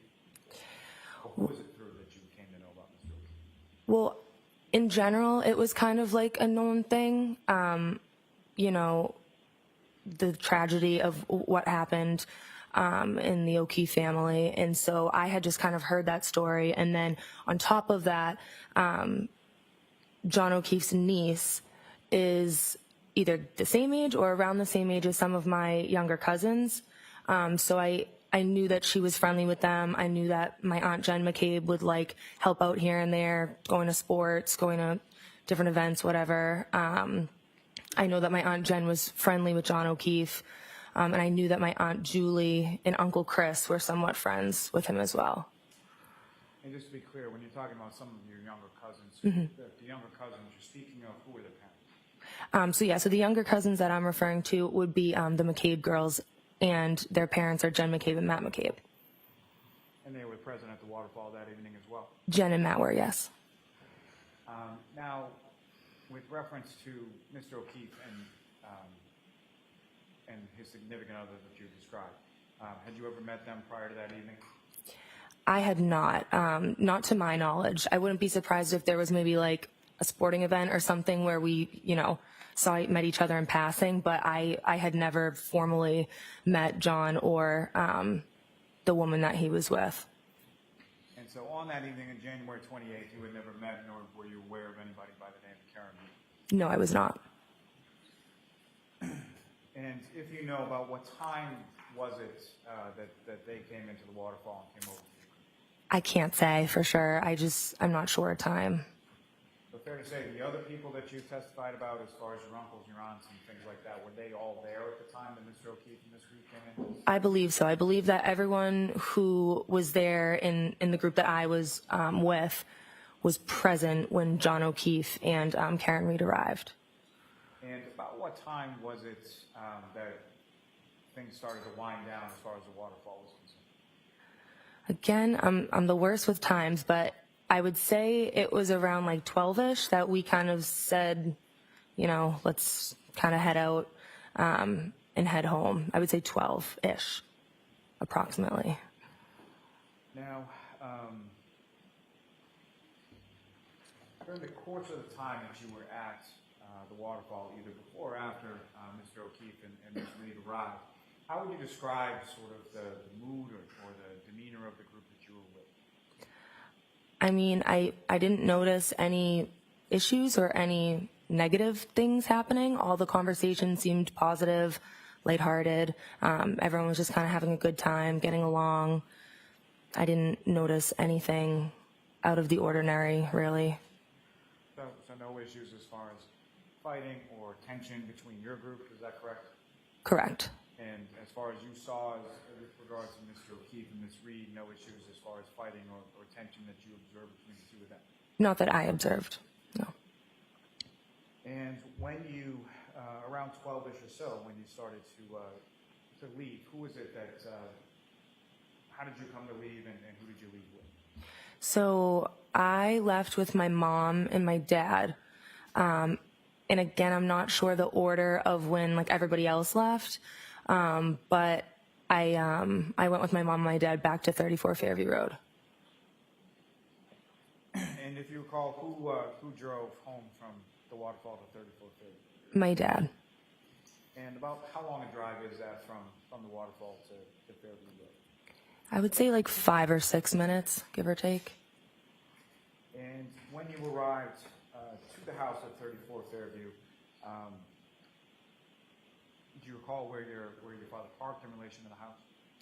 From what I can remember, he parked in the driveway. Yeah, the driveway. And if you know about how many other cars were in the driveway when you parked? I'm not sure. I know there was at least like 1 or 2, but I can't say for sure. I just don't really remember how many were in the driveway at the time. I had like younger siblings in college at the time who would sometimes take some of the cars, so I just don't remember for sure. And if you know, essentially, within the driveway, there's a garage at the end of the driveway, is that correct? Yes. And there's a door on the left, door on the right, is that right? Yes. And do you recall whether or not your father pulled in the driveway on the left side or the right side in relation to those doors? I don't remember. And when you came into the house, do you remember how it was that you came from the vehicle to the house? Yes. From what I remember, I went in the front door. So I would have gotten out and walked on the brick path over to the front door area, walked up the steps, and then walked through the door that enters into like a foyer area.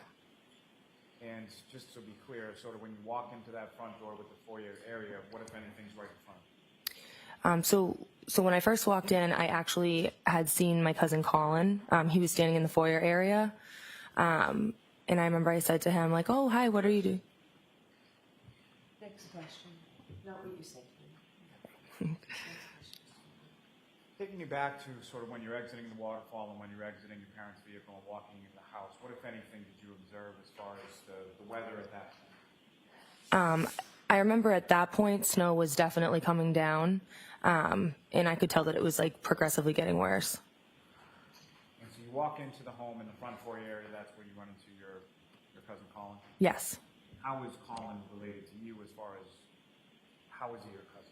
So Colin is Julie Albert and Chris Albert's son. So he's my first cousin. And when you walk in, you sort of bump into him. Where was it that he was? He told me that he was headed. Not what he told you. Where was he going? To my knowledge, he was going home. Objection. Oh, wow. Next question. Next question. From the time that you walked in and bumped into Colin sort of in the foyer of the home, how long was it that he was in the home while you were there? I would say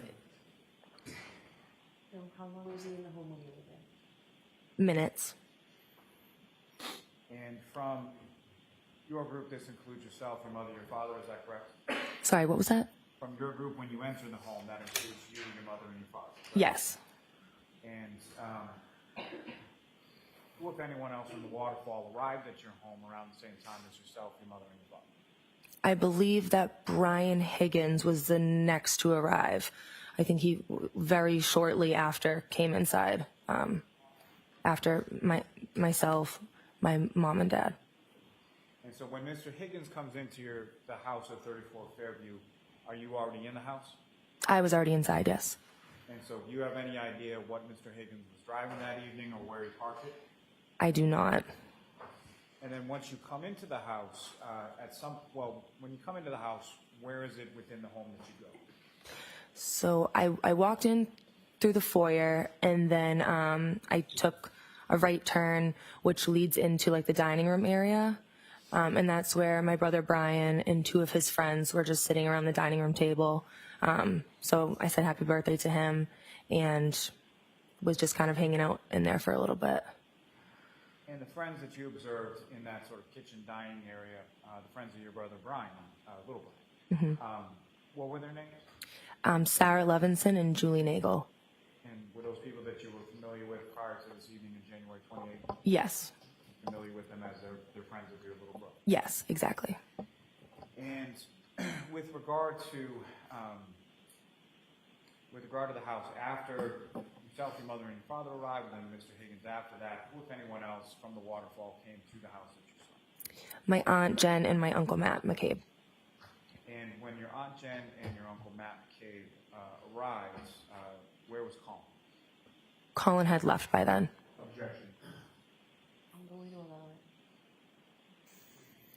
it. And when Mr. and Mrs. or your uncle and your Aunt McCabe come in, where is it that they go within the home? I believe they did a similar thing. They either entered through the dining room or through the kitchen area, but the dining room and the kitchen are like open floor, kind of all the same room. So we were just all kind of hanging out in that area. And if you know about how long a period of time were you at your parents' house on Fairview Road that evening? I would say hour 45, latest 2 hours, but around like an hour and a half, an hour 45. But yeah, I can't say for sure. It's an estimate. And for the balance of the time that you were there, were you in that same sort of kitchen dining room area? Yes. And what is it that you were doing as far as you and the group doing in that area of the house? We were just kind of hanging out. I remember that my mom had grabbed like a small speaker and put some music on. We had a couple drinks and everyone was just kind of like having a good time, hanging out. We said happy birthday to Brian and that was kind of it. And Ms. Albert, at any point in time when you were let me ask you this first. As far as the sort of demeanor or mood within the house, similar to how I asked you at the waterfall, did any of that change once you returned back to your parents' house at Fairview Road? No.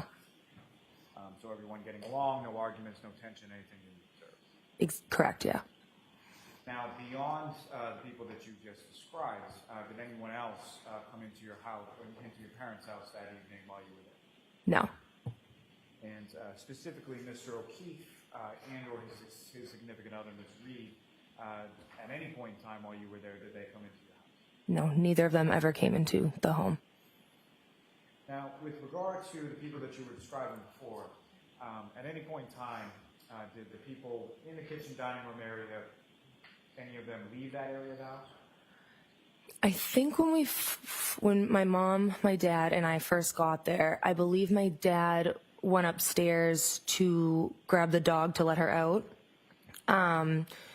So he did that, and then I think there was another period of time where my dad might have been showing, or maybe my mom or my dad were showing Brian Higgins like family photos of one of my brothers who's in the Marines.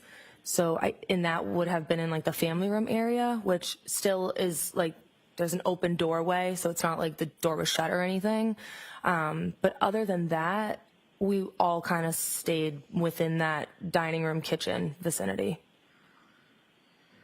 Now, with reference to the dog, that was a family dog, is that right? Yes. And your family had the dog when you still lived on Fairview Road with your parents? Yes. And what was the dog's name? Chloe. And with respect to letting the dog out, can you describe to the jury sort of what that process entailed? Was it on a leash, or how would the dog be let out?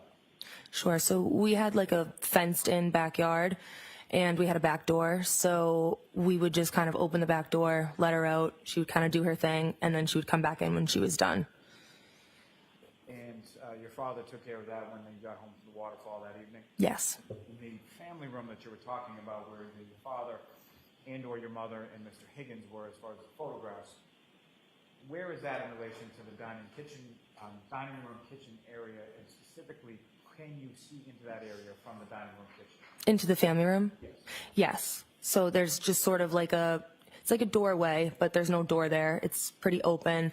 And if you're standing in the dining room or the kitchen, you can see into the family room for the most part. Now, you at that point were not living at the address on Fairview Road, is that right? Correct. And as far as the people that were at the house who did not live at the Fairview home on that night, who was the last person to leave? I was the last person to leave. And prior to your departure from the house, sometime hour 45 or so after you got there, can you describe the order in which the other people that you just described were there? What order did those be? I don't remember the order in which everybody left, but I do remember that Sarah Levinson, Julie Nagel, my Aunt Jen, and my Uncle Matt, they all left in one car, and then Brian Higgins left. But I just don't remember the order in which it was probably within like a couple minutes of each other, but I just don't remember exactly who left first. And then I left pretty shortly after everyone else as well. Now, during the time that you were hanging out in that dining room kitchen area of the home, at any point in time was your attention drawn to the outside of the house? Did you hear anything, see anything outside the house? I did not. And with respect to the front area of the house, at any point in time, was there any discussion that you recall about anything going on in that area? I don't recall a discussion going on about anything happening out front, except for at one point, No, let me hear her answer first. Except for what, at one point? At one point, I remember that Julie Nagel's brother was supposed to pick her up. So I knew that there was some communication where she told him, never mind, you don't need to pick me up.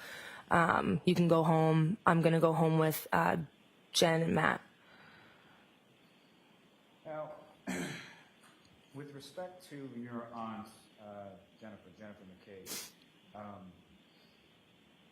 what, if anything, do you recall her doing with, do you recall her having a cell phone that night? I do.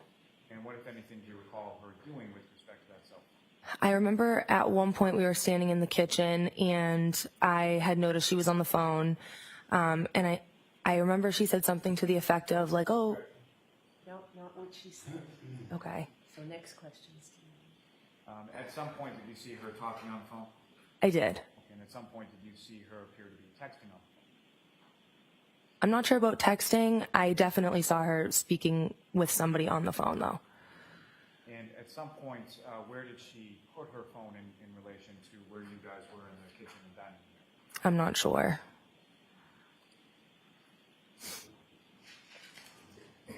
Recall any sort of charger or anything like that in that area of the home? I don't.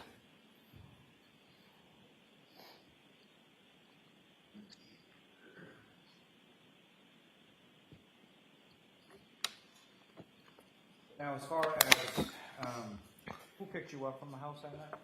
My boyfriend. And Mr. Morris came to the house on Fairview Road and picked you up at some point, about an hour and 45 minutes or so after you arrived there, is that correct? Yes. And recall what Mr. Morris was driving on that particular evening? I remember that he actually was driving my car, which is a 2019 white Jeep Cherokee. And what kind of car did Mr. Morris have at that time, if you recall? At that time, he had a very old, I want to say like 2012 Ford Taurus. So that's why he took my car, because the Taurus wouldn't have been good in the snow. And how was it that you came? Did he call you, text you? How did you know that he was there? I believe that we texted, and that's how I was informed that he was out front. So you receive a text, something to the effect of here, and then you go outside? Yes. And when you went outside, if you recall, what was the weather like when you were coming out of the house? When I walked outside, I remember, again, the snow was coming down a lot. I remember, like, sort of trying to watch my step because the stairs in the brick path were pretty snowy, and I didn't want to slip. So as far as weather, yeah, I remember it was actively snowing, and I was trying not to slip. And that's pretty much what I can remember. And do you recall where it was that your boyfriend, Mr. Morris, parked the car in relation to the house when he arrived? I believe he parked in the driveway. So you would have come down the steps, down the walkway to the driveway area, correct? Yes.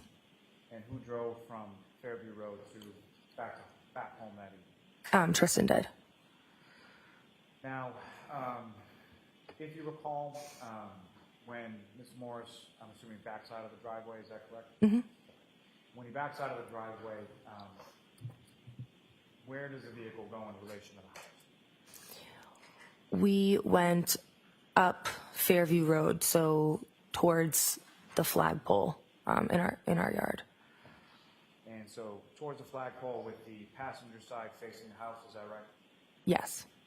And if you recall, as Mr. Morris is driving away from the home, what, if anything, with respect to the weather, did he have to employ within the car? I remember the windshield wipers were on, and I remember he was driving very cautiously, 10 and 2. And I remember thinking to myself, oh, the snow is coming down pretty hard. And as you drove past the house, were you looking outside or looking at the house or the front lawn area of the home? I was not. Once I got inside the car, my attention was on him, and we were having a conversation, so I hadn't been looking out the passenger window towards my house at really any point. So your head was turned towards your boyfriend who's driving the car to the left of you as he's driving away from the home? Yes.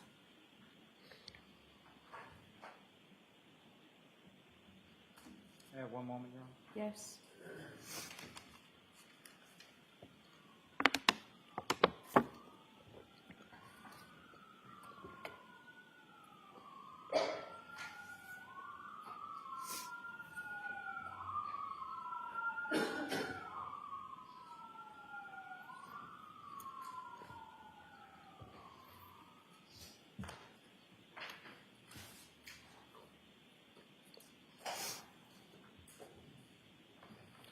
Nothing further, Your Honor.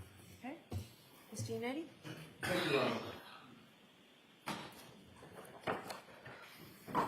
Good afternoon, ma'am. Good afternoon. So, Ms. Albert, you were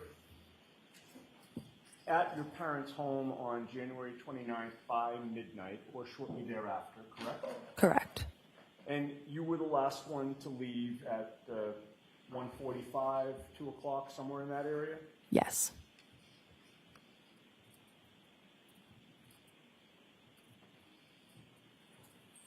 On January 29th of 2022, after you got up that day, did you receive a call, a text, any sort of communication from any investigator connected with this case? I did not. Trooper Proctor did not contact you on January 29th? No. He did not interview you on January 29th? He did not. What about January 30th? No. 31st? Nope. How about the entire month of February? Did you hear from Trooper Proctor wherein he set up a meeting or an interview with you? I did not. Then what about the entire rest of 2022? Objection, did Your Trooper Honor. Proctor interviewed you during that entire year? All right, so the objection's overruled. You can answer that. Okay. I was not interviewed, no. No. And then in 2023, prior to May of 2023, were you contacted by Trooper Proctor or any investigator for an interview regarding what you just testified to here today? I don't think so. And you hadn't met Mr. Lally by May of 2023 either, correct? I don't think so. But in May of 2023, you actually were called to testify at another hearing where neither the Commonwealth or the defense in this case was present, correct? Correct. Mr. Lally and Ms. McLaughlin were not there, and certainly no members of the defense team were there, correct? Correct. And May of 2023 was well over a year after the events that you were called to testify about, correct? Correct. Right? So if these events happened on January 28th and 29th of 2022, the end of January of 2023 would have been a year, and now you're being asked for the first time to give testimony about what happened back in January of 2022 in May of 2023, correct? Yes. And then it was only after you testified before that other proceeding without the prosecution and the defense of this case there that Trooper Proctor finally interviewed you in August of 2023, correct? That's correct. And that was 4 months after you testified in that other hearing of May of 2023, correct? June, July, I'm sorry, 3 months. June, July, August, correct? Correct. And it was about a year and a half after January 29th of 2022, correct? I believe so. All right. Now, on direct examination, Mr. Lally had asked you about whether you knew Brian Higgins. Do you remember that line of questioning? I do. And I believe you testified that you knew of Higgins, correct? Yes. And you thought that you had met him a couple of times, correct? Yes. So, Brian Higgins, you would classify as an acquaintance, correct? To me? Yes. I would classify him as a friend of my father's, not really an acquaintance or friend of mine. Okay. So he didn't rise to the level of an acquaintance, somebody who you met, but you didn't really know. I'm not really sure how I would categorize my relationship with him. Again, it was just more of like, he was my father's friend. If I had seen him walking down the street, I would have said hello to him. I don't know anything about his personal life. I don't communicate with him regularly. So I mean, if that's what you would consider an acquaintance, then yes. I guess I would ask, what do you consider an acquaintance? How would you define that term? I would say an acquaintance is someone who you are friendly with and might see from time to time. I guess in my head, I'm just sort of thinking someone who's in closer in age with me. I usually think of it as more of like a friend type thing and not my father's friend to me. I guess that's just the way I think of it in my head. Okay, so is your testimony before this jury that an acquaintance is really a friend? Someone that you're friendly with, perhaps, could be. Okay. Have you watched any of the testimony in this case prior to your taking the stand today? I have not.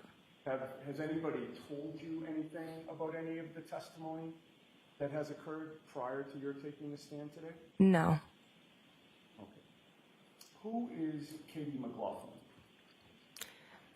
Katie McLaughlin is a girl who I'm the same age as.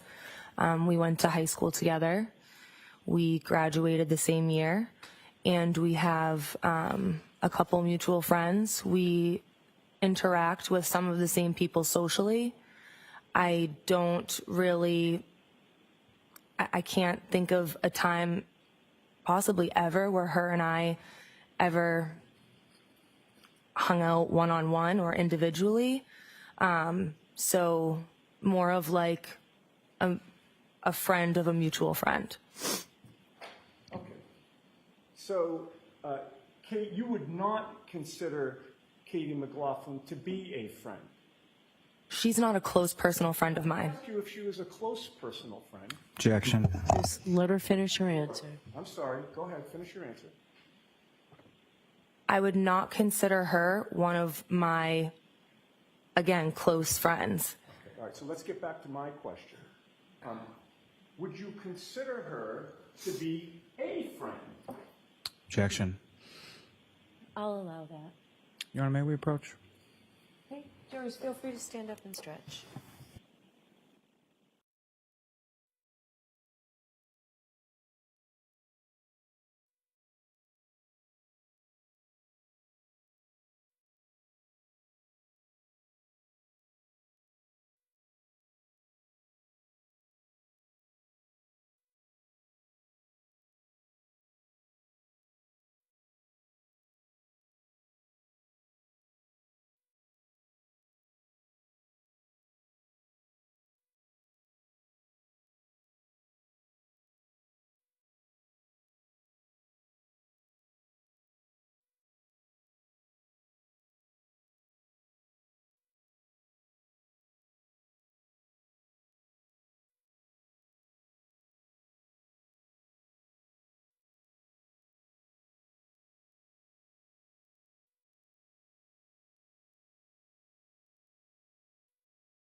Okay, Ms. Albert, you know Courtney Proctor, correct? I know of her, yes. And you've been in her company several times, correct? Yes. You've met her children, correct? Once, yes. And you know she is Michael Proctor's sister, correct? Yes.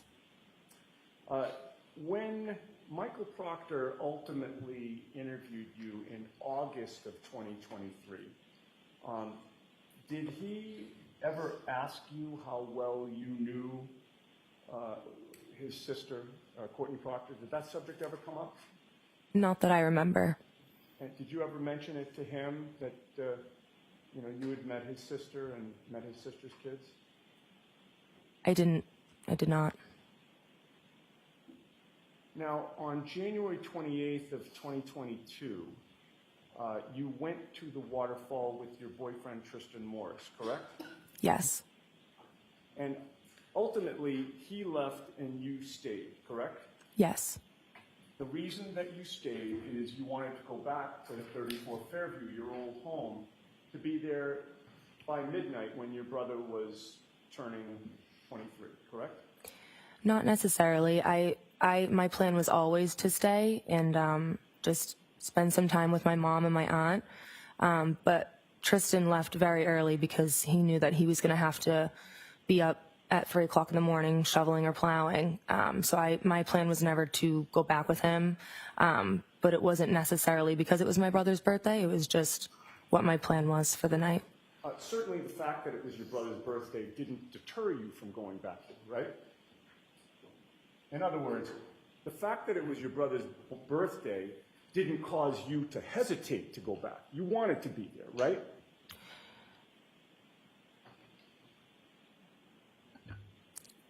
Well, my brother Brian wasn't at the waterfall. No, I'm talking about. Let's start over. Tristan left, right? Yes. You stayed at the waterfall, Yes. and you planned to go back to 34 Fairview, did you not? At some point in time, that was spoken about, and I agreed to go back to 34 Fairview, yes. Okay. And you went back there to see your family, correct? Yes. Including your brother Brian, whose birthday it was, correct? Yes. That was your parents' home, right? Yes. You grew up there. Yes. You were comfortable there. Yes. There was plenty of room at the house, correct? In what sense? A bunch of bedrooms. Yes.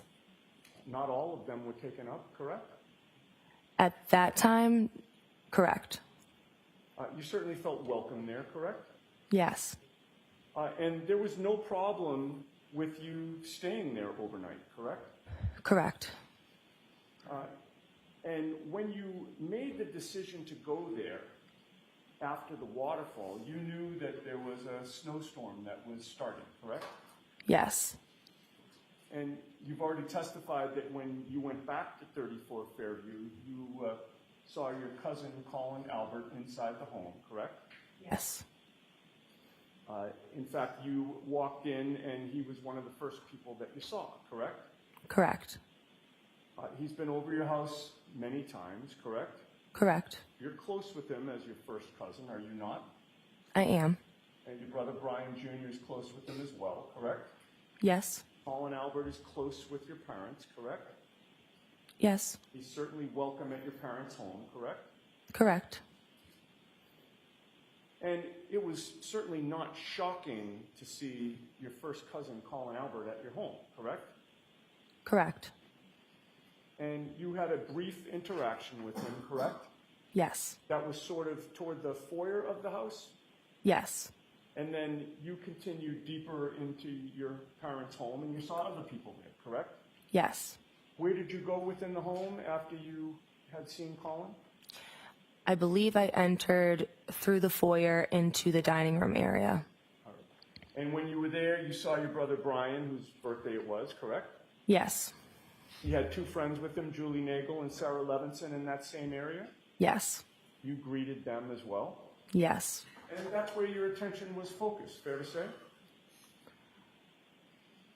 I would say that once I said hello to them, I didn't just sit with them three. I sort of was walking around. I wouldn't say my attention was solely focused on them three, but I did greet them, yes. And where you were walking around within the kitchen dining room area? Yes. And once you greeted Colin and left him, it's fair to say that you then were not looking over your shoulder monitoring what Colin was doing or where he was going, correct? Correct. And while you were in the kitchen dining room area, the door to the basement was kind of blocked from your view, was it not? if I'm in the dining room area,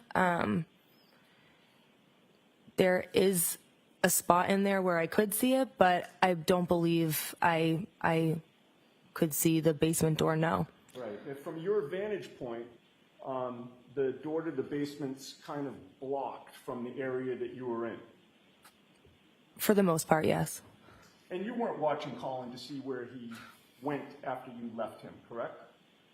Correct. And you never saw him leave the house physically, correct? Correct. This may be a good time to pause. I don't know, are we going past 4? All right, we'll pause then, thank Thank you. you. All right, Ms. Albert, we'll bring you back tomorrow. Okay. Okay, I'm gonna ask you to stay here and just let the jurors file out first, and then you can follow them. All right, Jurors, thank you. those same three questions. Please do not discuss this case with anyone. Don't do any independent research or investigation into this case. If you happen to see, hear, or read anything about this case, please disregard it and let us know. Tomorrow's a half day. We'll see you tomorrow. All rise to the court, please. Judge, call me this way.